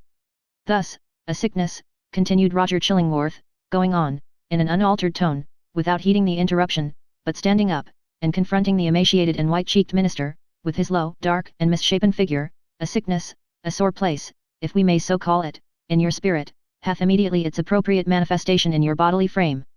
Would you, therefore, that your physician heal the bodily evil? How may this be, unless you first lay open to him the wound or trouble in your soul?" "No, not to thee, not to an earthly physician," cried Mr. Dimmesdale, passionately, and turning his eyes, full and bright, and with a kind of fierceness, on old Roger Chillingworth. "Not to thee. But if it be the soul's disease, then do I commit myself to the one physician of the soul. He, if it stand with his good pleasure, can cure, or he can kill. Let him do with me as, in his justice and wisdom, he shall see good. But who art thou, that meddlest in this matter, that dares thrust himself between the sufferer and his God?" With a frantic gesture he rushed out of the room. "It is as well to have made this step," said Roger Chillingworth to himself, looking after the minister with a grave smile. "There is nothing lost. We shall be friends again anon. But see, now, how passion takes hold upon this man, and hurrieth him out of himself. As with one passion, so with another. He hath done a wild thing ere now, this pious Master Dimmesdale, in the hot passion of his heart. The leech and his patient." It proved not difficult to re-establish the intimacy of the two companions, on the same footing and in the same degree as heretofore. The young clergyman, after a few hours of privacy, was sensible that the disorder of his nerves had hurried him into an unseemly outbreak of temper, which there had been nothing in the physician's words to excuse or palliate. He marvelled, indeed, at the violence with which he had thrust back the kind old man, when merely proffering the advice which it was his duty to bestow, and which the minister himself had expressly sought. With these remorseful feelings, he lost no time in making the amplest apologies, and besought his friend still to continue the care, which, if not successful in restoring him to health, had, in all probability, been the means of prolonging his feeble existence to that hour. Roger Chillingworth readily assented, and went on with his medical supervision of the minister, doing his best for him, in all good faith, but always quitting the patient's apartment, at the close of a professional interview, with a mysterious and puzzled smile upon his lips. This expression was invisible in Mr. Dimmesdale's presence, but grew strongly evident as the physician crossed the threshold. "A rare case," he muttered. "I must needs look deeper into it. A strange sympathy betwixt soul and body. Were it only for the art's sake, I must search this matter to the bottom." It came to pass, not long after the scene above recorded, that the Reverend Mr. Dimmesdale, at noonday and entirely unawares, fell into a deep, deep slumber, sitting in his chair, with a large black-letter volume open before him on the table. It must have been a work of vast ability in the somniferous school of literature. The profound depth of the minister's repose was the more remarkable, inasmuch as he was one of those persons whose sleep, ordinarily, is as light, as fitful, and as easily scared away, as a small bird hopping on a twig. To such an unwonted remoteness, however, had his spirit now withdrawn into itself, that he stirred not in his chair, when old Roger Chillingworth, without any extraordinary precaution, came into the room. The physician advanced directly in front of his patient, laid his hand upon his bosom, and thrust aside the vestment, that, hitherto, had always covered it even from the professional eye. Then, indeed, Mr. Dimmesdale shuddered, and slightly stirred. After a brief pause, the physician turned away. But, with what a wild look of wonder, joy, and horror! With what a ghastly rapture, as it were, too mighty to be expressed only by the eye and features, and therefore bursting forth through the whole ugliness of his figure, and making itself even riotously manifest by the extravagant gestures with which he threw up his arms towards the ceiling, and stamped his foot upon the floor. Had a man seen old Roger Chillingworth, at that moment of his ecstasy, he would have had no need to ask how Satan comports himself, when a precious human soul is lost to heaven, and won into his kingdom. But what distinguished the physician's ecstasy from Satan's was the trait of wonder in it. Chapter 11. The interior of a heart. After the incident last described, the intercourse between the clergyman and the physician, though externally the same, was really of another character than it had previously been. The intellect of Roger Chillingworth had now a sufficiently plain path before it. It was not, indeed, precisely that which he had laid out for himself to tread. Calm, gentle, passionless, as he appeared, there was yet, we fear, a quiet depth of malice, hitherto latent, but active now, in this unfortunate old man, which led him to imagine a more intimate revenge than any mortal had ever wreaked upon an enemy. To make himself the one trusted friend, to whom should be confided all the fear, the remorse, the agony, the ineffectual repentance, the backward rush of sinful thoughts, expelled in vain. All that guilty sorrow, hidden from the world, whose great heart would have pitied and forgiven, to be revealed to him, the pitiless, to him, the unforgiving. All that dark treasure to be lavished on the very man, to whom nothing else could so adequately pay the debt of vengeance. The clergyman's shy and sensitive reserve had balked this scheme. Roger Chillingworth, however, was inclined to be hardly, if at all, less satisfied with the aspect of affairs, which Providence, using the avenger and his victim for its own purposes, and, perchance, pardoning where it seemed most to punish, had substituted for his black devices. A revelation, he could almost say, had been granted to him. It mattered little, for his object, whether celestial, or from what other region. By its aid, in all the subsequent relations betwixt him and Mr. Dimmesdale, not merely the external presence, but the very inmost soul, of the latter, seemed to be brought out before his eyes, so that he could see and comprehend its every movement. He became, thenceforth, not a spectator only, but a chief actor, in the poor minister's interior world. He could play upon him as he chose. Would he arouse him with a throb of agony? The victim was forever on the rack, it needed only to know the spring that controlled the engine, and the physician knew it well. Would he startle him with sudden fear? As at the waving of a magician's wand, uprose a grisly phantom, uprose 1,000 phantoms, in many shapes of death or more awful shame, all flocking round about the clergyman, and pointing with their fingers at his breast. All this was accomplished with a subtlety so perfect, that the minister, though he had constantly a dim perception of some evil influence watching over him, could never gain a knowledge of its actual nature. True, he looked doubtfully, fearfully, even, at times, with horror and the bitterness of hatred, at the deformed figure of the old physician. His gestures, his gait, his grizzled beard, his slightest and most indifferent acts, the very fashion of his garments, were odious in the clergyman's sight, a token implicitly to be relied on, of a deeper antipathy in the breast of the latter than he was willing to acknowledge to himself. For, as it was impossible to assign a reason for such distrust and abhorrence, so Mr. Dimmesdale, conscious that the poison of one morbid spot was infecting his heart's entire substance, attributed all his presentiments to no other cause. He took himself to task for his bad sympathies in reference to Roger Chillingworth, disregarded the lesson that he should have drawn from them, and did his best to root them out. Unable to accomplish this, he nevertheless, as a matter of principle, continued his habits of social familiarity with the old man, and thus gave him constant opportunities for perfecting the purpose to which, poor, forlorn creature that he was, and more wretched than his victim, the avenger had devoted himself. While thus suffering under bodily disease, and gnawed and tortured by some black trouble of the soul, and given over to the machinations of his deadliest enemy, the Reverend Mr. Dimmesdale had achieved a brilliant popularity in his sacred office. He won it, indeed, in great part, by his sorrows. His intellectual gifts, his moral perceptions, his power of experiencing and communicating emotion, were kept in a state of preternatural activity by the prick and anguish of his daily life. His fame, though still on its upward slope, already overshadowed the sober reputations of his fellow clergymen, eminent as several of them were. There were scholars among them, who had spent more years in acquiring abstruse lore, connected with the divine profession, than Mr. Dimmesdale had lived, and who might well, therefore, be more profoundly versed in such solid and valuable attainments than their youthful brother. There were men, too, of a sturdier texture of mind than his, and endowed with a far greater share of shrewd, hard, iron, or granite understanding, which, duly mingled with a fair proportion of doctrinal ingredient, constitutes a highly respectable, efficacious, and unamiable variety of the clerical species. There were others, again, true saintly fathers, whose faculties had been elaborated by weary toil among their books, and by patient thought, and etherealized, moreover, by spiritual communications with the better world, into which their purity of life had almost introduced these holy personages, with their garments of mortality still clinging to them. All that they lacked was the gift that descended upon the chosen disciples at Pentecost, in tongues of flame, symbolizing, it would seem, not the power of speech in foreign and unknown languages, but that of addressing the whole human brotherhood in the heart's native language. These fathers, otherwise so apostolic, lacked heaven's last and rarest attestation of their office, the tongue of flame. They would have vainly sought, had they ever dreamed of seeking, to express the highest truths through the humblest medium of familiar words and images. Their voices came down, afar and indistinctly, from the upper heights where they habitually dwelt. Not improbably, it was to this latter class of men that Mr. Dimmesdale, by many of his traits of character, naturally belonged. To the high mountain peaks of faith and sanctity he would have climbed, had not the tendency been thwarted by the burden, whatever it might be, of crime or anguish, beneath which it was his doom to totter. It kept him down, on a level with the lowest, him, the man of ethereal attributes, whose voice the angels might else have listened to and answered. But this very burden it was, that gave him sympathies so intimate with the sinful brotherhood of mankind, so that his heart vibrated in unison with theirs, and received their pain into itself, and sent its own throb of pain through 1,000 other hearts, in gushes of sad, persuasive eloquence. Oftenest persuasive, but sometimes terrible. The people knew not the power that moved them thus. They deemed the young clergyman a miracle of holiness. They fancied him the mouthpiece of heaven's messages of wisdom and rebuke and love.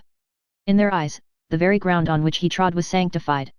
The virgins of his church grew pale around him, victims of a passion so imbued with religious sentiment that they imagined it to be all religion, and brought it openly, in their white bosoms, as their most acceptable sacrifice before the altar. The aged members of his flock, beholding Mr. Dimmesdale's frame so feeble, while they were themselves so rugged in their infirmity, believed that he would go heavenward before them, and enjoined it upon their children, that their old bones should be buried close to their young pastor's holy grave.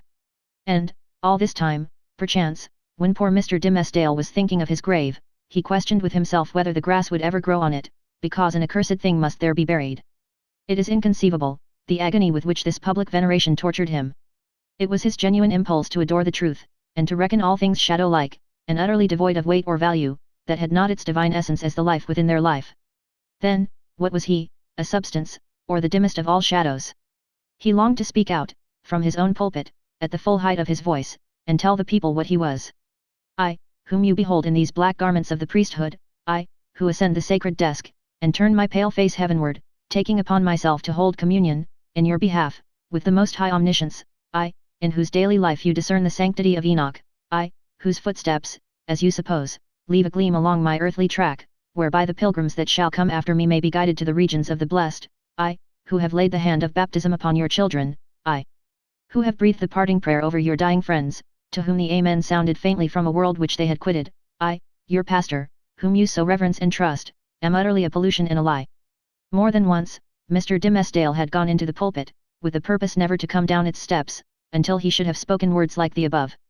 More than once, he had cleared his throat, and drawn in the long, deep, and tremulous breath, which, when sent forth again, would come burdened with the black secret of his soul.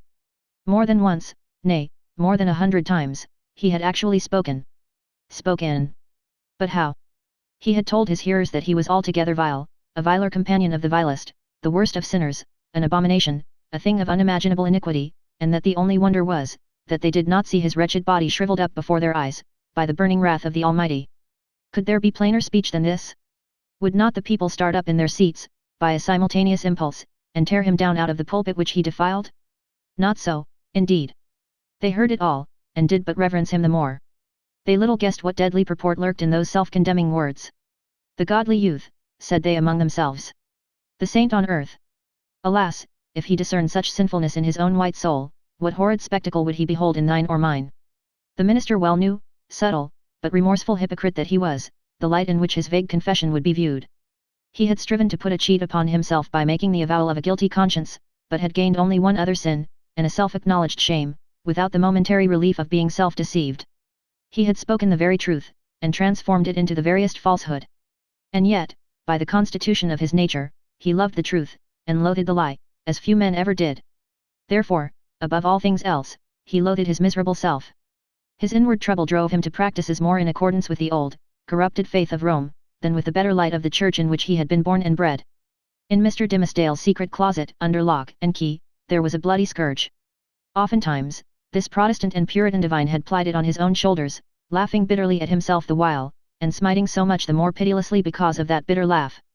It was his custom, too, as it has been that of many other pious Puritans, to fast, not, however, like them, in order to purify the body and render it the fitter medium of celestial illumination, but rigorously, and until his knees trembled beneath him, as an act of penance. He kept vigils, likewise, night after night, sometimes in utter darkness, sometimes with a glimmering lamp, and sometimes, viewing his own face in a looking-glass, by the most powerful light which he could throw upon it. He thus typified the constant introspection wherewith he tortured, but could not purify, himself. In these lengthened vigils, his brain often reeled, and visions seemed to flit before him, perhaps seen doubtfully, and by a faint light of their own, in the remote dimness of the chamber, or more vividly, and close beside him, within the looking-glass. Now it was a herd of diabolic shapes, that grinned and mocked at the pale minister, and beckoned him away with them, now a group of shining angels, who flew upward heavily, as sorrow-laden, but grew more ethereal as they rose. Now came the dead friends of his youth, and his white-bearded father, with a saint-like frown, and his mother, turning her face away as she passed by.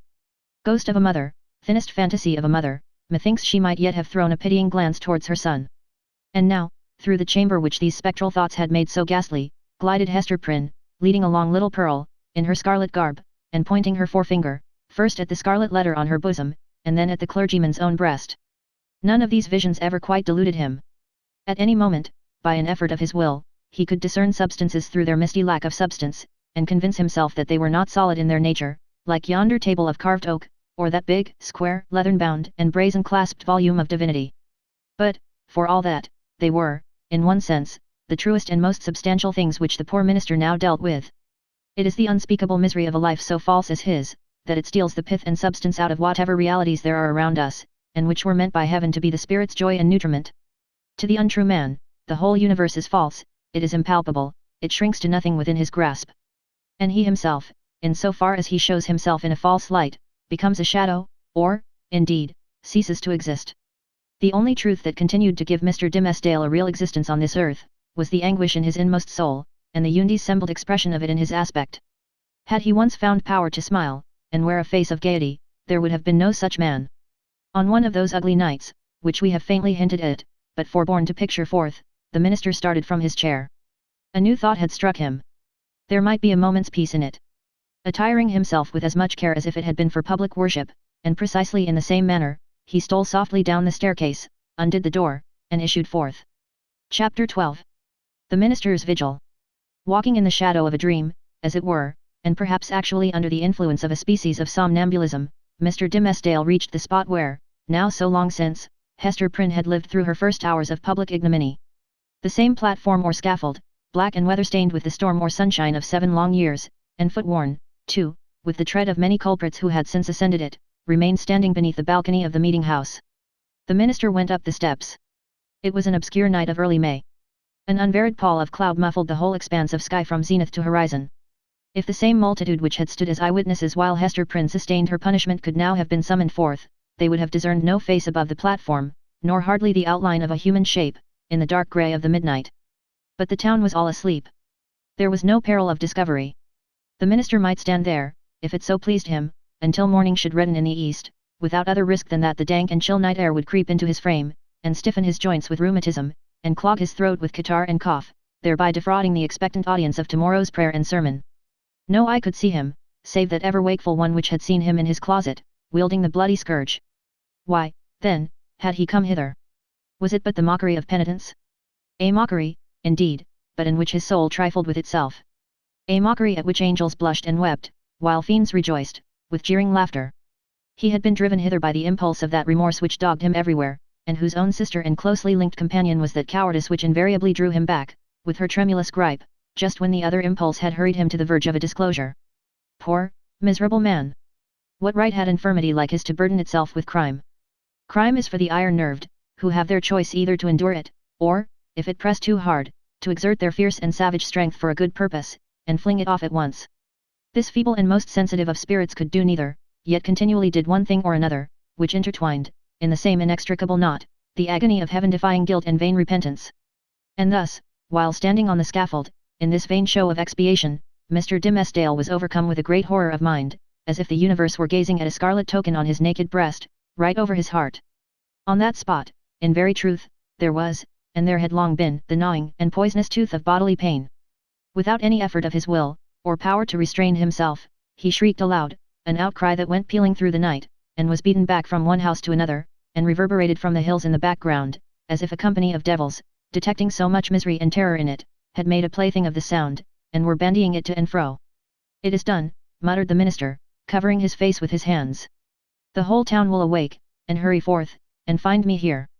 But it was not so. The shriek had perhaps sounded with a far greater power, to his own startled ears, than it actually possessed. The town did not awake, or, if it did, the drowsy slumberers mistook the cry either for something frightful in a dream, or for the noise of witches, whose voices, at that period, were often heard to pass over the settlements or lonely cottages, as they rode with Satan through the air.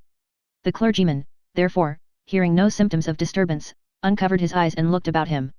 At one of the chamber windows of Governor Bellingham's mansion, which stood at some distance, on the line of another street, he beheld the appearance of the old magistrate himself, with a lamp in his hand, a white nightcap on his head, and a long white gown enveloping his figure. He looked like a ghost, evoked unseasonably from the grave. The cry had evidently startled him. At another window of the same house, moreover, appeared old Mistress Hibbins, the governor's sister, also with a lamp, which, even thus far off, revealed the expression of her sour and discontented face. She thrust forth her head from the lattice, and looked anxiously upward.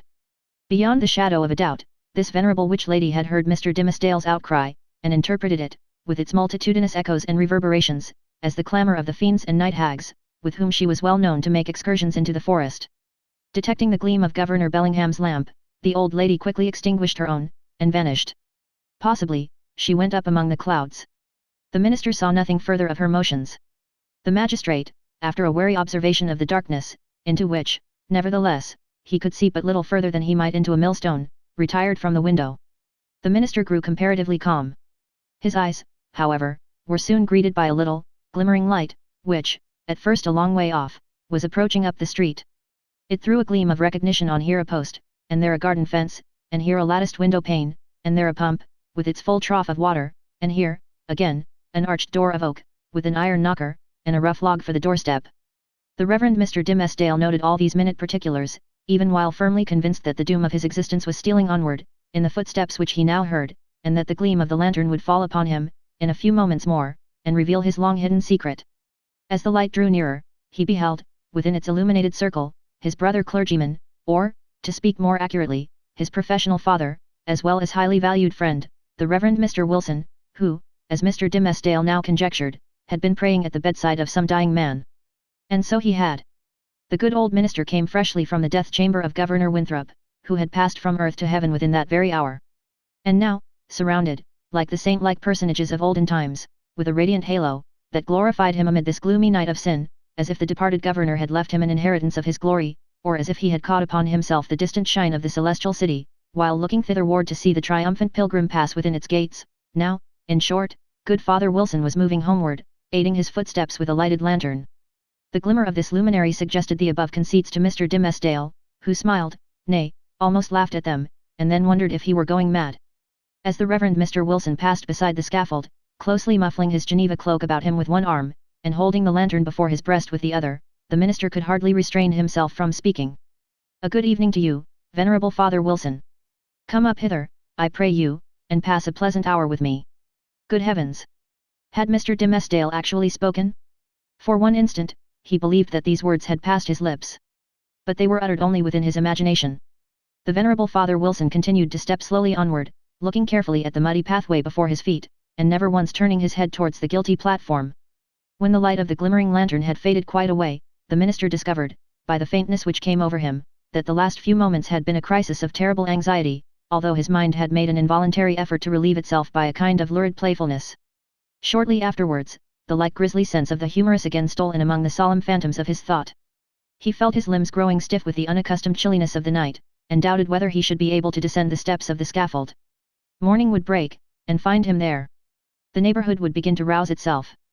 The earliest riser, coming forth in the dim twilight, would perceive a vaguely defined figure aloft on the place of shame, and, half-crazed betwixt alarm and curiosity, would go, knocking from door to door, summoning all the people to behold the ghost, as he needs must think it, of some defunct transgressor. A dusky tumult would flap its wings from one house to another. Then, the morning light still waxing stronger, old patriarchs would rise up in great haste, each in his flannel gown, and matronly dames, without pausing to put off their night gear. The whole tribe of decorous personages, who had never heretofore been seen with a single hair of their heads awry, would start into public view, with the disorder of a nightmare in their aspects. Old Governor Bellingham would come grimly forth, with his King James's ruff fastened askew, and Mistress Hibbins, with some twigs of the forest clinging to her skirts, and looking sourer than ever, as having hardly got a wink of sleep after her night ride, and good Father Wilson, too, after spending half the night at a death-bed, and liking ill to be disturbed, thus early, out of his dreams about the glorified saints. Hither, likewise, would come the elders and deacons of Mr. Dimmesdale's church, and the young virgins who so idolized their minister, and had made a shrine for him in their white bosoms, which now, by the by, in their hurry and confusion, they would scantly have given themselves time to cover with their kerchiefs. All people, in a word, would come stumbling over their thresholds, and turning up their amazed and horror-stricken visages around the scaffold. Whom would they discern there, with the red eastern light upon his brow? Whom, but the Reverend Arthur Dimmesdale, half frozen to death, overwhelmed with shame, and standing where Hester Prynne had stood. Carried away by the grotesque horror of this picture, the minister, unawares, and to his own infinite alarm, burst into a great peal of laughter. It was immediately responded to by a light, airy, childish laugh, in which, with the thrill of the heart, but he knew not whether of exquisite pain, or pleasure as acute, he recognized the tones of little Pearl. Pearl! Little Pearl, cried he after a moment's pause, then, suppressing his voice, Hester! Hester Prynne! Are you there? Yes, it is Hester Prynne, she replied, in a tone of surprise, and the minister heard her footsteps approaching from the sidewalk, along which she had been passing. It is I, and my little Pearl. Whence come you, Hester? Asked the minister. What sent you hither? I have been watching at a death-bed, answered Hester Prynne, at Governor Winthrop's death-bed, and have taken his measure for a robe, and am now going homeward to my dwelling. Come up hither, Hester, thou and little Pearl, said the Reverend Mr. Dimmesdale. Ye have both been here before, but I was not with you. Come up hither once again, and we will stand all three together. She silently ascended the steps, and stood on the platform, holding little Pearl by the hand. The minister felt for the child's other hand, and took it. The moment that he did so, there came what seemed a tumultuous rush of new life, other life than his own, pouring like a torrent into his heart, and hurrying through all his veins, as if the mother and the child were communicating their vital warmth to his half-torpid system. The three formed an electric chain. Minister, whispered little Pearl. What wouldst thou say, child? Asked Mr. Dimmesdale. Wilt thou stand here with mother and me, tomorrow noontide? Inquired Pearl.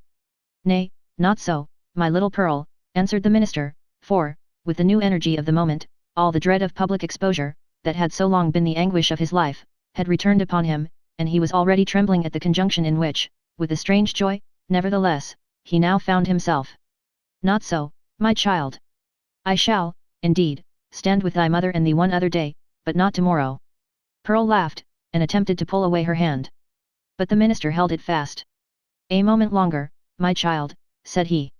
But wilt thou promise, asked Pearl, to take my hand, and mother's hand, tomorrow noontide? Not then, Pearl, said the minister, but another time. And what other time? Persisted the child. At the great judgment day, whispered the minister, and, strangely enough, the sense that he was a professional teacher of the truth impelled him to answer the child so. Then, and there, before the judgment seat, thy mother, and thou, and I must stand together. But the daylight of this world shall not see our meeting. Pearl laughed again. They stood in the noon of that strange splendor. But, before Mr. Dimmesdale had done speaking, a light gleamed far and wide over all the muffled sky. It was doubtless caused by one of those meteors, which the night watcher may so often observe burning out to waste, in the vacant regions of the atmosphere. So powerful was its radiance, that it thoroughly illuminated the dense medium of cloud betwixt the sky and earth. The great vault brightened, like the dome of an immense lamp. It showed the familiar scene of the street, with the distinctness of midday, but also with the awfulness that is always imparted to familiar objects by an unaccustomed light. The wooden houses, with their jutting stories and quaint gable peaks, the doorsteps and thresholds, with the early grass springing up about them, the garden plots, black with freshly turned earth, the wheel track, little worn, and, even in the marketplace, margined with green on either side, all were visible, but with a singularity of aspect that seemed to give another moral interpretation to the things of this world than they had ever borne before. And there stood the minister, with his hand over his heart, and Hester Prynne, with the embroidered letter glimmering on her bosom, and little Pearl, herself a symbol, and the connecting link between those two. They stood in the noon of that strange and solemn splendor, as if it were the light that is to reveal all secrets, and the daybreak that shall unite all who belong to one another. There was witchcraft in little Pearl's eyes, and her face, as she glanced upward at the minister, wore that naughty smile which made its expression frequently so elvish. She withdrew her hand from Mr. Dimmesdale's, and pointed across the street. But he clasped both his hands over his breast, and cast his eyes towards the zenith. Nothing was more common, in those days, than to interpret all meteoric appearances, and other natural phenomena, that occurred with less regularity than the rise and set of sun and moon, as so many revelations from a supernatural source. Thus, a blazing spear, a sword of flame, a bow or a sheaf of arrows, seen in the midnight sky, prefigured Indian warfare. Pestilence was known to have been foreboded by a shower of crimson light. We doubt whether any marked event, for good or evil, ever befell New England, from its settlement down to revolutionary times, of which the inhabitants had not been previously warned by some spectacle of this nature. Not seldom, it had been seen by multitudes. Oftener, however, its credibility rested on the faith of some lonely eyewitness, who beheld the wonder through the colored, magnifying, and distorting medium of his imagination, and shaped it more distinctly in his afterthought. It was, indeed, a majestic idea, that the destiny of nations should be revealed, in these awful hieroglyphics, on the cope of heaven. A scroll so wide might not be deemed too expansive for Providence to write a people's doom upon. The belief was a favorite one with our forefathers, as betokening that their infant commonwealth was under a celestial guardianship of peculiar intimacy and strictness. But what shall we say, when an individual discovers a revelation addressed to himself alone, on the same vast sheet of record? In such a case, it could only be the symptom of a highly disordered mental state, when a man, rendered morbidly self-contemplative by long, intense, and secret pain, had extended his egotism over the whole expanse of nature, until the firmament itself should appear no more than a fitting page for his soul's history and fate. We impute it, therefore, solely to the disease in his own eye and heart, that the minister, looking upward to the zenith, beheld there the appearance of an immense letter, the letter A, marked out in lines of dull red light.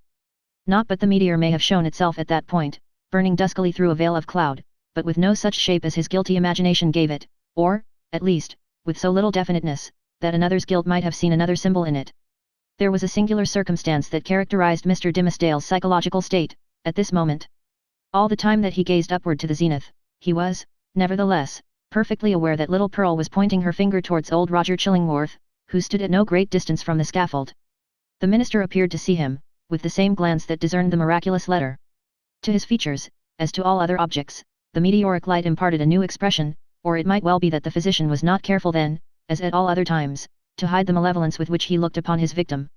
Certainly, if the meteor kindled up the sky, and disclosed the earth, with an awfulness that admonished Hester Prynne and the clergyman of the day of judgment, then might Roger Chillingworth have passed with them for the archfiend, standing there with a smile and scowl, to claim his own. So vivid was the expression, or so intense the minister's perception of it, that it seemed still to remain painted on the darkness, after the meteor had vanished, with an effect as if the street and all things else were at once annihilated. "Who is that man, Hester?" gasped Mr. Dimmesdale, overcome with terror. "I shiver at him." "Dost thou know the man?" "I hate him, Hester." She remembered her oath, and was silent. "I tell thee, my soul shivers at him," muttered the minister again. "Who is he? Who is he? Canst thou do nothing for me? I have a nameless horror of the man." "Minister," said little Pearl, "I can tell thee who he is." "Quickly, then, child," said the minister, bending his ear close to her lips. "Quickly, and as low as thou canst whisper." Pearl mumbled something into his ear, that sounded, indeed, like human language, but was only such gibberish as children may be heard amusing themselves with, by the hour together. At all events, if it involved any secret information in regard to old Roger Chillingworth, it was in a tongue unknown to the erudite clergyman, and did but increase the bewilderment of his mind. The elvish child then laughed aloud. "Dost thou mock me now?" said the minister. "Thou wast not bold, thou wast not true," answered the child. "Thou wouldst not promise to take my hand, and mother's hand, tomorrow noontide." "Worthy sir," answered the physician, who had now advanced to the foot of the platform. "Pious Master Dimmesdale, can this be you? Well, well, indeed. We men of study, whose heads are in our books, have need to be straightly looked after. We dream in our waking moments, and walk in our sleep. Come, good sir, and my dear friend, I pray you, let me lead you home. How knewest thou that I was here? Asked the minister, fearfully. Verily, and in good faith, answered Roger Chillingworth, I knew nothing of the matter. I had spent the better part of the night at the bedside of the worshipful Governor Winthrop, doing what my poor skill might to give him ease. He going home to a better world, I, likewise, was on my way homeward, when this strange light shone out. Come with me, I beseech you, reverend sir, else you will be poorly able to do Sabbath duty tomorrow. Aha! See now, how they trouble the brain, these books, these books. You should study less, good sir, and take a little pastime, or these night whimsies will grow upon you. I will go home with you, said Mr. Dimmesdale.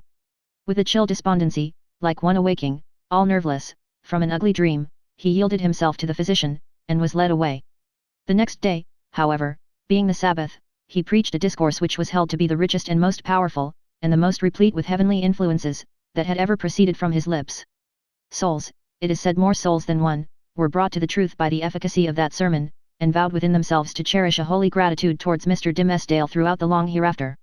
But, as he came down the pulpit steps, the grey-bearded sexton met him, holding up a black glove, which the minister recognized as his own. It was found, said the sexton, this morning, on the scaffold where evildoers are set up to public shame. Satan dropped it there, I take it, intending a scurrilous jest against your reverence. But, indeed, he was blind and foolish, as he ever and always is. A pure hand needs no glove to cover it. Thank you, my good friend, said the minister, gravely, but startled at heart, for, so confused was his remembrance, that he had almost brought himself to look at the events of the past night as visionary. Yes, it seems to be my glove, indeed. And since Satan saw fit to steal it, your reverence must needs handle him without gloves, henceforward, remarked the old sexton, grimly smiling. But did your reverence hear of the portent that was seen last night, a great red letter in the sky, the letter A, which we interpret to stand for angel? For, as our good Governor Winthrop was made an angel this past night, it was doubtless held fit that there should be some notice thereof. No, answered the minister, I had not heard of it. Chapter 13. Another view of Hester. In her late singular interview with Mr. Dimmesdale, Hester Prynne was shocked at the condition to which she found the clergyman reduced. His nerve seemed absolutely destroyed. His moral force was abased into more than childish weakness. It grovelled helpless on the ground, even while his intellectual faculties retained their pristine strength, or had perhaps acquired a morbid energy, which disease only could have given them. With her knowledge of a train of circumstances hidden from all others, she could readily infer that, besides the legitimate action of his own conscience, a terrible machinery had been brought to bear, and was still operating, on Mr. Dimmesdale's well-being and repose. Knowing what this poor, fallen man had once been, her whole soul was moved by the shuddering terror with which he had appealed to her, the outcast woman, for support against his instinctively discovered enemy. She decided, moreover, that he had a right to her utmost aid. Little accustomed, in her long seclusion from society, to measure her ideas of right and wrong by any standard external to herself, Hester saw, or seemed to see, that there lay a responsibility upon her, in reference to the clergyman, which she owed to no other, nor to the whole world besides. The links that united her to the rest of humankind, links of flowers or silk or gold, or whatever the material, had all been broken. Here was the iron link of mutual crime, which neither he nor she could break. Like all other ties, it brought along with it its obligations. Hester Prynne did not now occupy precisely the same position in which we beheld her during the earlier periods of her ignominy. Years had come and gone. Pearl was now 7 years old. Her mother, with the scarlet letter on her breast, glittering in its fantastic embroidery, had long been a familiar object to the townspeople. As is apt to be the case when a person stands out in any prominence before the community, and, at the same time, interferes neither with public nor individual interests and convenience, a species of general regard had ultimately grown up in reference to Hester Prynne. It is to the credit of human nature, that, except where its selfishness is brought into play, it loves more readily than it hates. Hatred, by a gradual and quiet process, will even be transformed to love, unless the change be impeded by a continually new irritation of the original feeling of hostility. In this matter of Hester Prynne, there was neither irritation nor irksomeness. She never battled with the public, but submitted, uncomplainingly, to its worst usage. She made no claim upon it, in requital for what she suffered, she did not weigh upon its sympathies. Then, also, the blameless purity of her life during all these years in which she had been set apart to infamy, was reckoned largely in her favour. With nothing now to lose, in the sight of mankind, and with no hope, and seemingly no wish, of gaining anything, it could only be a genuine regard for virtue that had brought back the poor wanderer to its paths. Hester in the house of mourning. It was perceived, too, that while Hester never put forward even the humblest title to share in the world's privileges, further than to breathe the common air, and earn daily bread for little Pearl and herself by the faithful labor of her hands, she was quick to acknowledge her sisterhood with the race of man, whenever benefits were to be conferred. None so ready as she to give of her little substance to every demand of poverty, even though the bitter-hearted pauper threw back a gibe in requital of the food brought regularly to his door, or the garments wrought for him by the fingers that could have embroidered a monarch's robe. None so self-devoted as Hester, when pestilence stalked through the town. In all seasons of calamity, indeed, whether general or of individuals, the outcast of society at once found her place. She came, not as a guest, but as a rightful inmate, into the household that was darkened by trouble, as if its gloomy twilight were a medium in which she was entitled to hold intercourse with her fellow creatures. There glimmered the embroidered letter, with comfort in its unearthly ray. Elsewhere the token of sin, it was the taper of the sick chamber. It had even thrown its gleam, in the sufferer's hard extremity, across the verge of time. It had shown him where to set his foot, while the light of earth was fast becoming dim, and ere the light of futurity could reach him. In such emergencies, Hester's nature showed itself warm and rich, a wellspring of human tenderness, unfailing to every real demand, and inexhaustible by the largest. Her breast, with its badge of shame, was but the softer pillow for the head that needed one.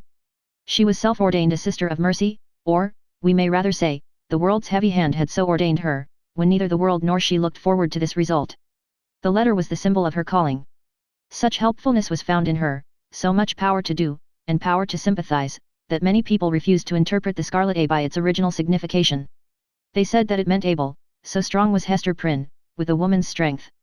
It was only the darkened house that could contain her.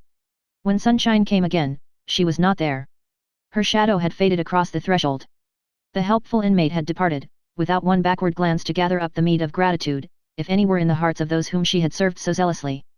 Meeting them in the street, she never raised her head to receive their greeting. If they were resolute to accost her, she laid her finger on the scarlet letter, and passed on. This might be pride, but was so like humility, that it produced all the softening influence of the latter quality on the public mind. The public is despotic in its temper, it is capable of denying common justice, when too strenuously demanded as a right, but quite as frequently it awards more than justice, when the appeal is made, as despots love to have it made, entirely to its generosity. Interpreting Hester Prynne's deportment as an appeal of this nature, society was inclined to show its former victim a more benign countenance than she cared to be favoured with, or, perchance, than she deserved. The rulers, and the wise and learned men of the community, were longer in acknowledging the influence of Hester's good qualities than the people. The prejudices which they shared in common with the latter were fortified in themselves by an iron framework of reasoning, that made it a far tougher labour to expel them. Day by day, nevertheless, their sour and rigid wrinkles were relaxing into something which, in the due course of years, might grow to be an expression of almost benevolence. Thus it was with the men of rank, on whom their eminent position imposed the guardianship of the public morals. Individuals in private life, meanwhile, had quite forgiven Hester Prynne for her frailty, nay, more, they had begun to look upon the scarlet letter as the token, not of that one sin, for which she had borne so long and dreary a penance, but of her many good deeds since. "Do you see that woman with the embroidered badge?" they would say to strangers. "It is our Hester, the town's own Hester, who is so kind to the poor, so helpful to the sick, so comfortable to the afflicted." Then, it is true, the propensity of human nature to tell the very worst of itself, when embodied in the person of another, would constrain them to whisper the black scandal of bygone years. It was none the less a fact, however, that, in the eyes of the very men who spoke thus, the scarlet letter had the effect of the cross on a nun's bosom. It imparted to the wearer a kind of sacredness, which enabled her to walk securely amid all peril. Had she fallen among thieves, it would have kept her safe. It was reported, and believed by many, that an Indian had drawn his arrow against the badge, and that the missile struck it, but fell harmless to the ground. The effect of the symbol, or, rather, of the position in respect to society that was indicated by it, on the mind of Hester Prynne herself, was powerful and peculiar. All the light and graceful foliage of her character had been withered up by this red-hot brand, and had long ago fallen away, leaving a bare and harsh outline, which might have been repulsive, had she possessed friends or companions to be repelled by it. Even the attractiveness of her person had undergone a similar change.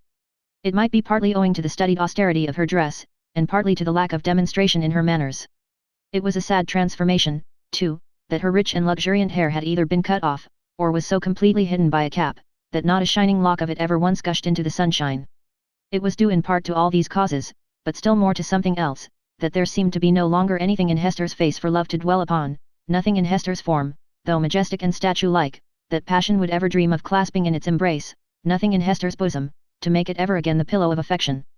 Some attribute had departed from her, the permanence of which had been essential to keep her a woman. Such is frequently the fate, and such the stern development, of the feminine character and person, when the woman has encountered, and lived through, an experience of peculiar severity. If she be all tenderness, she will die. If she survive, the tenderness will either be crushed out of her, or, and the outward semblance is the same, crushed so deeply into her heart that it can never show itself more. The latter is perhaps the truest theory. She who has once been woman, and ceased to be so, might at any moment become a woman again if there were only the magic touch to effect the transfiguration. We shall see whether Hester Prynne were ever afterwards so touched, and so transfigured. Much of the marble coldness of Hester's impression was to be attributed to the circumstance, that her life had turned, in a great measure, from passion and feeling, to thought. Standing alone in the world, alone, as to any dependence on society, and with little Pearl to be guided and protected, alone, and hopeless of retrieving her position, even had she not scorned to consider it desirable, she cast away the fragments of a broken chain. The world's law was no law for her mind. It was an age in which the human intellect, newly emancipated, had taken a more active and a wider range than for many centuries before. Men of the sword had overthrown nobles and kings.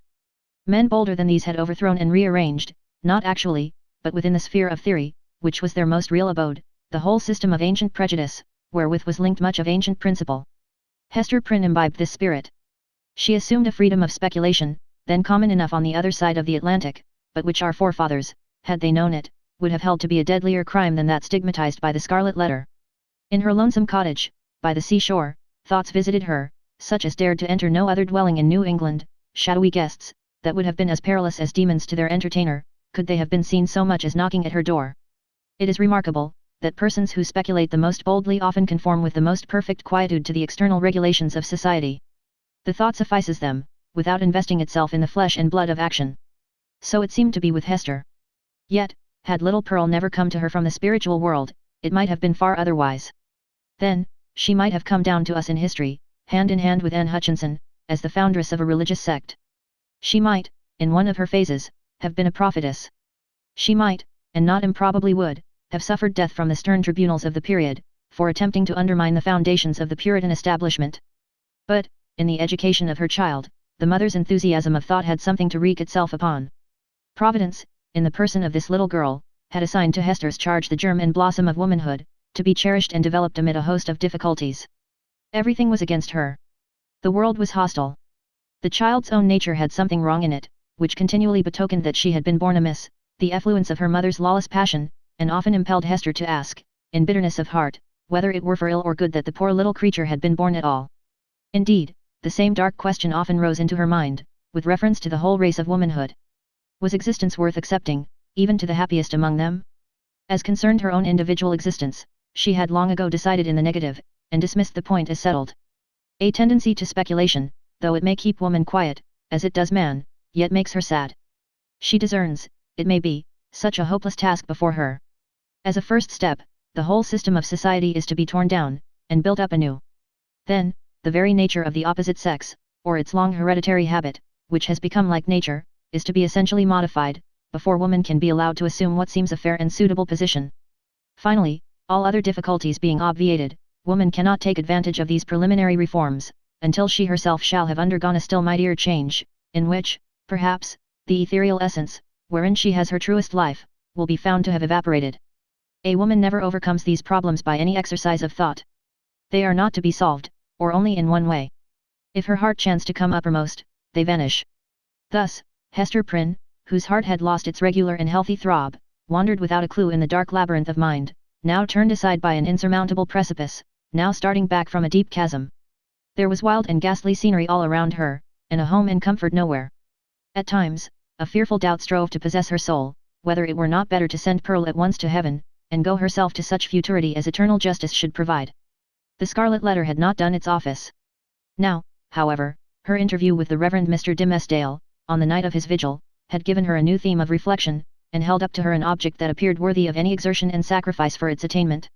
She had witnessed the intense misery beneath which the minister struggled, or, to speak more accurately, had ceased to struggle. She saw that he stood on the verge of lunacy, if he had not already stepped across it. It was impossible to doubt, that, whatever painful efficacy there might be in the secret sting of remorse, a deadlier venom had been infused into it by the hand that proffered relief.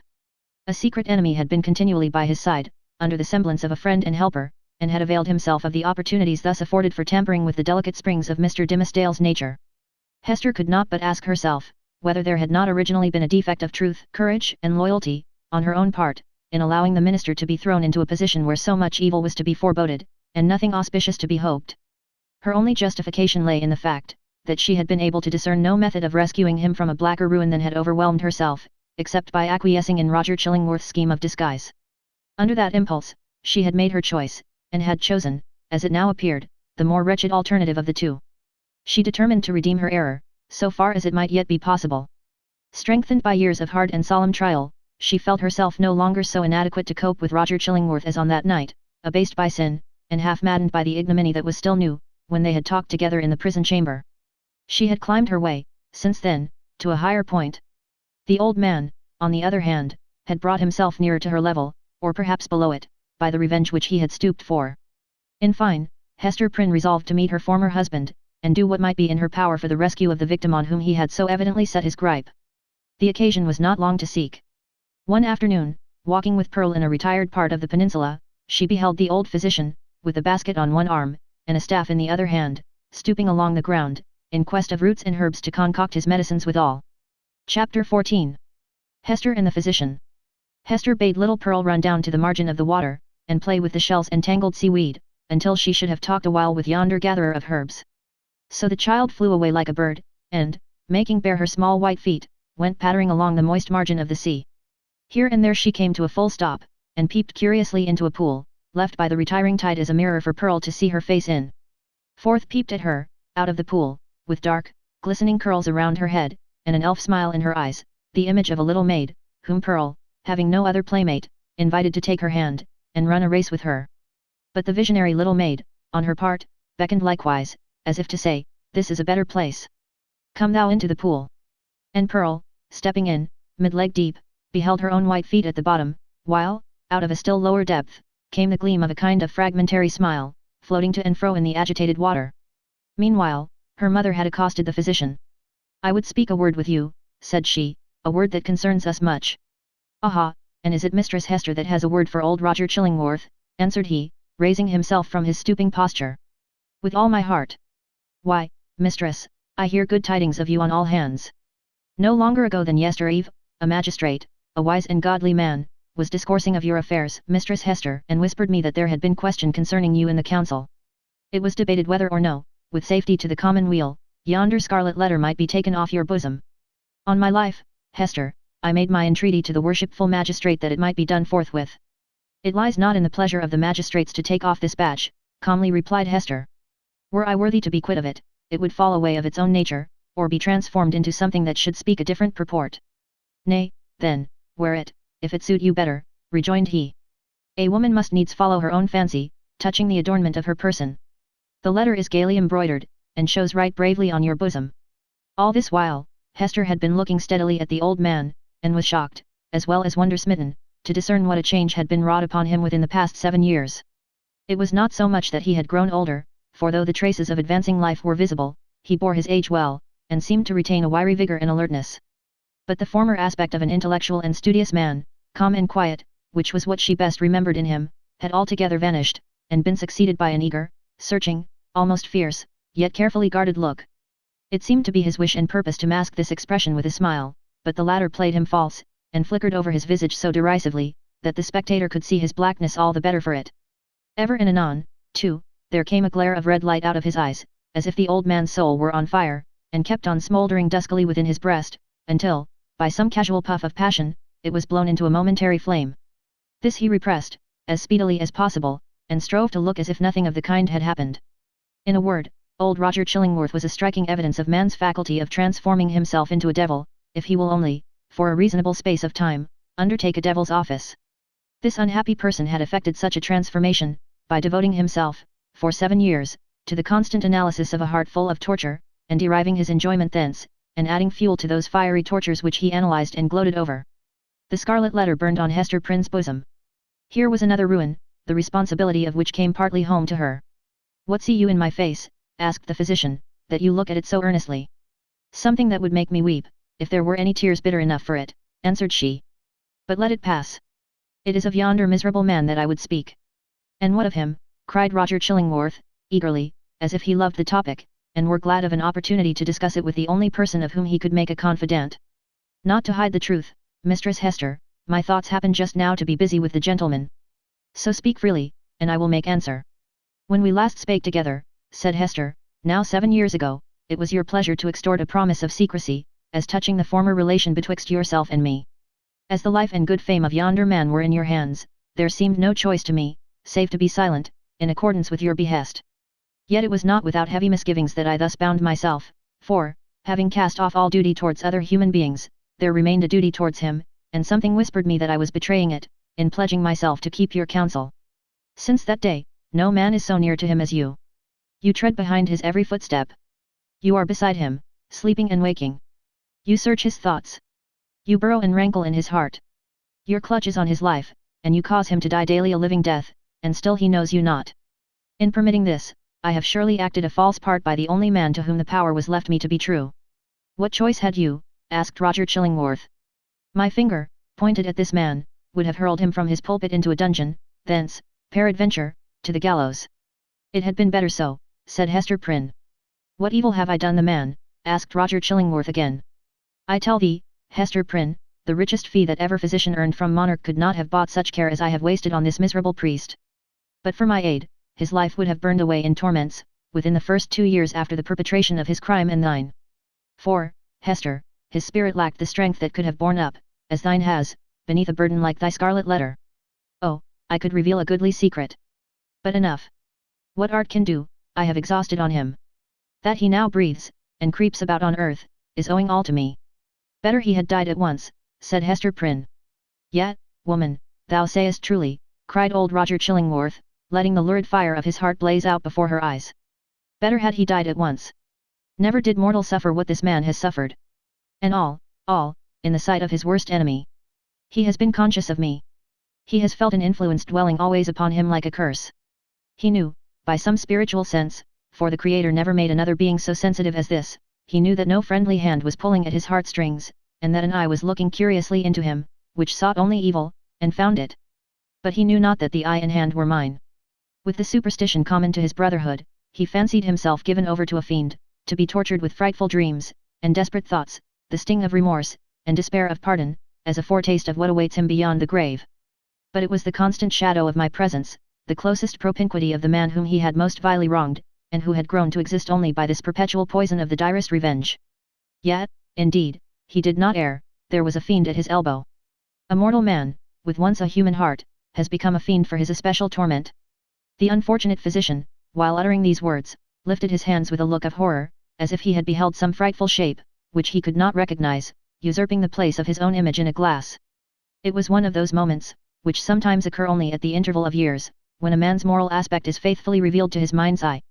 Not improbably, he had never before viewed himself as he did now. Hast thou not tortured him enough? Said Hester, noticing the old man's look. Has he not paid thee all? No, he has but increased the debt, answered the physician, and as he proceeded his manner lost its fiercer characteristics, and subsided into gloom. Dost thou remember me, Hester, as I was 9 years agone? Even then, I was in the autumn of my days, nor was it the early autumn. But all my life had been made up of earnest, studious, thoughtful, quiet years, bestowed faithfully for the increase of mine own knowledge, and faithfully, too, though this latter object was but casual to the other, faithfully for the advancement of human welfare. No life had been more peaceful and innocent than mine, few lives so rich with benefits conferred. Dost thou remember me? Was I not, though you might deem me cold, nevertheless a man thoughtful for others, craving little for himself, kind, true, just, and of constant, if not warm affections? Was I not all this? All this, and more, said Hester. And what am I now? Demanded he, looking into her face, and permitting the whole evil within him to be written on his features. I have already told thee what I am. A fiend. Who made me so? It was myself, cried Hester, shuddering. It was I, not less than he. Why hast thou not avenged thyself on me? I have left thee to the scarlet letter, replied Roger Chillingworth. If that have not avenged me, I can do no more. He laid his finger on it, with a smile. It has avenged thee, answered Hester Prynne. I judged no less, said the physician. And now, what wouldst thou with me touching this man? I must reveal the secret, answered Hester, firmly. He must discern thee in thy true character. What may be the result, I know not. But this long debt of confidence, due from me to him, whose bane and ruin I have been, shall at length be paid. So far as concerns the overthrow or preservation of his fair fame and his earthly state, and perchance his life, he is in thy hands. Nor do I, whom the scarlet letter has disciplined to truth, though it be the truth of red-hot iron, entering into the soul, nor do I perceive such advantage in his living any longer a life of ghastly emptiness, that I shall stoop to implore thy mercy. Do with him as thou wilt. There is no good for him, no good for me, no good for thee. There is no good for little Pearl. There is no path to guide us out of this dismal maze. Woman, I could well nigh pity thee, said Roger Chillingworth, unable to restrain a thrill of admiration too, for there was a quality almost majestic in the despair which she expressed. Thou hadst great elements. Peradventure, hadst thou met earlier with a better love than mine, this evil had not been. I pity thee, for the good that has been wasted in thy nature. And I thee, answered Hester Prynne, for the hatred that has transformed a wise and just man to a fiend. Wilt thou yet purge it out of thee, and be once more human? If not for his sake, then doubly for thine own. Forgive, and leave his further retribution to the power that claims it. I said, but now, that there could be no good event for him or thee or me, who are here wandering together in this gloomy maze of evil, and stumbling, at every step, over the guilt wherewith we have strewn our path. It is not so. There might be good for thee, and thee alone, since thou hast been deeply wronged, and hast it at thy will to pardon. Wilt thou give up that only privilege? Wilt thou reject that priceless benefit? Peace, Hester, peace, replied the old man, with gloomy sternness. It is not granted me to pardon. I have no such power as thou tellest me of. My old faith, long forgotten, comes back to me, and explains all that we do, and all we suffer. By thy first step awry thou didst plant the germ of evil, but since that moment, it has all been a dark necessity. Ye that have wronged me are not sinful, save in a kind of typical illusion, neither am I fiend-like, who have snatched a fiend's office from his hands. It is our fate. Let the black flower blossom as it may. Now go thy ways, and deal as thou wilt with yonder man. He waved his hand, and betook himself again to his employment of gathering herbs. Mandrake. Chapter 15. Hester and Pearl. So Roger Chillingworth, a deformed old figure, with a face that haunted men's memories longer than they liked, took leave of Hester Prynne, and went stooping away along the earth. He gathered here and there an herb, or grubbed up a root, and put it into the basket on his arm. His grey beard almost touched the ground, as he crept onward. Hester gazed after him a little while, looking with a half-fantastic curiosity to see whether the tender grass of early spring would not be blighted beneath him, and show the wavering track of his footsteps, sere and brown, across its cheerful verdure.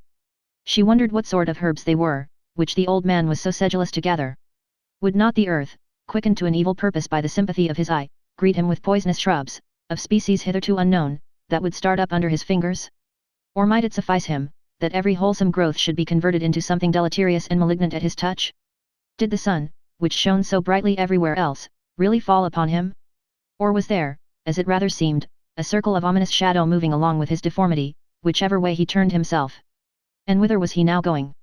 Would he not suddenly sink into the earth, leaving a barren and blasted spot, where, in due course of time, would be seen deadly nightshade, dogwood, henbane, and whatever else of vegetable wickedness the climate could produce, all flourishing with hideous luxuriance? Or would he spread bat's wings and flee away, looking so much the uglier, the higher he rose towards heaven? He gathered herbs here and there. Be it sin or no, said Hester Prynne, bitterly, as she still gazed after him, I hate the man. She upbraided herself for the sentiment, but could not overcome or lessen it. Attempting to do so, she thought of those long past days, in a distant land, when he used to emerge at eventide from the seclusion of his study, and sit down in the firelight of their home, and in the light of her nuptial smile. He needed to bask himself in that smile, he said, in order that the chill of so many lonely hours among his books might be taken off the scholar's heart. Such scenes had once appeared not otherwise than happy, but now, as viewed through the dismal medium of her subsequent life, they classed themselves among her ugliest remembrances. She marvelled how such scenes could have been. She marvelled how she could ever have been wrought upon to marry him. She deemed it her crime most to be repented of, that she had ever endured, and reciprocated, the lukewarm grasp of his hand, and had suffered the smile of her lips and eyes to mingle and melt into his own. And it seemed a fouler offence committed by Roger Chillingworth, than any which had since been done him, that, in the time when her heart knew no better, he had persuaded her to fancy herself happy by his side. Yes, I hate him, repeated Hester, more bitterly than before. He betrayed me. He has done me worse wrong than I did him. Let men tremble to win the hand of woman, unless they win along with it the utmost passion of her heart. Else it may be their miserable fortune, as it was Roger Chillingworth's, when some mightier touch than their own may have awakened all her sensibilities, to be reproached even for the calm content, the marble image of happiness, which they will have imposed upon her as the warm reality. But Hester ought long ago to have done with this injustice. What did it betoken? Had 7 long years, under the torture of the Scarlet Letter, inflicted so much of misery, and wrought out no repentance? The emotions of that brief space, while she stood gazing after the crooked figure of old Roger Chillingworth, threw a dark light on Hester's state of mind, revealing much that she might not otherwise have acknowledged to herself. He being gone, she summoned back her child. Pearl. Little Pearl. Where are you? Pearl on the seashore. Pearl, whose activity of spirit never flagged, had been at no loss for amusement while her mother talked with the old gatherer of herbs. At first, as already told, she had flirted fancifully with her own image in a pool of water, beckoning the phantom forth, and, as it declined to venture, seeking a passage for herself into its sphere of impalpable earth and unattainable sky. Soon finding, however, that either she or the image was unreal, she turned elsewhere for better pastime. She made little boats out of birch bark, and freighted them with snail shells, and sent out more ventures on the mighty deep than any merchant in New England, but the larger part of them foundered near the shore. She seized a live horseshoe by the tail, and made prize of several 5 fingers, and laid out a jellyfish to melt in the warm sun. Then she took up the white foam, that streaked the line of the advancing tide, and threw it upon the breeze, scampering after it, with winged footsteps, to catch the great snowflakes ere they fell. Perceiving a flock of beach birds, that fed and fluttered along the shore, the naughty child picked up her apron full of pebbles, and, creeping from rock to rock after these small sea fowl, displayed remarkable dexterity in pelting them. One little grey bird, with a white breast, Pearl was almost sure, had been hit by a pebble, and fluttered away with a broken wing. But then the elf child sighed, and gave up her sport, because it grieved her to have done harm to a little being that was as wild as the sea breeze, or as wild as Pearl herself. Her final employment was to gather seaweed, of various kinds, and make herself a scarf or mantle and a head dress, and thus assume the aspect of a little mermaid. She inherited her mother's gift for devising drapery and costume. As the last touch to her mermaid's garb, Pearl took some eel grass, and imitated, as best she could, on her own bosom, the decoration with which she was so familiar on her mother's. A letter, the letter A, but freshly green, instead of scarlet. The child bent her chin upon her breast, and contemplated this device with strange interest, even as if the one only thing for which she had been sent into the world was to make out its hidden import. I wonder if mother will ask me what it means, thought Pearl. Just then, she heard her mother's voice, and flitting along as lightly as one of the little seabirds, appeared before Hester Prynne, dancing, laughing, and pointing her finger to the ornament upon her bosom. My little Pearl, said Hester, after a moment's silence, the green letter, and on thy childish bosom, has no purport. But dost thou know, my child, what this letter means which thy mother is doomed to wear? Yes, mother, said the child. It is the great letter A thou hast taught me in the hornbook. Hester looked steadily into her little face, but, though there was that singular expression which she had so often remarked in her black eyes, she could not satisfy herself whether Pearl really attached any meaning to the symbol. She felt a morbid desire to ascertain the point. Dost thou know, child, wherefore thy mother wears this letter? Truly do I, answered Pearl, looking brightly into her mother's face. It is for the same reason that the minister keeps his hand over his heart. And what reason is that?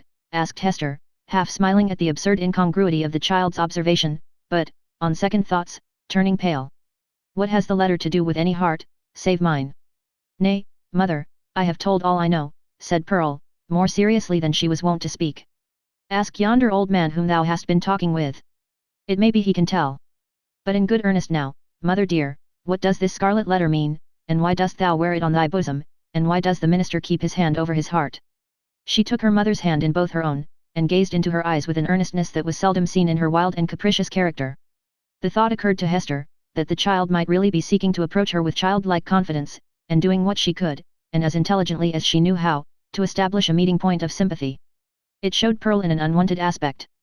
Heretofore, the mother, while loving her child with the intensity of a soul affection, had schooled herself to hope for little other return than the waywardness of an April breeze, which spends its time in airy sport, and has its gusts of inexplicable passion, and is petulant in its best of moods, and chills oftener than caresses you, when you take it to your bosom, in requital of which misdemeanors, it will sometimes, of its own vague purpose, kiss your cheek with a kind of doubtful tenderness, and play gently with your hair, and then be gone about its other idle business, leaving a dreamy pleasure at your heart. And this, moreover, was a mother's estimate of the child's disposition. Any other observer might have seen few but unamiable traits, and have given them a far darker coloring. But now the idea came strongly into Hester's mind, that Pearl, with her remarkable precocity and acuteness, might already have approached the age when she could be made a friend, and entrusted with as much of her mother's sorrows as could be imparted, without irreverence either to the parent or the child. In the little chaos of Pearl's character there might be seen emerging, and could have been, from the very first, the steadfast principles of an unflinching courage, an uncontrollable will, a sturdy pride, which might be disciplined into self-respect, and a bitter scorn of many things, which, when examined, might be found to have the taint of falsehood in them. She possessed affections, too, though hitherto acrid and disagreeable, as are the richest flavors of unripe fruit. With all these sterling attributes, thought Hester, the evil which she inherited from her mother must be great indeed, if a noble woman do not grow out of this elfish child. Pearl's inevitable tendency to hover about the enigma of the Scarlet Letter seemed an innate quality of her being. From the earliest epoch of her conscious life, she had entered upon this as her appointed mission. Hester had often fancied that Providence had a design of justice and retribution, in endowing the child with this marked propensity, but never, until now, had she bethought herself to ask, whether, linked with that design, there might not likewise be a purpose of mercy and beneficence. If little Pearl were entertained with faith and trust, as a spirit messenger no less than an earthly child, might it not be her errand to soothe away the sorrow that lay cold in her mother's heart, and converted it into a tomb, and to help her to overcome the passion, once so wild, and even yet neither dead nor asleep, but only imprisoned within the same tomb-like heart? Such were some of the thoughts that now stirred in Hester's mind, with as much vivacity of impression as if they had actually been whispered into her ear. And there was little Pearl, all this while, holding her mother's hand in both her own, and turning her face upward, while she put these searching questions, once, and again, and still a third time. What does the letter mean, mother, and why dost thou wear it, and why does the minister keep his hand over his heart? What shall I say, thought Hester to herself. No. If this be the price of the child's sympathy, I cannot pay it. Then she spoke aloud. Silly Pearl, said she, what questions are these? There are many things in this world that a child must not ask about. What know I of the minister's heart? And as for the Scarlet Letter, I wear it for the sake of its gold thread. In all the 7 bygone years, Hester Prynne had never before been false to the symbol on her bosom. It may be that it was the talisman of a stern and severe, but yet a guardian spirit, who now forsook her, as recognizing that, in spite of his strict watch over her heart, some new evil had crept into it, or some old one had never been expelled. As for little Pearl, the earnestness soon passed out of her face. But the child did not see fit to let the matter drop. 2 or 3 times, as her mother and she went homeward, and as often at supper time, and while Hester was putting her to bed, and once after she seemed to be fairly asleep, Pearl looked up, with mischief gleaming in her black eyes. Mother, said she, what does the Scarlet Letter mean? And the next morning, the first indication the child gave of being awake was by popping up her head from the pillow, and making that other inquiry, which she had so unaccountably connected with her investigations about the Scarlet Letter. Mother, mother, why does the minister keep his hand over his heart? Hold thy tongue, naughty child, answered her mother, with an asperity that she had never permitted to herself before. Do not tease me, else I shall shut thee into the dark closet. Chapter 16. A Forest Walk. Hester Prynne remained constant in her resolve to make known to Mr. Dimmesdale, at whatever risk of present pain or ulterior consequences, the true character of the man who had crept into his intimacy. For several days, however, she vainly sought an opportunity of addressing him in some of the meditative walks which she knew him to be in the habit of taking, along the shores of the peninsula, or on the wooded hills of the neighbouring country. There would have been no scandal, indeed, nor peril to the holy whiteness of the clergyman's good fame, had she visited him in his own study, where many a penitent, ere now, had confessed sins of perhaps as deep a dye as the one betokened by the Scarlet Letter. But, partly that she dreaded the secret or undisguised interference of old Roger Chillingworth, and partly that her conscious heart imputed suspicion where none could have been felt, and partly that both the minister and she would need the whole wide world to breathe in, while they talked together, for all these reasons, Hester never thought of meeting him in any narrower privacy than beneath the open sky. At last, while attending in a sick chamber, whither the Reverend Mr. Dimmesdale had been summoned to make a prayer, she learnt that he had gone, the day before, to visit the Apostle Eliot, among his Indian converts. He would probably return, by a certain hour, in the afternoon of the morrow. Betimes, therefore, the next day, Hester took little Pearl, who was necessarily the companion of all her mother's expeditions, however inconvenient her presence, and set forth. The road, after the 2 wayfarers had crossed from the peninsula to the mainland, was no other than a footpath. It straggled onward into the mystery of the primeval forest. This hemmed it in so narrowly, and stood so black and dense on either side, and disclosed such imperfect glimpses of the sky above, that, to Hester's mind, it imaged not amiss the moral wilderness in which she had so long been wandering. The day was chill and sombre. Overhead was a grey expanse of cloud, slightly stirred, however, by a breeze, so that a gleam of flickering sunshine might now and then be seen at its solitary play along the path. This flitting cheerfulness was always at the farther extremity of some long vista through the forest. The sportive sunlight, feebly sportive, at best, in the predominant pensiveness of the day and scene, withdrew itself as they came nigh, and left the spots where it had danced the drearier, because they had hoped to find them bright. Mother, said little Pearl, the sunshine does not love you. It runs away and hides itself, because it is afraid of something on your bosom. Now, see. There it is, playing, a good way off. Stand you here, and let me run and catch it. I am but a child. It will not flee from me, for I wear nothing on my bosom yet. Nor ever will, my child, I hope, said Hester. And why not, mother, asked Pearl, stopping short, just at the beginning of her race. Will not it come of its own accord, when I am a woman grown? Run away, child, answered her mother, and catch the sunshine. It will soon be gone. Pearl set forth, at a great pace, and, as Hester smiled to perceive, did actually catch the sunshine, and stood laughing in the midst of it, all brightened by its splendor, and scintillating with the vivacity excited by rapid motion. The light lingered about the lonely child, as if glad of such a playmate, until her mother had drawn almost nigh enough to step into the magic circle too. It will go now, said Pearl, shaking her head. See, answered Hester, smiling. Now I can stretch out my hand, and grasp some of it. As she attempted to do so, the sunshine vanished, or, to judge from the bright expression that was dancing on Pearl's features, her mother could have fancied that the child had absorbed it into herself, and would give it forth again, with a gleam about her path, as they should plunge into some gloomier shade. There was no other attribute that so much impressed her with a sense of new and untransmitted vigor in Pearl's nature, as this never-failing vivacity of spirits. She had not the disease of sadness, which almost all children, in these latter days, inherit, with the scrofula, from the troubles of their ancestors. Perhaps this too was a disease, and but the reflex of the wild energy with which Hester had fought against her sorrows, before Pearl's birth. It was certainly a doubtful charm, imparting a hard, metallic luster to the child's character. She wanted, what some people want throughout life, a grief that should deeply touch her, and thus humanize and make her capable of sympathy. But there was time enough yet for little Pearl. Come, my child, said Hester, looking about her from the spot where Pearl had stood still in the sunshine. We will sit down a little way within the wood, and rest ourselves. I am not aweary, mother, replied the little girl. But you may sit down, if you will tell me a story meanwhile. A story, child, said Hester. And about what? Oh, a story about the black man, answered Pearl, taking hold of her mother's gown, and looking up, half earnestly, half mischievously, into her face. How he haunts this forest, and carries a book with him, a big, heavy book, with iron clasps, and how this ugly black man offers his book and an iron pen to everybody that meets him here among the trees, and they are to write their names with their own blood. And then he sets his mark on their bosoms. Didst thou ever meet the black man, mother? And who told you this story, Pearl? Asked her mother, recognizing a common superstition of the period. It was the old dame in the chimney corner, at the house where you watched last night, said the child. But she fancied me asleep while she was talking of it. She said that 1,000 people had met him here, and had written in his book, and have his mark on them. And that ugly-tempered lady, old Mistress Hibbins, was one. And, mother, the old dame said that this scarlet letter was the black man's mark on thee, and that it glows like a red flame when thou meetest him at midnight, here in the dark wood. Is it true, mother? And dost thou go to meet him in the night time? Didst thou ever awake, and find thy mother gone? Asked Hester.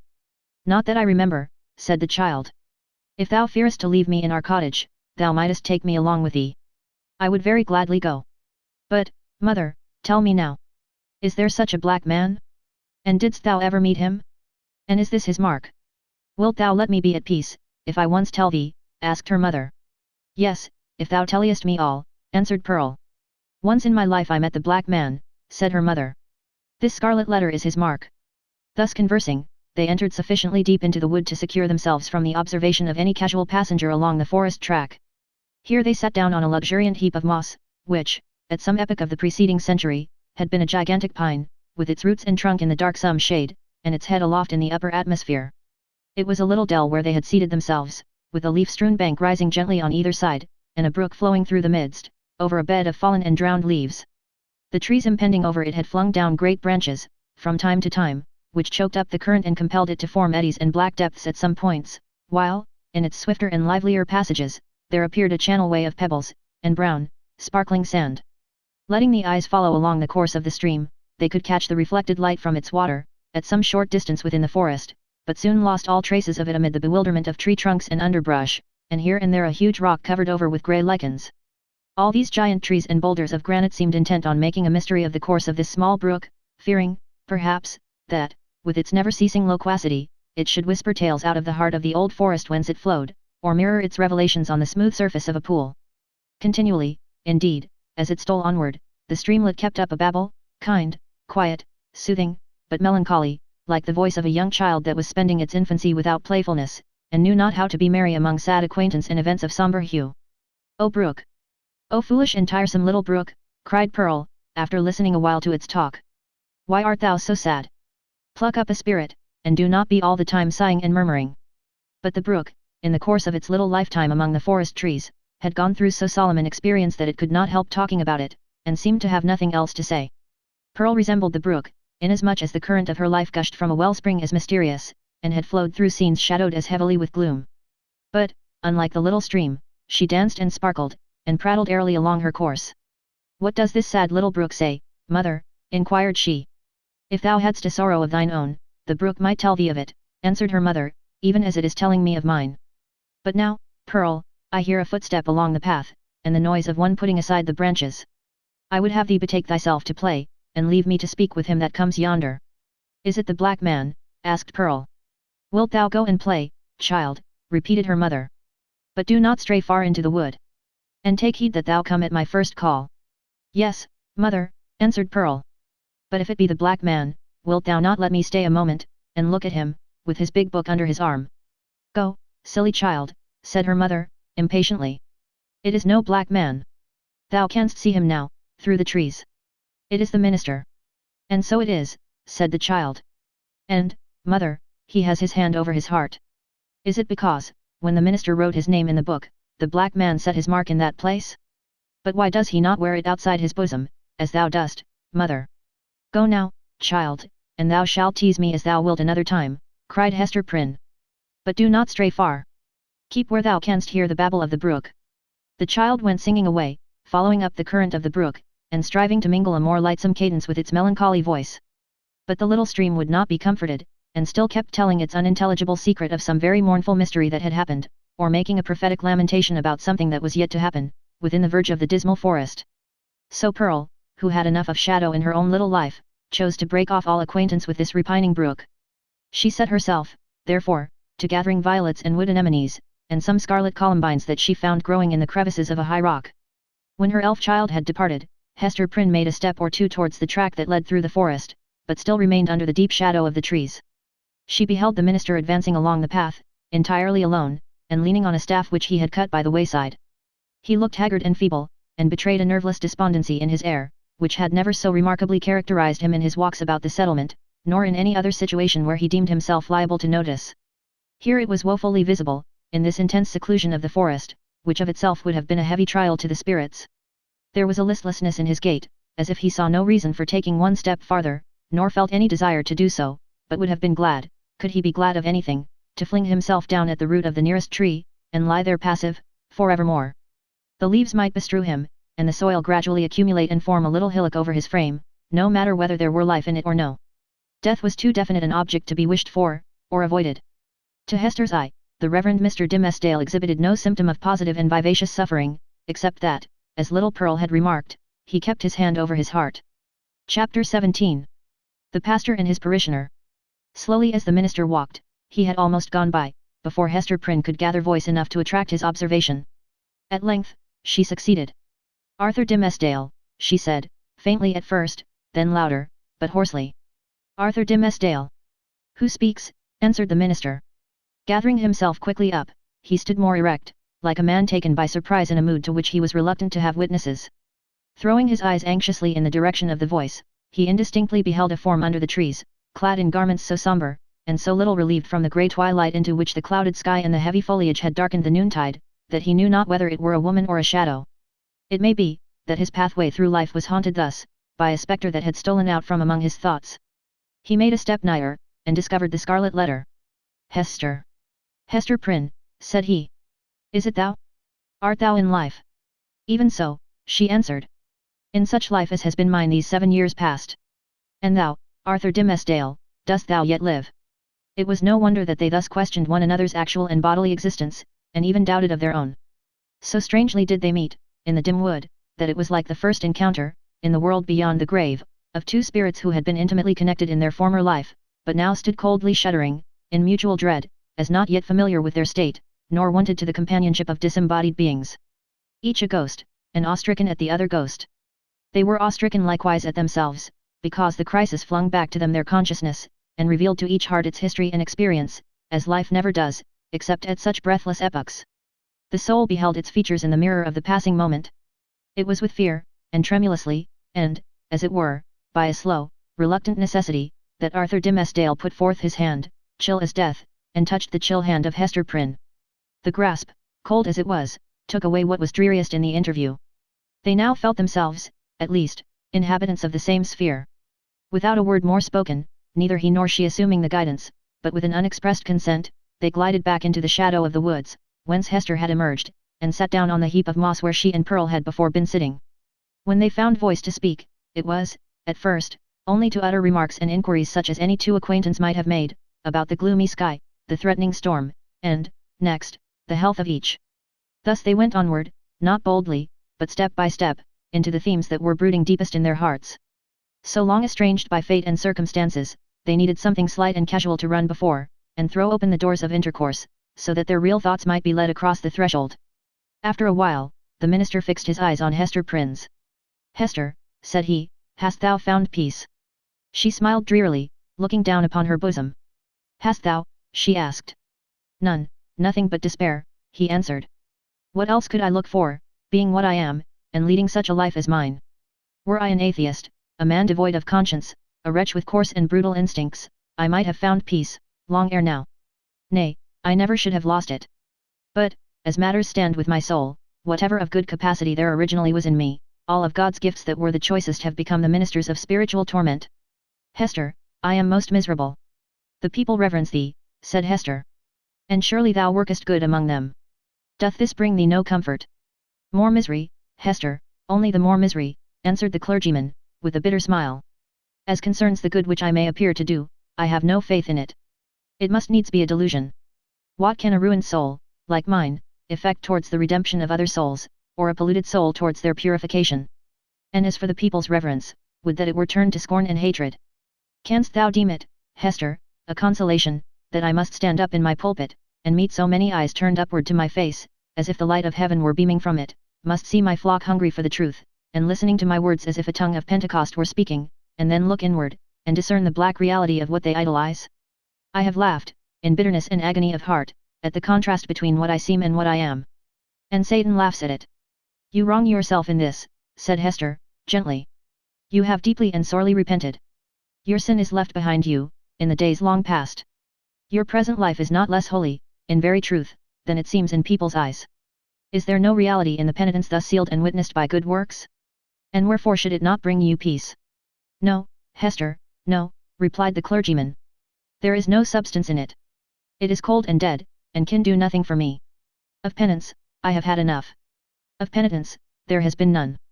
Else, I should long ago have thrown off these garments of mock holiness, and have shown myself to mankind as they will see me at the judgment seat. Happy are you, Hester, that wear the scarlet letter openly upon your bosom. Mine burns in secret. Thou little knowest what a relief it is, after the torment of a 7 years' cheat, to look into an eye that recognizes me for what I am.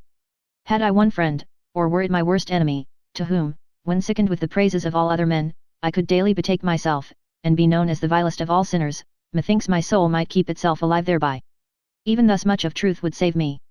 But, now, it is all falsehood, all emptiness, all death." Hester Prynne looked into his face, but hesitated to speak. Yet, uttering his long-restrained emotions so vehemently as he did, his words here offered her the very point of circumstances in which to interpose what she came to say. She conquered her fears, and spoke. "Such a friend as thou hast even now wished for," said she, "with whom to weep over thy sin, thou hast in me, the partner of it." Again she hesitated, but brought out the words with an effort. "Thou hast long had such an enemy, and dwellest with him, under the same roof." The minister started to his feet, gasping for breath, and clutching at his heart, as if he would have torn it out of his bosom. "Ha! What sayest thou?" cried he. "An enemy? And under mine own roof? What mean you?" Hester Prynne was now fully sensible of the deep injury for which she was responsible to this unhappy man, in permitting him to lie for so many years, or, indeed, for a single moment, at the mercy of one whose purposes could not be other than malevolent. The very contiguity of his enemy, beneath whatever mask the latter might conceal himself, was enough to disturb the magnetic sphere of a being so sensitive as Arthur Dimmesdale. There had been a period when Hester was less alive to this consideration, or, perhaps, in the misanthropy of her own trouble, she left the minister to bear what she might picture to herself as a more tolerable doom. But of late, since the night of his vigil, all her sympathies towards him had been both softened and invigorated. She now read his heart more accurately. She doubted not, that the continual presence of Roger Chillingworth, the secret poison of his malignity, infecting all the air about him, and his authorized interference, as a physician, with the minister's physical and spiritual infirmities, that these bad opportunities had been turned to a cruel purpose. By means of them, the sufferer's conscience had been kept in an irritated state, the tendency of which was, not to cure by wholesome pain, but to disorganize and corrupt his spiritual being. Its result, on earth, could hardly fail to be insanity, and hereafter, that eternal alienation from the good and true, of which madness is perhaps the earthly type. Such was the ruin to which she had brought the man, once, nay, why should we not speak it, still so passionately loved. Hester felt that the sacrifice of the clergyman's good name, and death itself, as she had already told Roger Chillingworth, would have been infinitely preferable to the alternative which she had taken upon herself to choose. And now, rather than have had this grievous wrong to confess, she would gladly have lain down on the forest leaves, and died there, at Arthur Dimmesdale's feet. "Oh Arthur," cried she, "forgive me. In all things else, I have striven to be true. Truth was the one virtue which I might have held fast, and did hold fast, through all extremity, save when thy good, thy life, thy fame, were put in question. Then I consented to a deception. But a lie is never good, even though death threaten on the other side. Dost thou not see what I would say? That old man, the physician, he whom they call Roger Chillingworth, he was my husband. Wilt thou yet forgive me?" The minister looked at her, for an instant, with all that violence of passion, which, intermixed, in more shapes than one, with his higher, purer, softer qualities, was, in fact, the portion of him which the devil claimed, and through which he sought to win the rest. Never was there a blacker or a fiercer frown than Hester now encountered. For the brief space that it lasted, it was a dark transfiguration. But his character had been so much enfeebled by suffering, that even its lower energies were incapable of more than a temporary struggle. He sank down on the ground, and buried his face in his hands. "I might have known it," murmured he. "I did know it. Was not the secret told me, in the natural recoil of my heart, at the first sight of him, and as often as I have seen him since? Why did I not understand? O Hester Prynne, thou little knowest all the horror of this thing. And the shame, the indelicacy, the horrible ugliness of this exposure of a sick and guilty heart to the very eye that would gloat over it. Woman, woman, thou art accountable for this. I cannot forgive thee." "Thou shalt forgive me," cried Hester, flinging herself on the fallen leaves beside him. "Let God punish. Thou shalt forgive." With sudden and desperate tenderness, she threw her arms around him, and pressed his head against her bosom, little caring though his cheek rested on the scarlet letter. He would have released himself, but strove in vain to do so. Hester would not set him free, lest he should look her sternly in the face. All the world had frowned on her, for 7 long years had it frowned upon this lonely woman, and still she bore it all, nor ever once turned away her firm, sad eyes. Heaven, likewise, had frowned upon her, and she had not died. But the frown of this pale, weak, sinful, and sorrow-stricken man was what Hester could not bear and live. "Wilt thou yet forgive me?" she repeated, over and over again. "Wilt thou not frown? Wilt thou forgive?" "I do forgive you, Hester," replied the minister, at length, with a deep utterance, out of an abyss of sadness, but no anger. "I freely forgive you now. May God forgive us both. We are not, Hester, the worst sinners in the world. There is one worse than even the polluted priest. That old man's revenge has been blacker than my sin. He has violated, in cold blood, the sanctity of a human heart. Thou and I, Hester, never did so. Never, never," whispered she. "What we did had a consecration of its own. We felt it so. We said so to each other. Hast thou forgotten it?" "Hush, Hester," said Arthur Dimmesdale, rising from the ground. "No, I have not forgotten." They sat down again, side by side, and hand clasped in hand, on the mossy trunk of the fallen tree. Life had never brought them a gloomier hour, it was the point whither their pathway had so long been tending, and darkening ever, as it stole along, and yet it enclosed a charm that made them linger upon it, and claim another, and, after all, another moment. The forest was obscure around them, and creaked with a blast that was passing through it. The boughs were tossing heavily above their heads, while one solemn old tree groaned dolefully to another, as if telling the sad story of the pair that sat beneath, or constrained to forebode evil to come. And yet they lingered. How dreary looked the forest track that led backward to the settlement, where Hester Prynne must take up again the burden of her ignominy, and the minister the hollow mockery of his good name. So they lingered an instant longer. No golden light had ever been so precious as the gloom of this dark forest. Here, seen only by his eyes, the scarlet letter need not burn into the bosom of the fallen woman. Here, seen only by her eyes, Arthur Dimmesdale, false to God and man, might be, for one moment, true. He started at a thought that suddenly occurred to him. Hester, cried he, here is a new horror. Roger Chillingworth knows your purpose to reveal his true character. Will he continue, then, to keep our secret? What will now be the course of his revenge? There is a strange secrecy in his nature, replied Hester, thoughtfully, and it has grown upon him by the hidden practices of his revenge. I deem it not likely that he will betray the secret. He will doubtless seek other means of satiating his dark passion. And I, how am I to live longer, breathing the same air with this deadly enemy, exclaimed Arthur Dimmesdale, shrinking within himself, and pressing his hand nervously against his heart, a gesture that had grown involuntary with him. Think for me, Hester. Thou art strong. Resolve for me. Thou must dwell no longer with this man, said Hester, slowly and firmly. Thy heart must be no longer under his evil eye. It were far worse than death, replied the minister. But how to avoid it? What choice remains to me? Shall I lie down again on these withered leaves, where I cast myself when thou didst tell me what he was? Must I sink down there, and die at once? Alas, what a ruin has befallen thee, said Hester, with the tears gushing into her eyes. Wilt thou die for very weakness? There is no other cause. The judgment of God is on me, answered the conscience-stricken priest. It is too mighty for me to struggle with. Heaven would show mercy, rejoined Hester, hadst thou but the strength to take advantage of it. Be thou strong for me, answered he. Advise me what to do. Is the world, then, so narrow, exclaimed Hester Prynne, fixing her deep eyes on the minister's, and instinctively exercising a magnetic power over a spirit so shattered and subdued that it could hardly hold itself erect. Doth the universe lie within the compass of yonder town, which only a little time ago was but a leaf-strewn desert, as lonely as this around us? Whither leads yonder forest track? Backward to the settlement, thou sayest. Yes, but onward, too. Deeper it goes, and deeper, into the wilderness, less plainly to be seen at every step, until, some few miles hence, the yellow leaves will show no vestige of the white man's tread. There thou art free. So brief a journey would bring thee from a world where thou hast been most wretched, to one where thou mayest still be happy. Is there not shade enough in all this boundless forest to hide thy heart from the gaze of Roger Chillingworth? Yes, Hester, but only under the fallen leaves, replied the minister, with a sad smile. Then there is the broad pathway of the sea, continued Hester. It brought thee hither. If thou so choose, it will bear thee back again. In our native land, whether in some remote rural village or in vast London, or, surely, in Germany, in France, in pleasant Italy, thou wouldst be beyond his power and knowledge. And what hast thou to do with all these iron men, and their opinions? They have kept thy better part in bondage too long already. It cannot be, answered the minister, listening as if he were called upon to realize a dream. I am powerless to go. Wretched and sinful as I am, I have had no other thought than to drag on my earthly existence in the sphere where Providence hath placed me. Lost as my own soul is, I would still do what I may for other human souls. I dare not quit my post, though an unfaithful sentinel, whose sure reward is death and dishonor, when his dreary watch shall come to an end. Thou art crushed under this 7 years' weight of misery, replied Hester, fervently resolved to buoy him up with her own energy. But thou shalt leave it all behind thee. It shall not cumber thy steps, as thou treadest along the forest path, neither shalt thou freight the ship with it, if thou prefer to cross the sea. Leave this wreck and ruin here where it hath happened. Meddle no more with it. Begin all anew.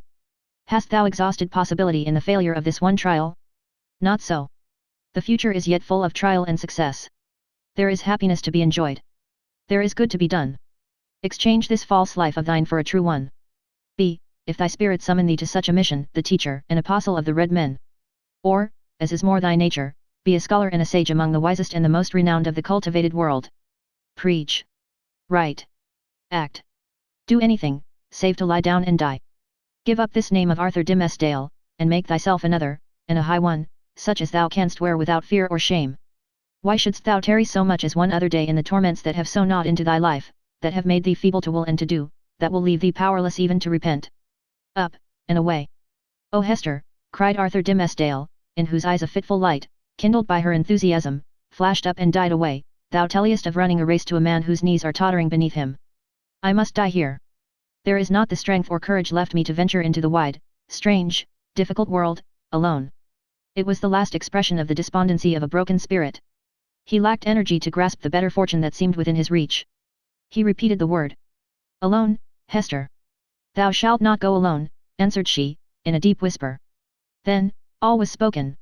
Chapter 18. A flood of sunshine.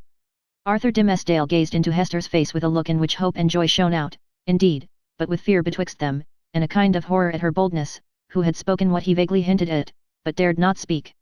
But Hester Prynne, with a mind of native courage and activity, and for so long a period not merely estranged, but outlawed, from society, had habituated herself to such latitude of speculation as was altogether foreign to the clergyman. She had wandered, without rule or guidance, in a moral wilderness, as vast, as intricate and shadowy, as the untamed forest, amid the gloom of which they were now holding a colloquy that was to decide their fate. Her intellect and heart had their home, as it were, in desert places, where she roamed as freely as the wild Indian in his woods. For years past she had looked from this estranged point of view at human institutions, and whatever priests or legislators had established, criticizing all with hardly more reverence than the Indian would feel for the clerical band, the judicial robe, the pillory, the gallows, the fireside, or the church. The tendency of her fate and fortunes had been to set her free. The Scarlet Letter was her passport into regions where other women dared not tread. Shame, despair, solitude. These had been her teachers, stern and wild ones, and they had made her strong, but taught her much amiss. The minister, on the other hand, had never gone through an experience calculated to lead him beyond the scope of generally received laws, although, in a single instance, he had so fearfully transgressed one of the most sacred of them. But this had been a sin of passion, not of principle, nor even purpose. Since that wretched epoch, he had watched, with morbid zeal and minuteness, not his acts, for those it was easy to arrange, but each breath of emotion, and his every thought. At the head of the social system, as the clergyman of that day stood, he was only the more trammelled by its regulations, its principles, and even its prejudices. As a priest, the framework of his order inevitably hemmed him in.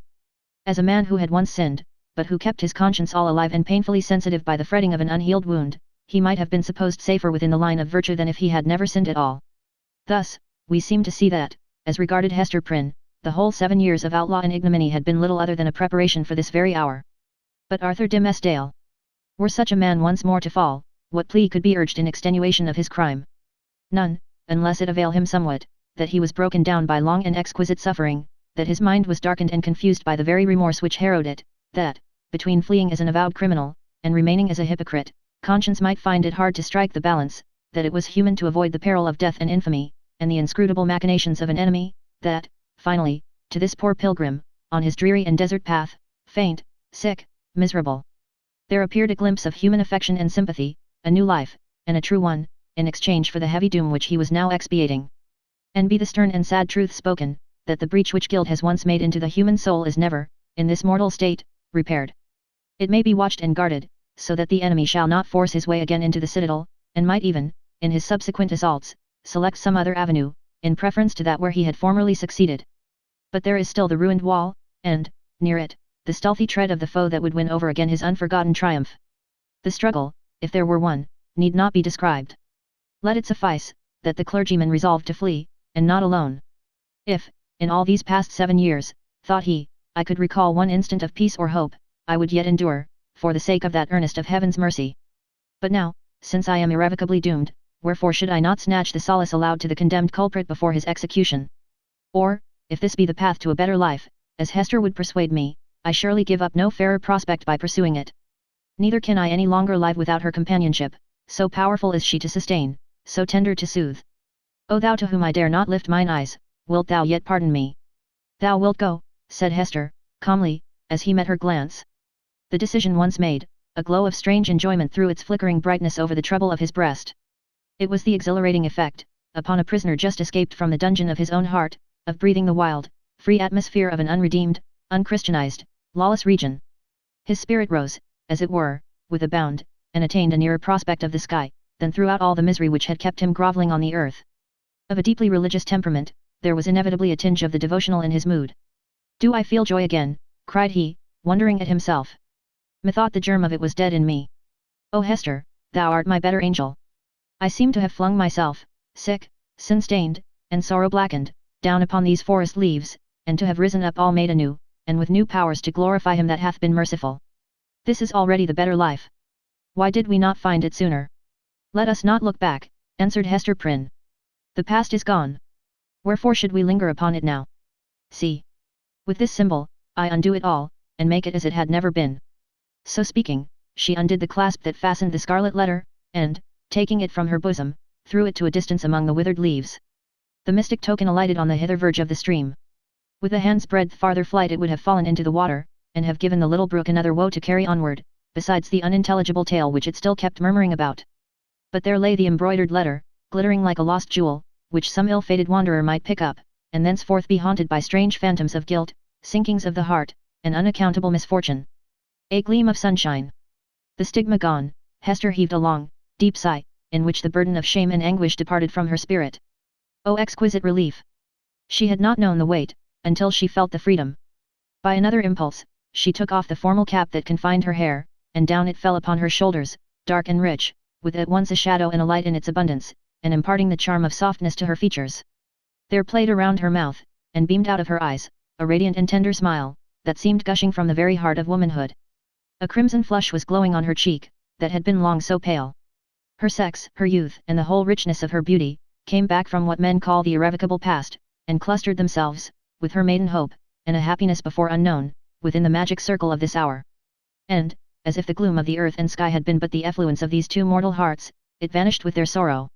All at once, as with a sudden smile of heaven, forth burst the sunshine, pouring a very flood into the obscure forest, gladdening each green leaf, transmuting the yellow fallen ones to gold, and gleaming adown the grey trunks of the solemn trees. The objects that had made a shadow hitherto, embodied the brightness now. The course of the little brook might be traced by its merry gleam afar into the wood's heart of mystery, which had become a mystery of joy. Such was the sympathy of nature, that wild, heathen nature of the forest, never subjugated by human law, nor illumined by higher truth, with the bliss of these two spirits. Love, whether newly born, or aroused from a death-like slumber, must always create a sunshine, filling the heart so full of radiance, that it overflows upon the outward world. Had the forest still kept its gloom, it would have been bright in Hester's eyes, and bright in Arthur Dimmesdale's. Hester looked at him with the thrill of another joy. "Thou must know Pearl," said she. "Our little Pearl. Thou hast seen her, yes, I know it, but thou wilt see her now with other eyes. She is a strange child. I hardly comprehend her. But thou wilt love her dearly, as I do, and wilt advise me how to deal with her. Dost thou think the child will be glad to know me?" asked the minister, somewhat uneasily. "I have long shrunk from children, because they often show a distrust, a backwardness to be familiar with me. I have even been afraid of little Pearl." "Ah, that was sad," answered the mother. "But she will love thee dearly, and thou her. She is not far off. I will call her. Pearl. Pearl. I see the child," observed the minister. "Yonder she is, standing in a streak of sunshine, a good way off, on the other side of the brook. So thou thinkest the child will love me?" Hester smiled, and again called to Pearl, who was visible, at some distance, as the minister had described her, like a bright apparelled vision, in a sunbeam, which fell down upon her through an arch of boughs. The ray quivered to and fro, making her figure dim or distinct, now like a real child, now like a child's spirit, as the splendor went and came again. She heard her mother's voice, and approached slowly through the forest. Pearl had not found the hour pass wearisomely, while her mother sat talking with the clergyman. The great black forest, stern as it showed itself to those who brought the guilt and troubles of the world into its bosom, became the playmate of the lonely infant, as well as it knew how. Sombre as it was, it put on the kindest of its moods to welcome her. It offered her the partridge berries, the growth of the preceding autumn, but ripening only in the spring, and now red as drops of blood upon the withered leaves. These Pearl gathered, and was pleased with their wild flavor. The small denizens of the wilderness hardly took pains to move out of her path. A partridge, indeed, with a brood of 10 behind her, ran forward threateningly, but soon repented of her fierceness, and clucked to her young ones not to be afraid. A pigeon, alone on a low branch, allowed Pearl to come beneath, and uttered a sound as much of greeting as alarm. A squirrel, from the lofty depths of his domestic tree, chattered either in anger or merriment, for a squirrel is such a choleric and humorous little personage, that it is hard to distinguish between his moods, so he chattered at the child, and flung down a nut upon her head. It was a last year's nut, and already gnawed by his sharp tooth. A fox, startled from his sleep by her light footstep on the leaves, looked inquisitively at Pearl, as doubting whether it were better to steal off, or renew his nap on the same spot. A wolf, it is said, but here the tale has surely lapsed into the improbable, came up, and smelled of Pearl's robe, and offered his savage head to be patted by her hand.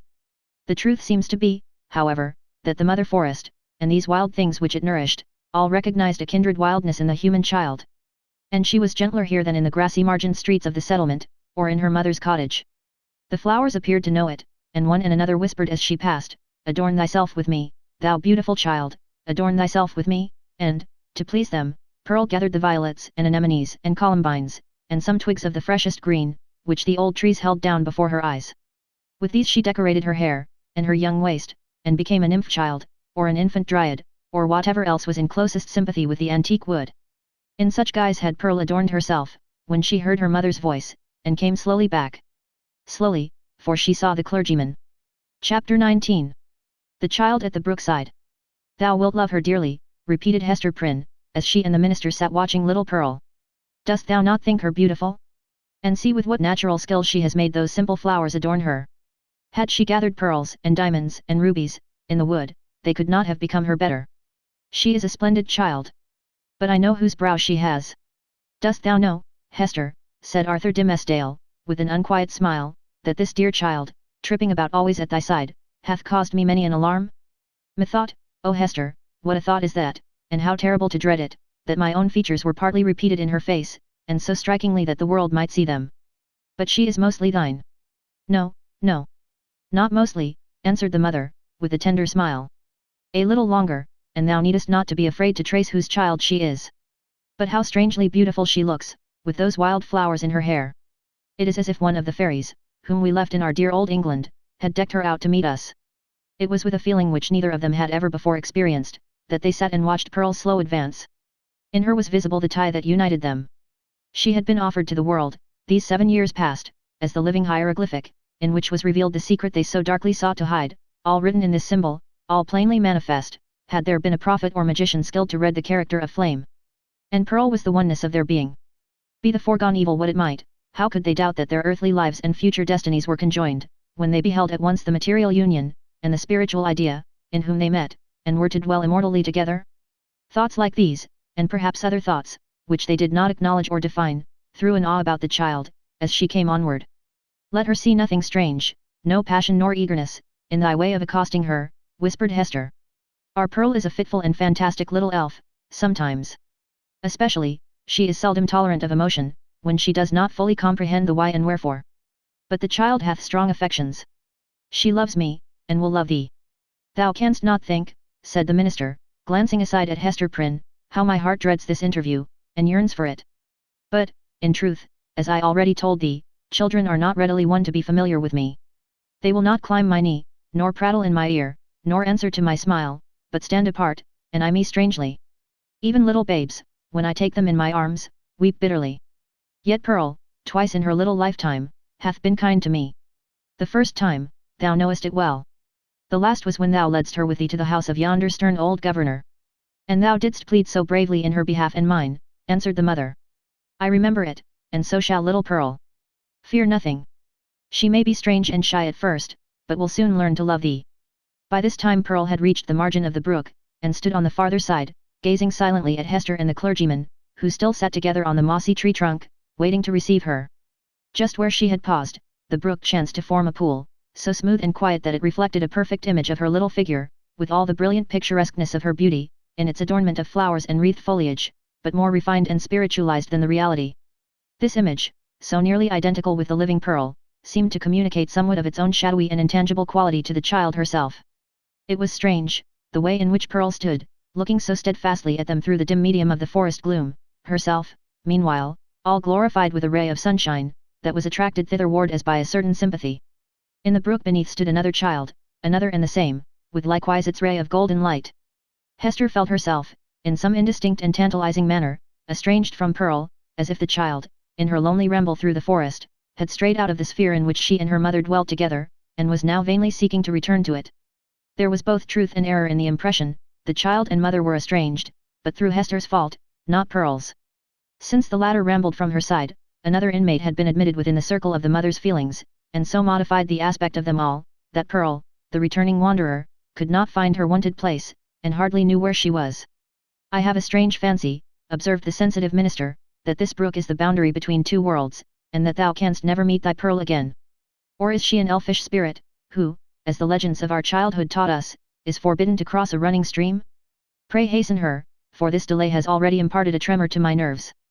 Come, dearest child, said Hester, encouragingly, and stretching out both her arms. How slow thou art! When hast thou been so sluggish before now? Here is a friend of mine, who must be thy friend also. Thou wilt have twice as much love, henceforward, as thy mother alone could give thee. Leap across the brook, and come to us. Thou canst leap like a young deer. The child at the brookside. Pearl, without responding in any manner to these honey-sweet expressions, remained on the other side of the brook. Now she fixed her bright, wild eyes on her mother, now on the minister, and now included them both in the same glance, as if to detect and explain to herself the relation which they bore to one another. For some unaccountable reason, as Arthur Dimmesdale felt the child's eyes upon himself, his hand, with that gesture so habitual as to have become involuntary, stole over his heart. At length, assuming a singular air of authority, Pearl stretched out her hand, with the small forefinger extended, and pointing evidently towards her mother's breast. And beneath, in the mirror of the brook, there was the flower-girdled and sunny image of little Pearl, pointing her small forefinger too. "Thou strange child, why dost thou not come to me?" exclaimed Hester. Pearl still pointed with her forefinger, and a frown gathered on her brow, the more impressive from the childish, the almost baby-like aspect of the features that conveyed it. As her mother still kept beckoning to her, and arraying her face in a holiday suit of unaccustomed smiles, the child stamped her foot with a yet more imperious look and gesture. In the brook, again, was the fantastic beauty of the image, with its reflected frown, its pointed finger, and imperious gesture, giving emphasis to the aspect of little Pearl. "Hasten, Pearl, or I shall be angry with thee," cried Hester Prynne, who, however inured to such behaviour on the elf child's part at other seasons, was naturally anxious for a more seemly deportment now. "Leap across the brook, naughty child, and run hither. Else I must come to thee." But Pearl, not a whit startled at her mother's threats, any more than mollified by her entreaties, now suddenly burst into a fit of passion, gesticulating violently, and throwing her small figure into the most extravagant contortions. She accompanied this wild outbreak with piercing shrieks, which the woods reverberated on all sides, so that, alone as she was in her childish and unreasonable wrath, it seemed as if a hidden multitude were lending her their sympathy and encouragement. Seen in the brook, once more, was the shadowy wrath of Pearl's image, crowned and girdled with flowers, but stamping its foot, wildly gesticulating, and, in the midst of all, still pointing its small forefinger at Hester's bosom. "I see what ails the child," whispered Hester to the clergyman, and turning pale in spite of a strong effort to conceal her trouble and annoyance. "Children will not abide the slightest, change in the accustomed aspect of things that are daily before their eyes. Pearl misses something which she has always seen me wear." "I pray you," answered the minister, "if thou hast any means of pacifying the child, do it forthwith. Save it were the cankered wrath of an old witch, like Mistress Hibbins," added he, attempting to smile, "I know nothing that I would not sooner encounter than this passion in a child. In Pearl's young beauty, as in the wrinkled witch, it has a preternatural effect. Pacify her, if thou lovest me." Hester turned again towards Pearl, with a crimson blush upon her cheek, a conscious glance aside at the clergyman, and then a heavy sigh, while, even before she had time to speak, the blush yielded to a deadly pallor. "Pearl," said she, sadly, "look down at thy feet. There, before thee, on the hither side of the brook." The child turned her eyes to the point indicated, and there lay the scarlet letter, so close upon the margin of the stream, that the gold embroidery was reflected in it. "Bring it hither," said Hester. "Come thou and take it up," answered Pearl. "Was ever such a child," observed Hester, aside to the minister. "Oh, I have much to tell thee about her. But, in very truth, she is right as regards this hateful token. I must bear its torture yet a little longer, only a few days longer, until we shall have left this region, and look back hither as to a land which we have dreamed of. The forest cannot hide it. The mid-ocean shall take it from my hand, and swallow it up forever." With these words, she advanced to the margin of the brook, took up the scarlet letter, and fastened it again into her bosom. Hopefully, but a moment ago, as Hester had spoken of drowning it in the deep sea, there was a sense of inevitable doom upon her, as she thus received back this deadly symbol from the hand of fate. She had flung it into infinite space, she had drawn an hour's free breath, and here again was the scarlet misery, glittering on the old spot. So it ever is, whether thus typified or no, that an evil deed invests itself with the character of doom. Hester next gathered up the heavy tresses of her hair, and confined them beneath her cap. As if there were a withering spell in the sad letter, her beauty, the warmth and richness of her womanhood, departed, like fading sunshine, and a grey shadow seemed to fall across her. When the dreary change was wrought, she extended her hand to Pearl. "Dost thou know thy mother now, child?" asked she, reproachfully, but with a subdued tone. "Wilt thou come across the brook, and own thy mother, now that she has her shame upon her, now that she is sad?" "Yes, now I will," answered the child, bounding across the brook, and clasping Hester in her arms. "Now thou art my mother indeed. And I am thy little Pearl." In a mood of tenderness that was not usual with her, she drew down her mother's head, and kissed her brow and both her cheeks. But then, by a kind of necessity that always impelled this child to alloy whatever comfort she might chance to give with a throb of anguish, Pearl put up her mouth, and kissed the scarlet letter too. "That was not kind," said Hester. "When thou hast shown me a little love, thou mockest me." "Why doth the minister sit yonder?" asked Pearl. "He waits to welcome thee," replied her mother.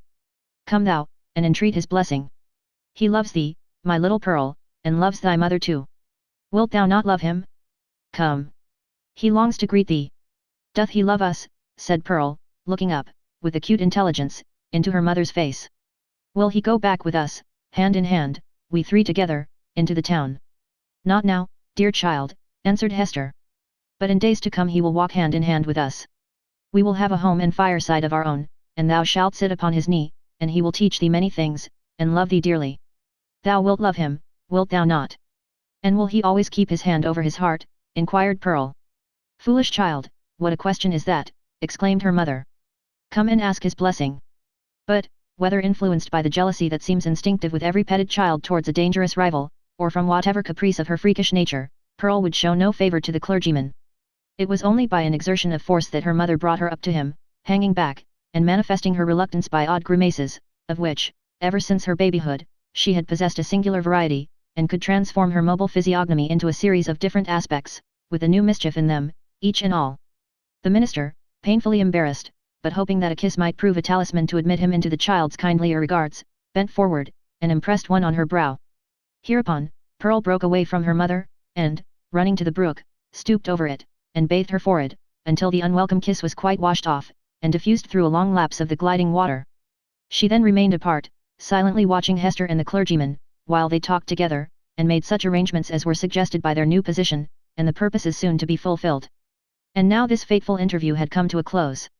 The dell was to be left a solitude among its dark, old trees, which, with their multitudinous tongues, would whisper long of what had passed there, and no mortal be the wiser.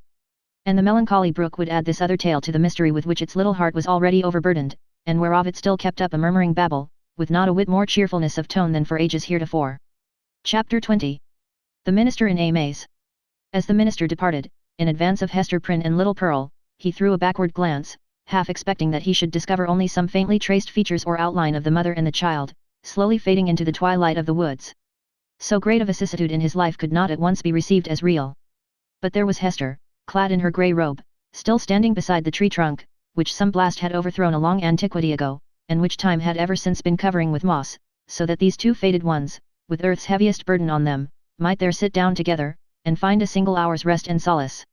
And there was Pearl, too, lightly dancing from the margin of the brook, now that the intrusive third person was gone, and taking her old place by her mother's side. So the minister had not fallen asleep and dreamed. In order to free his mind from this indistinctness and duplicity of impression, which vexed it with a strange disquietude, he recalled and more thoroughly defined the plans which Hester and himself had sketched for their departure. It had been determined between them, that the old world, with its crowds and cities, offered them a more eligible shelter and concealment than the wilds of New England, or all America, with its alternatives of an Indian wigwam, or the few settlements of Europeans, scattered thinly along the seaboard. Not to speak of the clergyman's health, so inadequate to sustain the hardships of a forest life, his native gifts, his culture and his entire development, would secure him a home only in the midst of civilization and refinement. The higher the state, the more delicately adapted to it the man. In furtherance of this choice, it so happened that a ship lay in the harbour, one of those questionable cruisers, frequent at that day, which, without being absolutely outlaws of the deep, yet roamed over its surface with a remarkable irresponsibility of character. This vessel had recently arrived from the Spanish Main, and, within 3 days' time, would sail for Bristol. Hester Prynne, whose vocation, as a self-enlisted sister of charity, had brought her acquainted with the captain and crew, could take upon herself to secure the passage of 2 individuals and a child, with all the secrecy which circumstances rendered more than desirable. The minister had inquired of Hester, with no little interest, the precise time at which the vessel might be expected to depart. It would probably be on the 4th day from the present. That is most fortunate, he had then said to himself. Now, why the Reverend Mr. Dimmesdale considered it so very fortunate, we hesitate to reveal. Nevertheless, to hold nothing back from the reader, it was because, on the 3rd day from the present, he was to preach the election sermon, and, as such an occasion formed an honourable epoch in the life of a New England clergyman, he could not have chanced upon a more suitable mode and time of terminating his professional career. At least, they shall say of me, thought this exemplary man, that I leave no public duty unperformed, nor ill-performed. Sad, indeed, that an introspection so profound and acute as this poor minister's should be so miserably deceived. We have had, and may still have, worse things to tell of him, but none, we apprehend, so pitiably weak, no evidence, at once so slight and irrefragable, of a subtle disease, that had long since begun to eat into the real substance of his character. No man, for any considerable period, can wear one face to himself, and another to the multitude, without finally getting bewildered as to which may be the true. The excitement of Mr. Dimmesdale's feelings, as he returned from his interview with Hester, lent him unaccustomed physical energy, and hurried him townward at a rapid pace. The pathway among the woods seemed wilder, more uncouth with its rude natural obstacles, and less trodden by the foot of man, than he remembered it on his outward journey. But he leaped across the plashy places, thrust himself through the clinging underbrush, climbed the ascent, plunged into the hollow, and overcame, in short, all the difficulties of the track, with an unweariable activity that astonished him. He could not but recall how feebly, and with what frequent pauses for breath, he had toiled over the same ground, only 2 days before. As he drew near the town, he took an impression of change from the series of familiar objects that presented themselves. It seemed not yesterday, not 1, nor 2, but many days, or even years ago, since he had quitted them. There, indeed, was each former trace of the street, as he remembered it, and all the peculiarities of the houses, with the due multitude of gable peaks, and a weathercock at every point where his memory suggested one. Not the less, however, came this importunately obtrusive sense of change. The same was true as regarded the acquaintances whom he met, and all the well-known shapes of human life, about the little town. They looked neither older nor younger now, the beards of the aged were no whiter, nor could the creeping babe of yesterday walk on his feet today. It was impossible to describe in what respect they differed from the individuals on whom he had so recently bestowed a parting glance, and yet the minister's deepest sense seemed to inform him of their mutability. A similar impression struck him most remarkably, as he passed under the walls of his own church. The edifice had so very strange, and yet so familiar, an aspect, that Mr. Dimmesdale's mind vibrated between two ideas, either that he had seen it only in a dream hitherto, or that he was merely dreaming about it now.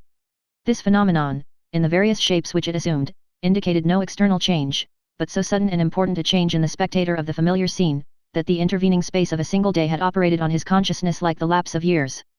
The minister's own will, and Hester's will, and the fate that grew between them, had wrought this transformation. It was the same town as heretofore, but the same minister returned not from the forest. He might have said to the friends who greeted him, "I am not the man for whom you take me. I left him yonder in the forest, withdrawn into a secret dell, by a mossy tree trunk, and near a melancholy brook. Go, seek your minister, and see if his emaciated figure, his thin cheek, his white, heavy, pain-wrinkled brow, be not flung down there, like a cast-off garment." His friends, no doubt, would still have insisted with him, "Thou art thyself the man," but the error would have been their own, not his. Before Mr. Dimmesdale reached home, his inner man gave him other evidences of a revolution in the sphere of thought and feeling. In truth, nothing short of a total change of dynasty and moral code, in that interior kingdom, was adequate to account for the impulses now communicated to the unfortunate and startled minister. At every step he was incited to do some strange, wild, wicked thing or other, with the sense that it would be at once involuntary and intentional, in spite of himself, yet growing out of a profounder self than that which opposed the impulse. For instance, he met one of his own deacons. The good old man addressed him with the paternal affection and patriarchal privilege, which his venerable age, his upright and holy character, and his station in the church, entitled him to use, and, conjoined with this, the deep, almost worshipping respect, which the minister's professional and private claims alike demanded. Never was there a more beautiful example of how the majesty of age and wisdom may comport with the obeisance and respect enjoined upon it, as from a lower social rank, an inferior order of endowment, towards a higher. Now, during a conversation of some 2 or 3 moments between the Reverend Mr. Dimmesdale and this excellent and hoary-bearded deacon, it was only by the most careful self-control that the former could refrain from uttering certain blasphemous suggestions that rose into his mind, respecting the communion supper. He absolutely trembled and turned pale as ashes, lest his tongue should wag itself, in utterance of these horrible matters, and plead his own consent for so doing, without his having fairly given it. And, even with this terror in his heart, he could hardly avoid laughing, to imagine how the sanctified old patriarchal deacon would have been petrified by his minister's impiety. Again, another incident of the same nature. Hurrying along the street, the Reverend Mr. Dimmesdale encountered the eldest female member of his church, a most pious and exemplary old dame, poor, widowed, lonely, and with a heart as full of reminiscences about her dead husband and children, and her dead friends of long ago, as a burial ground is full of storied gravestones. Yet all this, which would else have been such heavy sorrow, was made almost a solemn joy to her devout old soul, by religious consolations and the truths of Scripture, wherewith she had fed herself continually for more than 30 years. And, since Mr. Dimmesdale had taken her in charge, the good grandam's chief earthly comfort, which, unless it had been likewise a heavenly comfort, could have been none at all, was to meet her pastor, whether casually, or of set purpose, and be refreshed with a word of warm, fragrant, heaven-breathing gospel truth, from his beloved lips, into her dulled, but rapturously attentive ear. But, on this occasion, up to the moment of putting his lips to the old woman's ear, Mr. Dimmesdale, as the great enemy of souls would have it, could recall no text of Scripture, nor aught else, except a brief, pithy, and, as it then appeared to him, unanswerable argument against the immortality of the human soul. The instilment thereof into her mind would probably have caused this aged sister to drop down dead, at once, as by the effect of an intensely poisonous infusion. What he really did whisper, the minister could never afterwards recollect.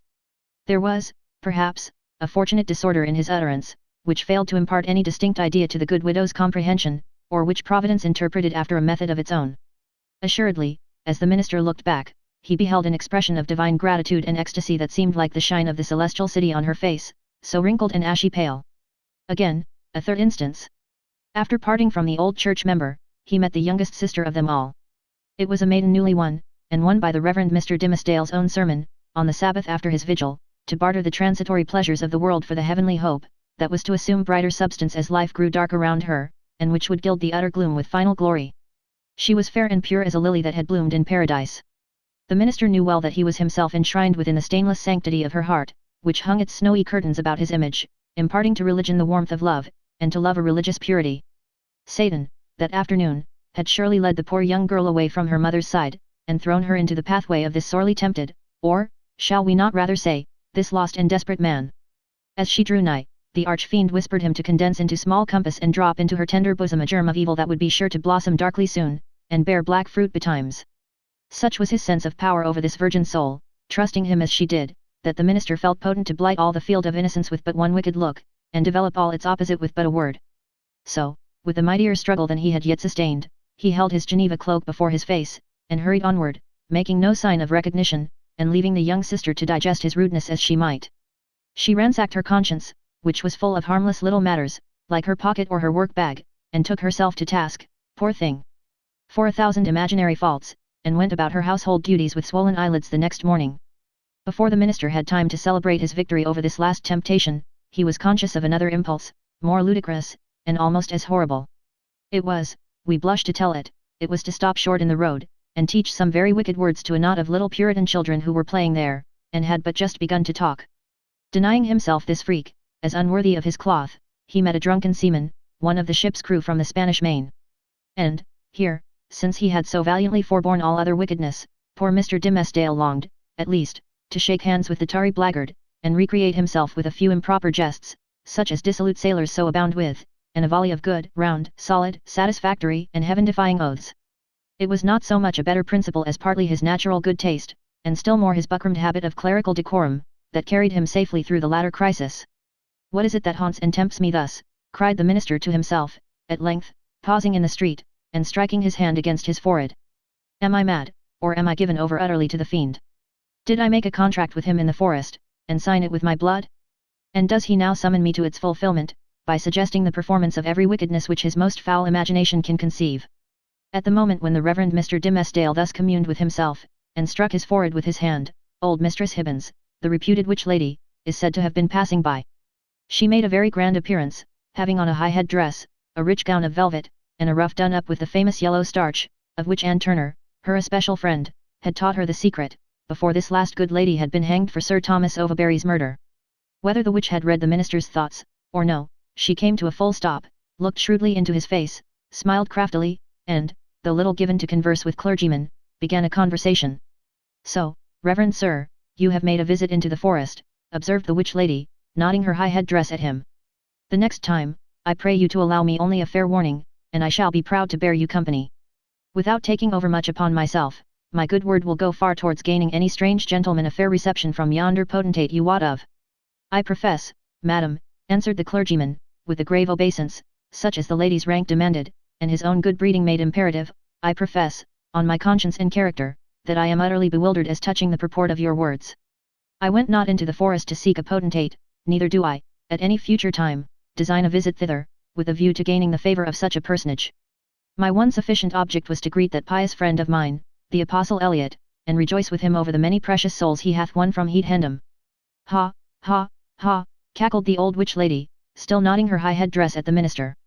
Well, well, we must needs talk thus in the daytime. You carry it off like an old hand. But at midnight, and in the forest, we shall have other talk together. She passed on with her aged stateliness, but often turning back her head and smiling at him, like one willing to recognize a secret intimacy of connection. Have I then sold myself, thought the minister, to the fiend whom, if men say true, this yellow-starched and velvet old hag has chosen for her prince and master? The wretched minister. He had made a bargain very like it.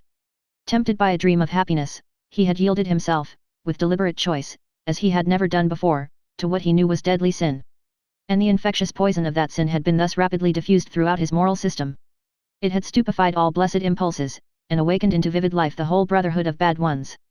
Scorn, bitterness, unprovoked malignity, gratuitous desire of ill, ridicule of whatever was good and holy, all awoke, to tempt, even while they frightened him. And his encounter with old Mistress Hibbins, if it were a real incident, did but show his sympathy and fellowship with wicked mortals, and the world of perverted spirits. He had, by this time, reached his dwelling, on the edge of the burial ground, and, hastening up the stairs, took refuge in his study. The minister was glad to have reached this shelter, without first betraying himself to the world by any of those strange and wicked eccentricities to which he had been continually impelled while passing through the streets. He entered the accustomed room, and looked around him on its books, its windows, its fireplace, and the tapestried comfort of the walls, with the same perception of strangeness that had haunted him throughout his walk from the forest dell into the town, and thitherward. Here he had studied and written, here, gone through fast and vigil, and come forth half alive, here, striven to pray, here, borne 100,000 agonies. There was the Bible, in its rich old Hebrew, with Moses and the prophets speaking to him, and God's voice through all. There, on the table, with the inky pen beside it, was an unfinished sermon, with the sentence broken in the midst, where his thoughts had ceased to gush out upon the page, 2 days before. He knew that it was himself, the thin and white-cheeked minister, who had done and suffered these things, and written thus far into the election sermon.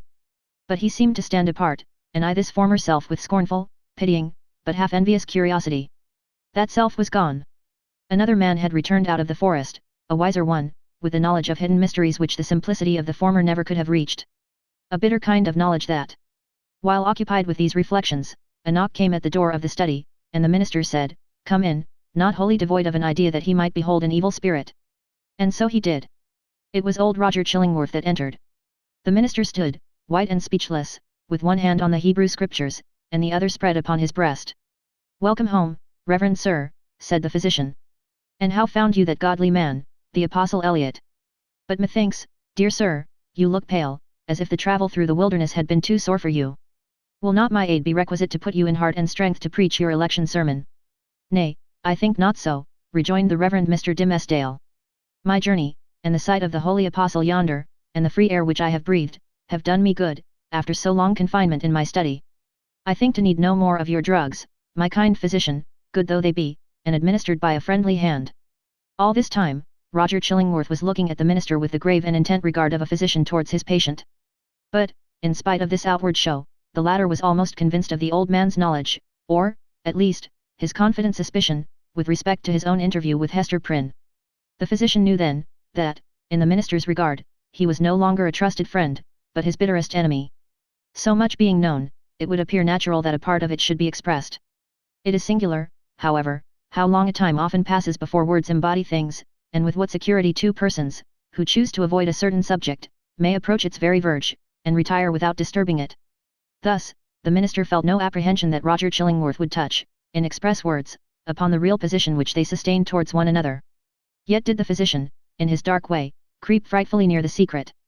"Were it not better," said he, "that you use my poor skill to-night? Verily, dear sir, we must take pains to make you strong and vigorous for this occasion of the election discourse. The people look for great things from you, apprehending that another year may come about, and find their pastor gone." "Yet, to another world," replied the minister, with pious resignation.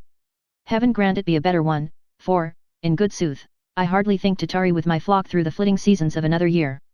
But, touching your medicine, kind sir, in my present frame of body, I need it not."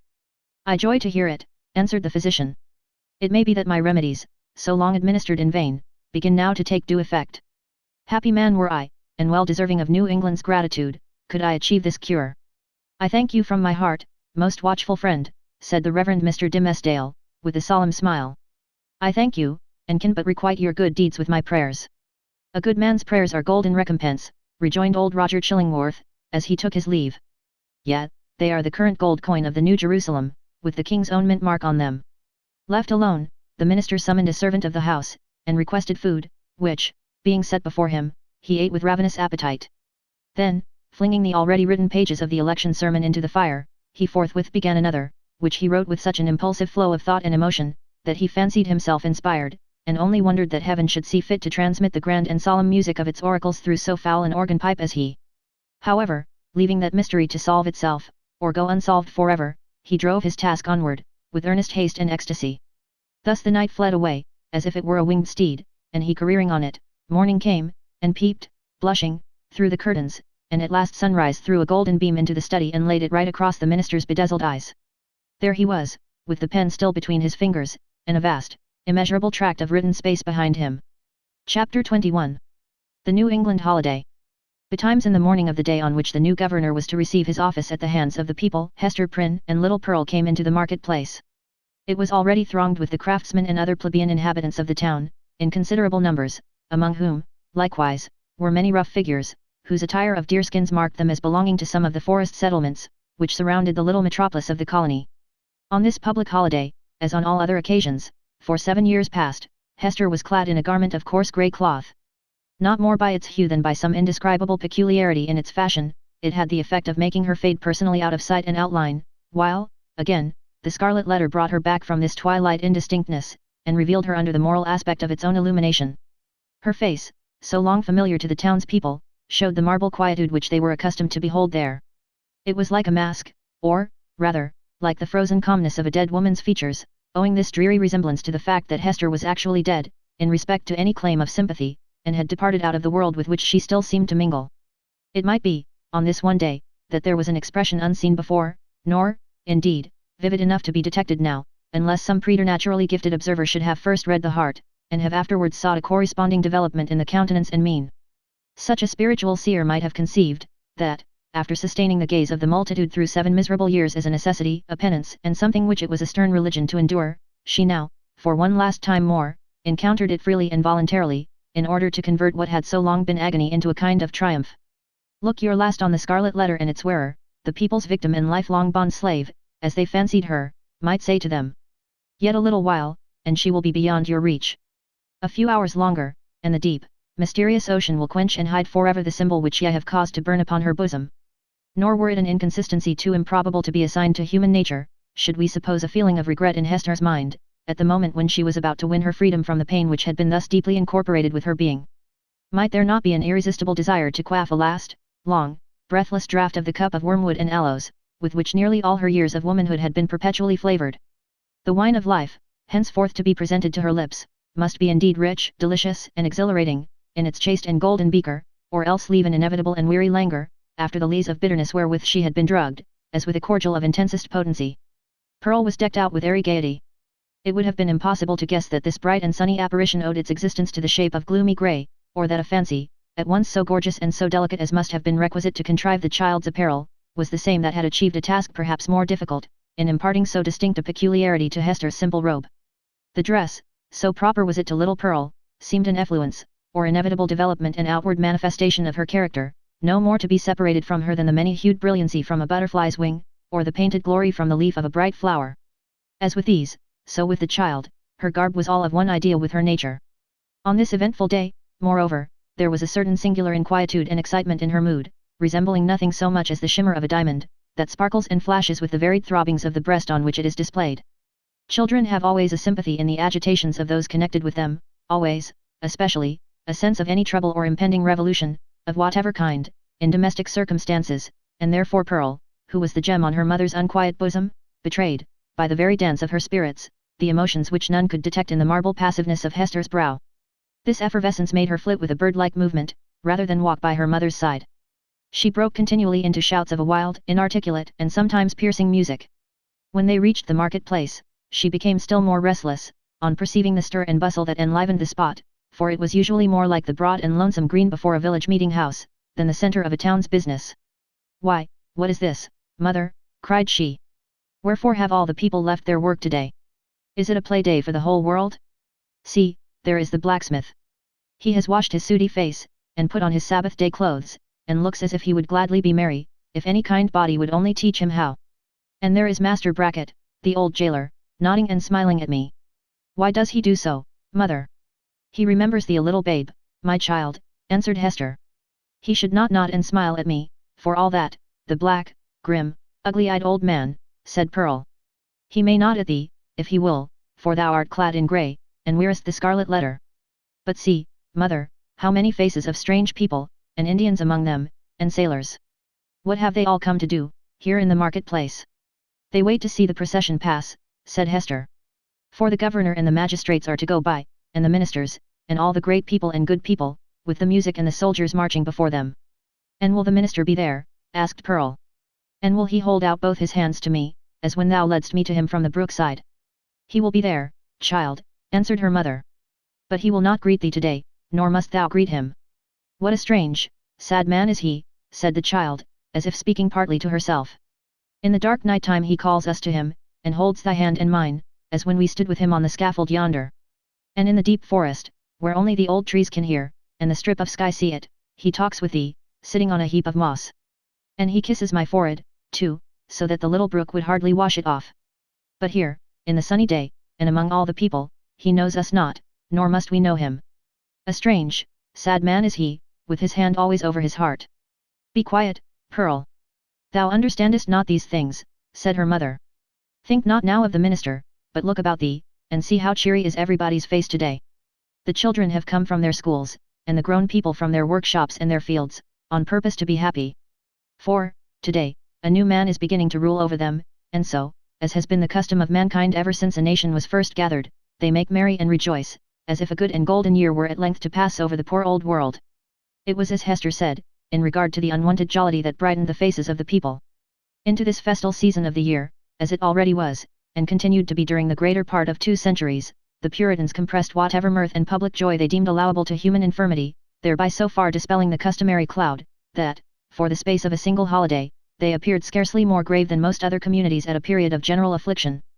But we perhaps exaggerate the grey or sable tinge, which undoubtedly characterized the mood and manners of the age.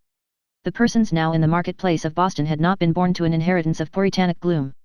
They were native Englishmen, whose fathers had lived in the sunny richness of the Elizabethan epoch, a time when the life of England, viewed as one great mass, would appear to have been as stately, magnificent, and joyous, as the world has ever witnessed. Had they followed their hereditary taste, the New England settlers would have illustrated all events of public importance by bonfires, banquets, pageantries, and processions. Nor would it have been impracticable, in the observance of majestic ceremonies, to combine mirthful recreation with solemnity, and give, as it were, a grotesque and brilliant embroidery to the great robe of state, which a nation, at such festivals, puts on. There was some shadow of an attempt of this kind in the mode of celebrating the day on which the political year of the colony commenced. The dim reflection of a remembered splendor, a colourless and manifold diluted repetition of what they had beheld in proud old London, we will not say at a royal coronation, but at a Lord Mayor's show, might be traced in the customs which our forefathers instituted, with reference to the annual installation of magistrates. The fathers and founders of the Commonwealth, the statesman, the priest, and the soldier, deemed it a duty then to assume the outward state and majesty, which, in accordance with antique style, was looked upon as the proper garb of public or social eminence. All came forth, to move in procession before the people's eye, and thus impart a needed dignity to the simple framework of a government so newly constructed. Then, too, the people were countenanced, if not encouraged, in relaxing the severe and close application to their various modes of rugged industry, which, at all other times, seemed of the same piece and material with their religion.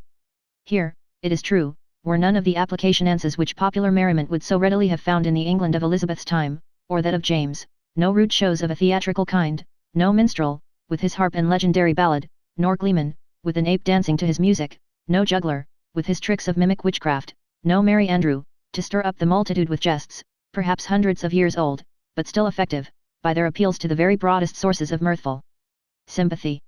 All such professors of the several branches of jocularity would have been sternly repressed, not only by the rigid discipline of law, but by the general sentiment which gives law its vitality. Not the less, however, the great, honest face of the people smiled, grimly, perhaps, but widely too. Nor were sports wanting, such as the colonists had witnessed, and shared in, long ago, at the country fairs and on the village greens of England, and which it was thought well to keep alive on this new soil, for the sake of the courage and manliness that were essential in them. Wrestling matches, in the different fashions of Cornwall and Devonshire, were seen here and there about the market-place. In one corner, there was a friendly bout at quarterstaff, and, what attracted most interest of all, on the platform of the pillory, already so noted in our pages, 2 masters of defence were commencing an exhibition with the buckler and broadsword. But, much to the disappointment of the crowd, this latter business was broken off by the interposition of the town beadle, who had no idea of permitting the majesty of the law to be violated by such an abuse of one of its consecrated places. It may not be too much to affirm, on the whole, the people being then in the first stages of joyless deportment, and the offspring of sires who had known how to be merry, in their day, that they would compare favourably, in point of holiday keeping, with their descendants, even at so long an interval as ourselves. Their immediate posterity, the generation next to the early emigrants, wore the blackest shade of Puritanism, and so darkened the national visage with it, that all the subsequent years have not sufficed to clear it up. We have yet to learn again the forgotten art of gaiety. The picture of human life in the market-place, though its general tint was the sad grey, brown, or black of the English emigrants, was yet enlivened by some diversity of hue. A party of Indians, in their savage finery of curiously embroidered deerskin robes, wampum belts, red and yellow ochre and feathers, and armed with the bow and arrow and stone-headed spear, stood apart, with countenances of inflexible gravity, beyond what even the Puritan aspect could attain. Nor, wild as were these painted barbarians, were they the wildest feature of the scene. This distinction could more justly be claimed by some mariners, a part of the crew of the vessel from the Spanish Main, who had come ashore to see the humours of election day.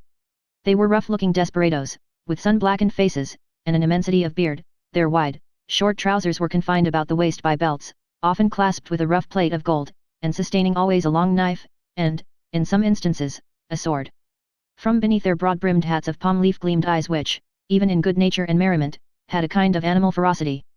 They transgressed, without fear or scruple, the rules of behaviour that were binding on all others, smoking tobacco under the beadle's very nose, although each whiff would have cost a townsman a shilling, and quaffing, at their pleasure, draughts of wine or aquavitae from pocket flasks, which they freely tendered to the gaping crowd around them. It remarkably characterized the incomplete morality of the age, rigid as we call it, that a license was allowed the seafaring class, not merely for their freaks on shore, but for far more desperate deeds on their proper element. The sailor of that day would go near to be arraigned as a pirate in our own. There could be little doubt, for instance, that this very ship's crew, though no unfavourable specimens of the nautical brotherhood, had been guilty, as we should phrase it, of depredations on the Spanish commerce, such as would have perilled all their necks in a modern court of justice. But the sea, in those old times, heaved, swelled, and foamed, very much at its own will, or subject only to the tempestuous wind, with hardly any attempts at regulation by human law. The buccaneer on the wave might relinquish his calling, and become at once, if he chose, a man of probity and piety on land, nor, even in the full career of his reckless life, was he regarded as a personage with whom it was disreputable to traffic, or casually associate. Thus, the Puritan elders, in their black cloaks, starched bands, and steeple-crowned hats, smiled not unbenignantly at the clamour and rude deportment of these jolly seafaring men, and it excited neither surprise nor animadversion, when so reputable a citizen as old Roger Chillingworth, the physician, was seen to enter the market-place in close and familiar talk with the commander of the questionable vessel. The latter was by far the most showy and gallant figure, so far as apparel went, anywhere to be seen among the multitude. He wore a profusion of ribbons on his garment, and gold lace on his hat, which was also encircled by a gold chain, and surmounted with a feather. There was a sword at his side, and a sword cut on his forehead, which, by the arrangement of his hair, he seemed anxious rather to display than hide. A landsman could hardly have worn this garb and shown this face, and worn and shown them both with such a galliard air, without undergoing stern question before a magistrate, and probably incurring fine or imprisonment, or perhaps an exhibition in the stocks. As regarded the shipmaster, however, all was looked upon as pertaining to the character, as to a fish his glistening scales. After parting from the physician, the commander of the Bristol ship strolled idly through the market-place, until, happening to approach the spot where Hester Prynne was standing, he appeared to recognize, and did not hesitate to address her. As was usually the case wherever Hester stood, a small vacant area, a sort of magic circle, had formed itself about her, into which, though the people were elbowing one another at a little distance, none ventured, or felt disposed to intrude. It was a forcible type of the moral solitude in which the Scarlet Letter enveloped its fated wearer, partly by her own reserve, and partly by the instinctive, though no longer so unkindly, withdrawal of her fellow creatures. Now, if never before, it answered a good purpose, by enabling Hester and the seaman to speak together without risk of being overheard, and so changed was Hester Prynne's repute before the public, that the matron in town most eminent for rigid morality could not have held such intercourse with less result of scandal than herself. Chillingworth, smile with a sinister meaning. So, mistress, said the mariner, I must bid the steward make ready one more berth than you bargained for. No fear of scurvy or ship fever, this voyage. What with the ship's surgeon and this other doctor, our only danger will be from drug or pill, more by token, as there is a lot of apothecary's stuff aboard, which I traded for with a Spanish vessel. What mean you? Inquired Hester, startled more than she permitted to appear. Have you another passenger? Why, know you not, cried the shipmaster, that this physician here, Chillingworth, he calls himself, is minded to try my cabin fare with you. You must have known it, for he tells me he is of your party, and a close friend to the gentleman you spoke of, he that is in peril from these sour old Puritan rulers. They know each other well, indeed, replied Hester, with a mien of calmness, though in the utmost consternation. They have long dwelt together. Nothing further passed between the mariner and Hester Prynne. But, at that instant, she beheld old Roger Chillingworth himself, standing in the remotest corner of the market-place, and smiling on her, a smile which, across the wide and bustling square, and through all the talk and laughter, and various thoughts, moods, and interests of the crowd, conveyed secret and fearful meaning. Chapter 22. The Procession. Before Hester Prynne could call together her thoughts, and consider what was practicable to be done in this new and startling aspect of affairs, the sound of military music was heard approaching along a contiguous street. It denoted the advance of the procession of magistrates and citizens, on its way towards the meeting house, where, in compliance with a custom thus early established, and ever since observed, the Reverend Mr. Dimmesdale was to deliver an election sermon. Soon the head of the procession showed itself, with a slow and stately march, turning a corner, and making its way across the market-place. First came the music. It comprised a variety of instruments, perhaps imperfectly adapted to one another, and played with no great skill, but yet attaining the great object for which the harmony of drum and clarion addresses itself to the multitude, that of imparting a higher and more heroic air to the scene of life that passes before the eye. Little Pearl at first clapped her hands, but then lost, for an instant, the restless agitation that had kept her in a continual effervescence throughout the morning. She gazed silently, and seemed to be borne upward, like a floating sea-bird, on the long heaves and swells of sound. But she was brought back to her former mood by the shimmer of the sunshine on the weapons and bright armor of the military company, which followed after the music, and formed the honorary escort of the procession. This body of soldiery, which still sustains a corporate existence, and marches down from past ages with an ancient and honorable fame, was composed of no mercenary materials. Its ranks were filled with gentlemen, who felt the stirrings of martial impulse, and sought to establish a kind of college of arms, where, as in an association of Knights Templars, they might learn the science, and, so far as peaceful exercise would teach them, the practices of war.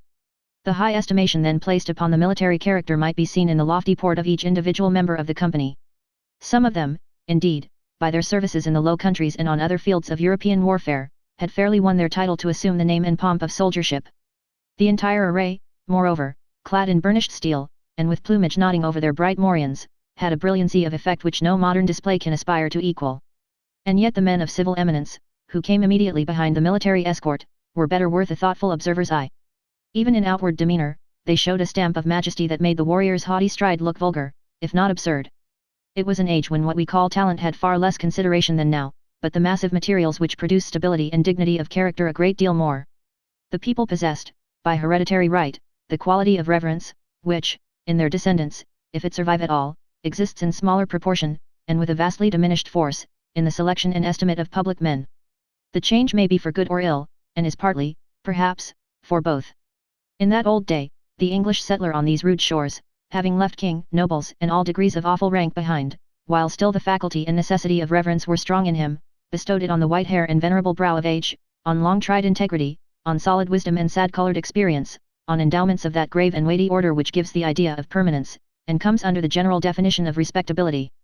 These primitive statesmen, therefore, Bradstreet, Endicott, Dudley, Bellingham, and their compeers, who were elevated to power by the early choice of the people, seem to have been not often brilliant, but distinguished by a ponderous sobriety, rather than activity of intellect. They had fortitude and self-reliance, and, in time of difficulty or peril, stood up for the welfare of the state like a line of cliffs against a tempestuous tide. The traits of character here indicated were well represented in the square cast of countenance and large physical development of the new colonial magistrates.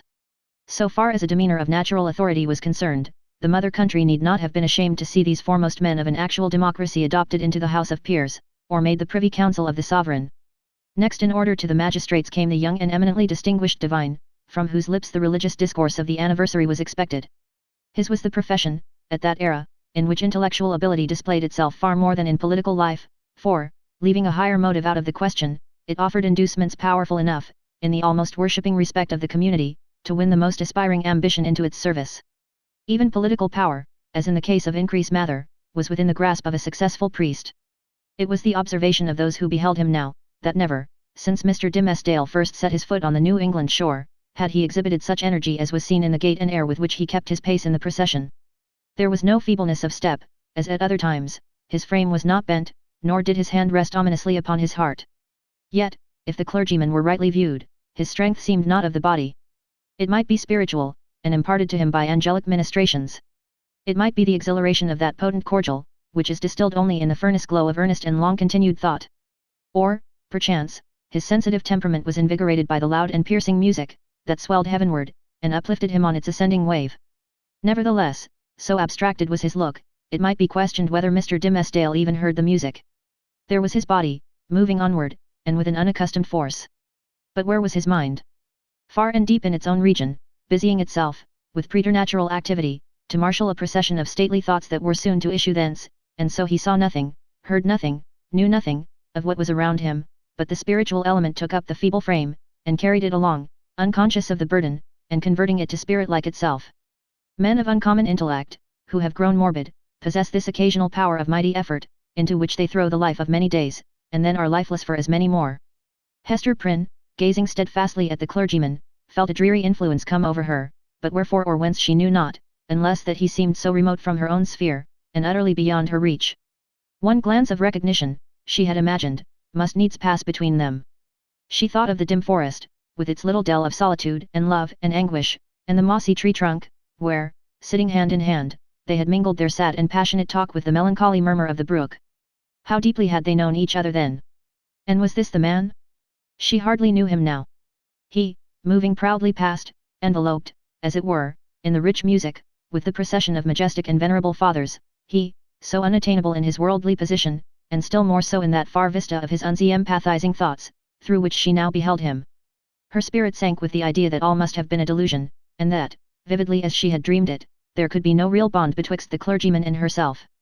And thus much of woman was there in Hester, that she could scarcely forgive him, least of all now, when the heavy footstep of their approaching fate might be heard, nearer, nearer, nearer, for being able so completely to withdraw himself from their mutual world, while she groped darkly, and stretched forth her cold hands, and found him not.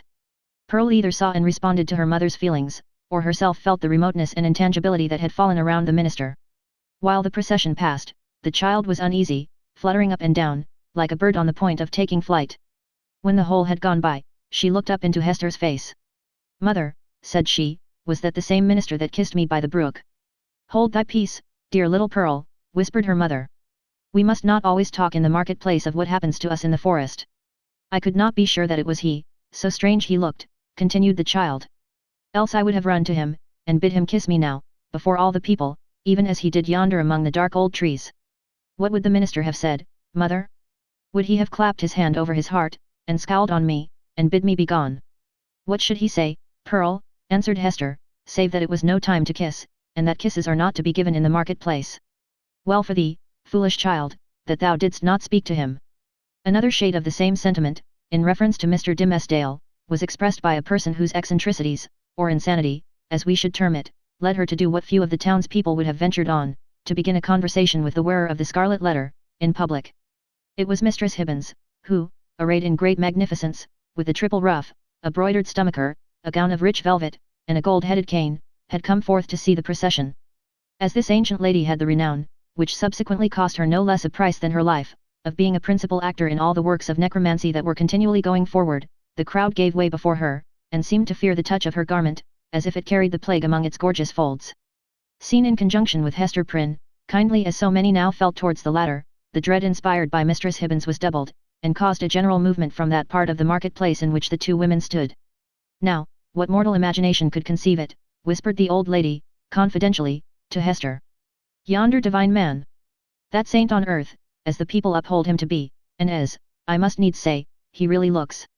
Who, now, that saw him pass in the procession, would think how little while it is since he went forth out of his study, chewing a Hebrew text of scripture in his mouth, I warrant, to take an airing in the forest. Aha! We know what that means, Hester Prynne. But, truly, forsooth, I find it hard to believe him the same man. Many a church member saw I, walking behind the music, that has danced in the same measure with me, when somebody was fiddler, and, it might be, an Indian powwow or a Lapland wizard changing hands with us. That is but a trifle, when a woman knows the world. But this minister. Couldst thou surely tell, Hester, whether he was the same man that encountered thee on the forest path? Madam, I know not of what you speak, answered Hester Prynne, feeling Mistress Hibbins to be of infirm mind, yet strangely startled and awe-stricken by the confidence with which she affirmed a personal connection between so many persons, herself among them, and the evil one. It is not for me to talk lightly of a learned and pious minister of the word, like the Reverend Mr. Dimmesdale. Fie, woman, fie, cried the old lady, shaking her finger at Hester. Dost thou think I have been to the forest so many times, and have yet no skill to judge who else has been there? Yet, though no leaf of the wild garlands, which they wore while they danced, be left in their hair. I know thee, Hester, for I behold the token. We may all see it in the sunshine, and it glows like a red flame in the dark. Thou wearest it openly, so there need be no question about that. But this minister. Let me tell thee, in thine ear. When the black man sees one of his own servants, signed and sealed, so shy of owning to the bond as is the Reverend Mr. Dimmesdale, he hath a way of ordering matters so that the mark shall be disclosed in open daylight to the eyes of all the world. What is it that the minister seeks to hide, with his hand always over his heart? Ha, Hester Prynne. What is it, good Mistress Hibbins? Eagerly asked little Pearl. Hast thou seen it? No matter, darling, responded Mistress Hibbins, making Pearl a profound reverence. Thou thyself wilt see it, one time or another. They say, child, thou art of the lineage of the Prince of the Air. Wilt thou ride with me, some fine night, to see thy father? Then thou shalt know wherefore the minister keeps his hand over his heart.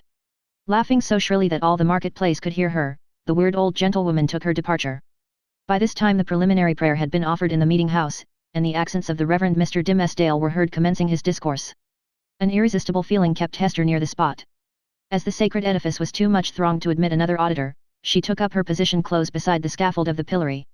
It was in sufficient proximity to bring the whole sermon to her ears, in the shape of an indistinct, but varied, murmur and flow of the minister's very peculiar voice. This vocal organ was in itself a rich endowment, insomuch that a listener, comprehending nothing of the language in which the preacher spoke, might still have been swayed to and fro by the mere tone and cadence. Like all other music, it breathed passion and pathos, and emotions high or tender, in a tongue native to the human heart, wherever educated. Muffled as the sound was by its passage through the church walls, Hester Prynne listened with such intentness, and sympathized so intimately, that the sermon had throughout a meaning for her, entirely apart from its indistinguishable words.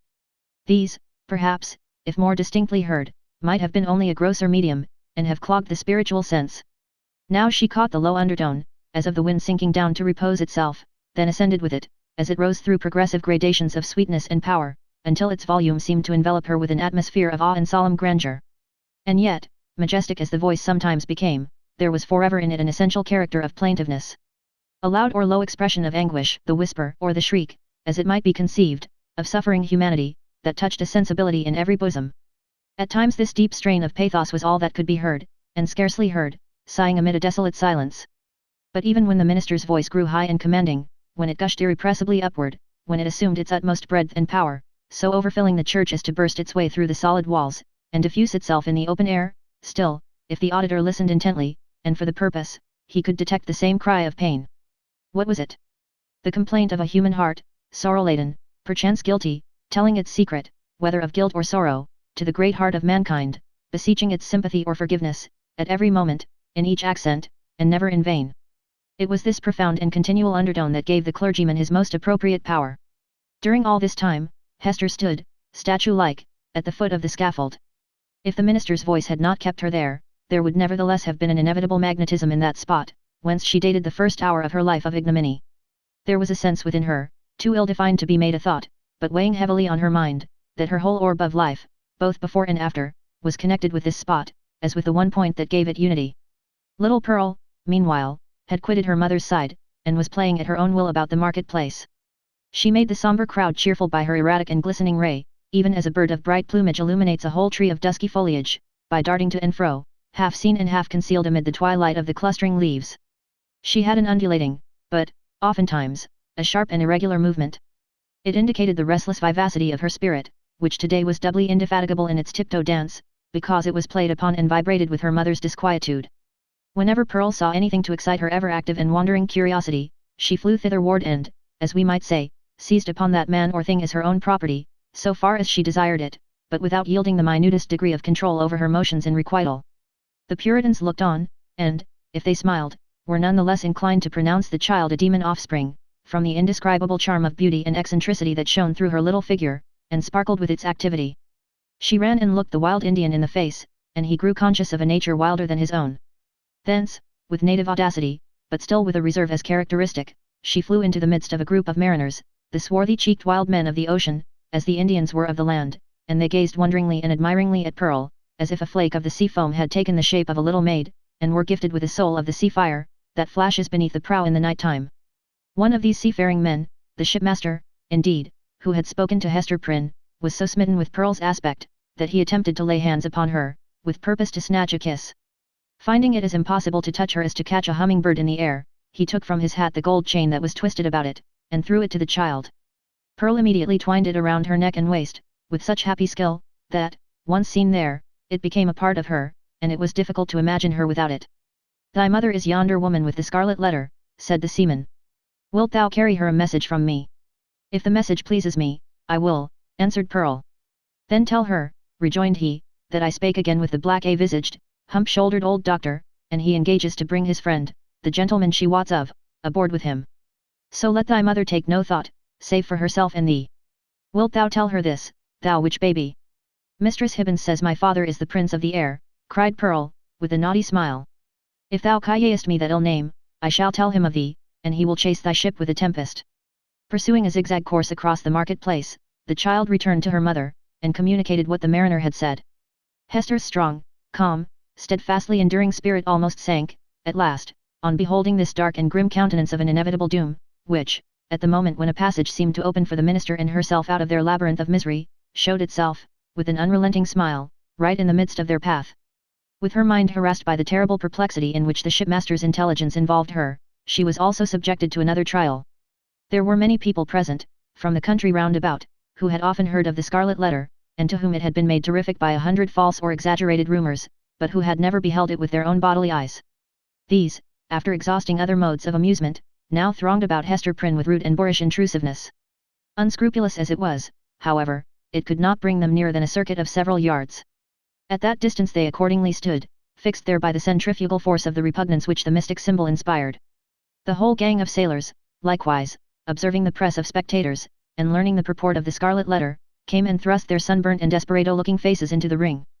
Even the Indians were affected by a sort of cold shadow of the white man's curiosity, and, gliding through the crowd, fastened their snake-like black eyes on Hester's bosom, conceiving, perhaps, that the wearer of this brilliantly embroidered badge must needs be a personage of high dignity among her people.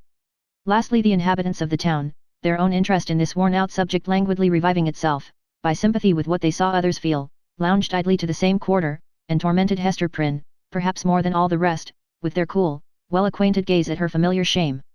Hester saw and recognized the self-same faces of that group of matrons, who had awaited her forthcoming from the prison door, 7 years ago, all save one, the youngest and only compassionate among them, whose burial robe she had since made. At the final hour, when she was so soon to fling aside the burning letter, it had strangely become the center of more remark and excitement, and was thus made to sear her breast more painfully, than at any time since the first day she put it on. While Hester stood in that magic circle of ignominy, where the cunning cruelty of her sentence seemed to have fixed her forever, the admirable preacher was looking down from the sacred pulpit upon an audience whose very inmost spirits had yielded to his control. The sainted minister in the church. The woman of the Scarlet Letter in the market-place. What imagination would have been irreverent enough to surmise that the same scorching stigma was on them both? Chapter 23. The Revelation of the Scarlet Letter. The eloquent voice, on which the souls of the listening audience had been borne aloft as on the swelling waves of the sea, at length came to a pause. There was a momentary silence, profound as what should follow the utterance of oracles. Then ensued a murmur and half-hushed tumult, as if the auditors, released from the high spell that had transported them into the region of another's mind, were returning into themselves, with all their awe and wonder still heavy on them. In a moment more, the crowd began to gush forth from the doors of the church. Now that there was an end, they needed other breath, more fit to support the gross and earthly life into which they relapsed, than that atmosphere which the preacher had converted into words of flame, and had burdened with the rich fragrance of his thought. In the open air their rapture broke into speech. The street and the market-place absolutely babbled, from side to side, with applauses of the minister. His hearers could not rest until they had told one another of what each knew better than he could tell or hear. According to their united testimony, never had man spoken in so wise, so high, and so holy a spirit, as he that spake this day, nor had inspiration ever breathed through mortal lips more evidently than it did through his. Its influence could be seen, as it were, descending upon him, and possessing him, and continually lifting him out of the written discourse that lay before him, and filling him with ideas that must have been as marvelous to himself as to his audience. His subject, it appeared, had been the relation between the deity and the communities of mankind, with especial reference to the New England which they were here planting in the wilderness. And, as he drew towards the close, a spirit as of prophecy had come upon him, constraining him to its purpose as mightily as the old prophets of Israel were constrained, only with this difference, that, whereas the Jewish seers had denounced judgments and ruin on their country, it was his mission to foretell a high and glorious destiny for the newly gathered people of the Lord. But, throughout it all, and through the whole discourse, there had been a certain deep, sad undertone of pathos, which could not be interpreted otherwise than as the natural regret of one soon to pass away. Yes, their minister whom they so loved, and who so loved them all, that he could not depart heavenward without a sigh, had the foreboding of untimely death upon him, and would soon leave them in their tears. This idea of his transitory stay on earth gave the last emphasis to the effect which the preacher had produced. It was as if an angel, in his passage to the skies, had shaken his bright wings over the people for an instant, at once a shadow and a splendor, and had shed down a shower of golden truths upon them. Thus, there had come to the Reverend Mr. Dimmesdale, as to most men, in their various spheres, though seldom recognized until they see it far behind them, an epoch of life more brilliant and full of triumph than any previous one, or than any which could hereafter be. He stood, at this moment, on the very proudest eminence of superiority, to which the gifts of intellect, rich lore, prevailing eloquence, and a reputation of widest sanctity, could exalt a clergyman in New England's earliest days, when the professional character was of itself a lofty pedestal. Such was the position which the minister occupied, as he bowed his head forward on the cushions of the pulpit, at the close of his election sermon. Meanwhile Hester Prynne was standing beside the scaffold of the pillory, with the scarlet letter still burning on her breast. Now was heard again the clangor of the music, and the measured tramp of the military escort, issuing from the church door. The procession was to be marshalled thence to the town hall, where a solemn banquet would complete the ceremonies of the day. Once more, therefore, the train of venerable and majestic fathers was seen moving through a broad pathway of the people, who drew back reverently, on either side, as the governor and magistrates, the old and wise men, the holy ministers, and all that were eminent and renowned, advanced into the midst of them. When they were fairly in the market-place, their presence was greeted by a shout. This, though doubtless it might acquire additional force and volume from the childlike loyalty which the age awarded to its rulers, was felt to be an irrepressible outburst of enthusiasm kindled in the auditors by that high strain of eloquence which was yet reverberating in their ears. Each felt the impulse in himself, and, in the same breath, caught it from his neighbor. Within the church, it had hardly been kept down; beneath the sky, it pealed upward to the zenith. There were human beings enough, and enough of highly wrought and symphonious feeling, to produce that more impressive sound than the organ tones of the blast, or the thunder, or the roar of the sea, even that mighty swell of many voices, blended into one great voice by the universal impulse which makes likewise one vast heart out of the many. Never, from the soil of New England, had gone up such a shout. Never, on New England soil, had stood the man so honored by his mortal brethren as the preacher. How fared it with him then? Were there not the brilliant particles of a halo in the air about his head? So etherealized by spirit as he was, and so apatheized by worshipping admirers, did his footsteps, in the procession, really tread upon the dust of earth? As the ranks of military men and civil fathers moved onward, all eyes were turned towards the point where the minister was seen to approach among them. The shout died into a murmur, as one portion of the crowd after another obtained a glimpse of him.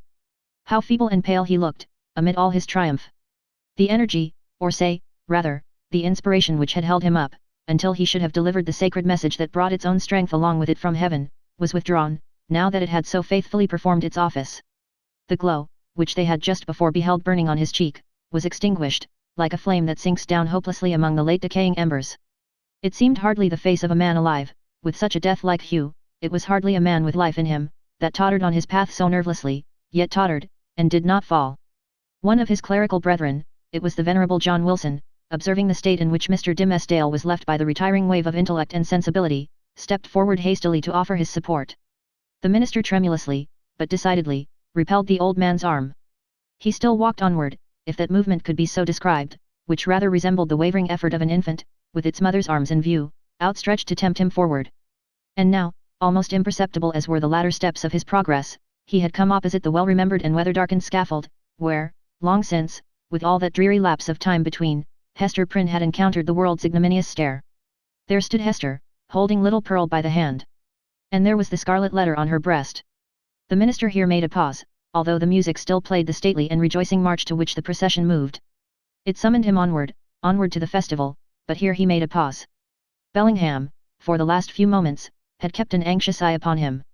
He now left his own place in the procession, and advanced to give assistance, judging, from Mr. Dimmesdale's aspect, that he must otherwise inevitably fall. But there was something in the latter's expression that warned back the magistrate, although a man not readily obeying the vague intimations that pass from one spirit to another. The crowd, meanwhile, looked on with awe and wonder. This earthly faintness was, in their view, only another phase of the minister's celestial strength, nor would it have seemed a miracle too high to be wrought for one so holy, had he ascended before their eyes, waxing dimmer and brighter, and fading at last into the light of heaven. He turned towards the scaffold, and stretched forth his arms. "Hester," said he, "come hither. Come, my little pearl." It was a ghastly look with which he regarded them, but there was something at once tender and strangely triumphant in it. The child, with the bird-like motion which was one of her characteristics, flew to him, and clasped her arms about his knees. Hester Prynne, slowly, as if impelled by inevitable fate, and against her strongest will, likewise drew near, but paused before she reached him. At this instant, old Roger Chillingworth thrust himself through the crowd, or, perhaps, so dark, disturbed, and evil, was his look, he rose up out of some nether region, to snatch back his victim from what he sought to do. Be that as it might, the old man rushed forward, and caught the minister by the arm. "Madman, hold, what is your purpose?" whispered he. "Wave back that woman. Cast off this child. All shall be well. Do not blacken your fame, and perish in dishonor. I can yet save you. Would you bring infamy on your sacred profession?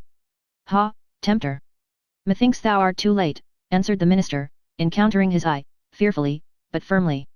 "Thy power is not what it was. With God's help, I shall escape thee now." He again extended his hand to the woman of the scarlet letter. "Hester Prynne," cried he, with a piercing earnestness, "in the name of Him, so terrible and so merciful, who gives me grace, at this last moment, to do what, for my own heavy sin and miserable agony, I withheld myself from doing 7 years ago, come hither now, and twine thy strength about me. Thy strength, Hester, but let it be guided by the will which God hath granted me.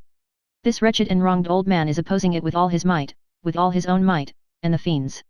Come, Hester, come. Support me up yonder scaffold." The crowd was in a tumult.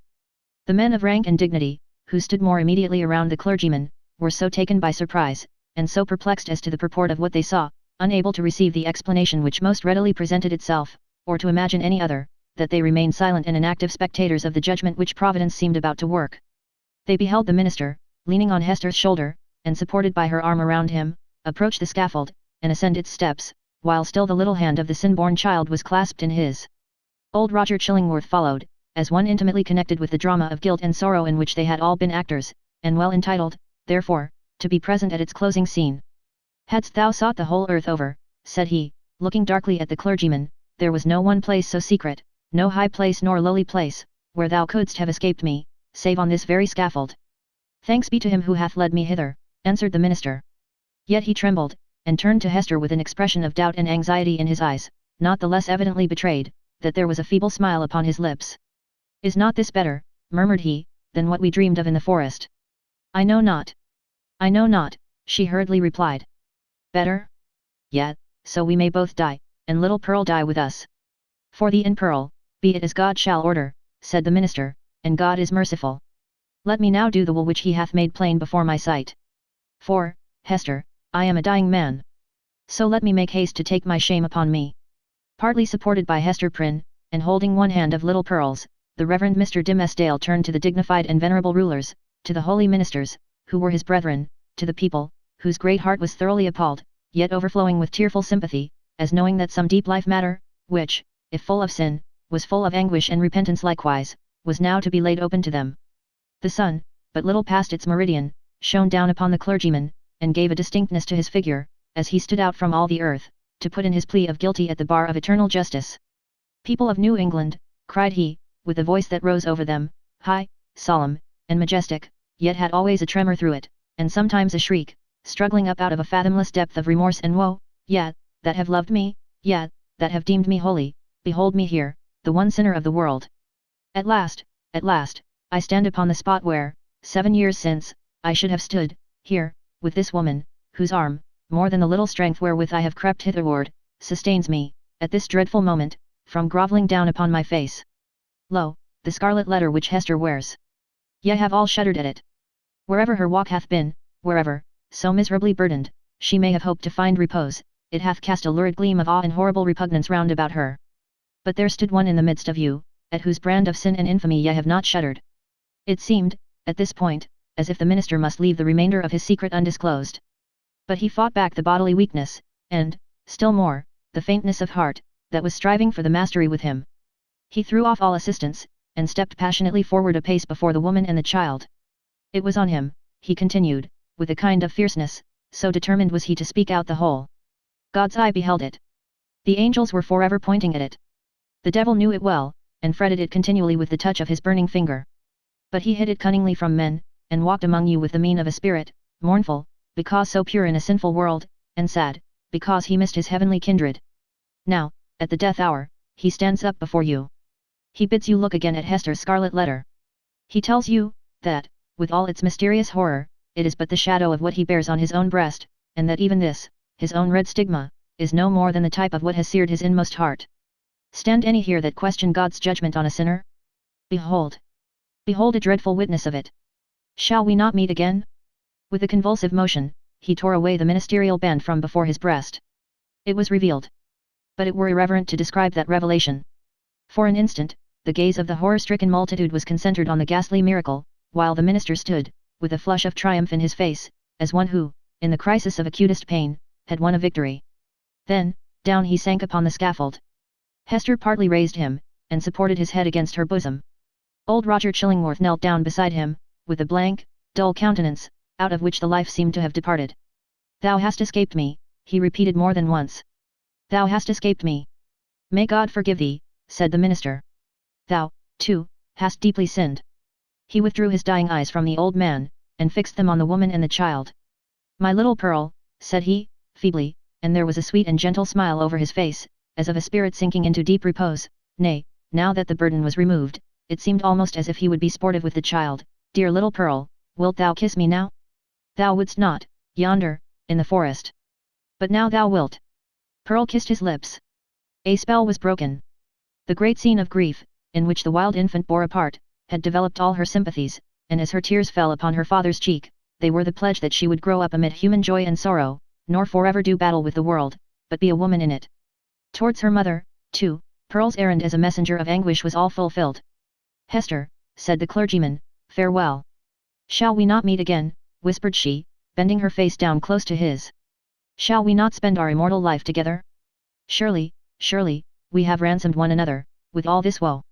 Thou lookest far into eternity, with those bright dying eyes. Then tell me what thou seest? Hush, Hester, hush, said he, with tremulous solemnity. The law we broke, the sin here so awfully revealed, let these alone be in thy thoughts. I fear. It may be, that, when we forgot our God, when we violated our reverence each for the other's soul, it was thenceforth vain to hope that we could meet hereafter, in an everlasting and pure reunion. God knows, and he is merciful. He hath proved his mercy, most of all, in my afflictions. By giving me this burning torture to bear upon my breast. By sending yonder dark and terrible old man, to keep the torture always at red heat. By bringing me hither, to die this death of triumphant ignominy before the people. Had either of these agonies been wanting, I had been lost forever. Praised be his name. His will be done. Farewell. That final word came forth with the minister's expiring breath. The multitude, silent till then, broke out in a strange, deep voice of awe and wonder, which could not as yet find utterance, save in this murmur that rolled so heavily after the departed spirit. Chapter 24. Conclusion. After many days, when time sufficed for the people to arrange their thoughts in reference to the foregoing scene, there was more than one account of what had been witnessed on the scaffold. Most of the spectators testified to having seen, on the breast of the unhappy minister, a scarlet letter, the very semblance of that worn by Hester Prynne, imprinted in the flesh. As regarded its origin, there were various explanations, all of which must necessarily have been conjectural. Some affirmed that the Reverend Mr. Dimmesdale, on the very day when Hester Prynne first wore her ignominious badge, had begun a course of penance, which he afterwards, in so many futile methods, followed out, by inflicting a hideous torture on himself. Others contended that the stigma had not been produced until a long time subsequent, when old Roger Chillingworth, being a potent necromancer, had caused it to appear, through the agency of magic and poisonous drugs. Others, again, and those best able to appreciate the minister's peculiar sensibility, and the wonderful operation of his spirit upon the body, whispered their belief, that the awful symbol was the effect of the ever-active tooth of remorse, gnawing from the inmost heart outwardly, and at last manifesting heaven's dreadful judgment by the visible presence of the letter. The reader may choose among these theories. We have thrown all the light we could acquire upon the portent, and would gladly, now that it has done its office, erase its deep print out of our own brain, where long meditation has fixed it in very undesirable distinctness. It is singular, nevertheless, that certain persons, who were spectators of the whole scene, and professed never once to have removed their eyes from the Reverend Mr. Dimmesdale, denied that there was any mark whatever on his breast, more than on a newborn infant's. Neither, by their report, had his dying words acknowledged, nor even remotely implied, the slightest connection, on his part, with the guilt for which Hester Prynne had so long worn the scarlet letter. According to these highly respectable witnesses, the minister, conscious that he was dying, conscious, also, that the reverence of the multitude placed him already among saints and angels, had desired, by yielding up his breath in the arms of that fallen woman, to express to the world how utterly nugatory is the choicest of man's own righteousness. After exhausting life in his efforts for mankind's spiritual good, he had made the manner of his death a parable, in order to impress on his admirers the mighty and mournful lesson, that, in the view of infinite purity, we are sinners all alike. It was to teach them, that the holiest among us has but attained so far above his fellows as to discern more clearly the mercy which looks down, and repudiate more utterly the phantom of human merit, which would look aspiringly upward. Without disputing a truth so momentous, we must be allowed to consider this version of Mr. Dimmesdale's story as only an instance of that stubborn fidelity with which a man's friends, and especially a clergyman's, will sometimes uphold his character, when proofs, clear as the midday sunshine on the scarlet letter, establish him a false and sin-stained creature of the dust. The authority which we have chiefly followed, a manuscript of old date, drawn up from the verbal testimony of individuals, some of whom had known Hester Prynne, while others had heard the tale from contemporary witnesses, fully confirms the view taken in the foregoing pages. Among many morals which press upon us from the poor minister's miserable experience, we put only this into a sentence: be true. Be true. Be true. Show freely to the world, if not your worst, yet some trait whereby the worst may be inferred. Nothing was more remarkable than the change which took place, almost immediately after Mr. Dimmesdale's death, in the appearance and demeanour of the old man known as Roger Chillingworth. All his strength and energy, all his vital and intellectual force, seemed at once to desert him, insomuch that he positively withered up, shriveled away, and almost vanished from mortal sight, like an uprooted weed that lies wilting in the sun. This unhappy man had made the very principle of his life to consist in the pursuit and systematic exercise of revenge, and when, by its completest triumph and consummation, that evil principle was left with no further material to support it, when, in short, there was no more devil's work on earth for him to do, it only remained for the unhumanized mortal to betake himself whither his master would find him tasks enough, and pay him his wages duly. But, to all these shadowy beings, so long our near acquaintances, as well Roger Chillingworth as his companions, we would fain be merciful. It is a curious subject of observation and inquiry whether hatred and love be not the same thing at bottom. Each, in its utmost development, supposes a high degree of intimacy and heart knowledge, each renders one individual dependent for the food of his affections and spiritual life upon another, each leaves the passionate lover, or the no less passionate hater, forlorn and desolate by the withdrawal of his subject. Philosophically considered, therefore, the two passions seem essentially the same, except that one happens to be seen in a celestial radiance, and the other in a dusky and lurid glow. In the spiritual world, the old physician and the minister, mutual victims as they have been, may, unawares, have found their earthly stock of hatred and antipathy transmuted into golden love. Leaving this discussion apart, we have a matter of business to communicate to the reader. At old Roger Chillingworth's decease, which took place within the year, and by his last will and testament, of which Governor Bellingham and the Reverend Mr. Wilson were executors, he bequeathed a very considerable amount of property, both here and in England, to little Pearl, the daughter of Hester Prynne.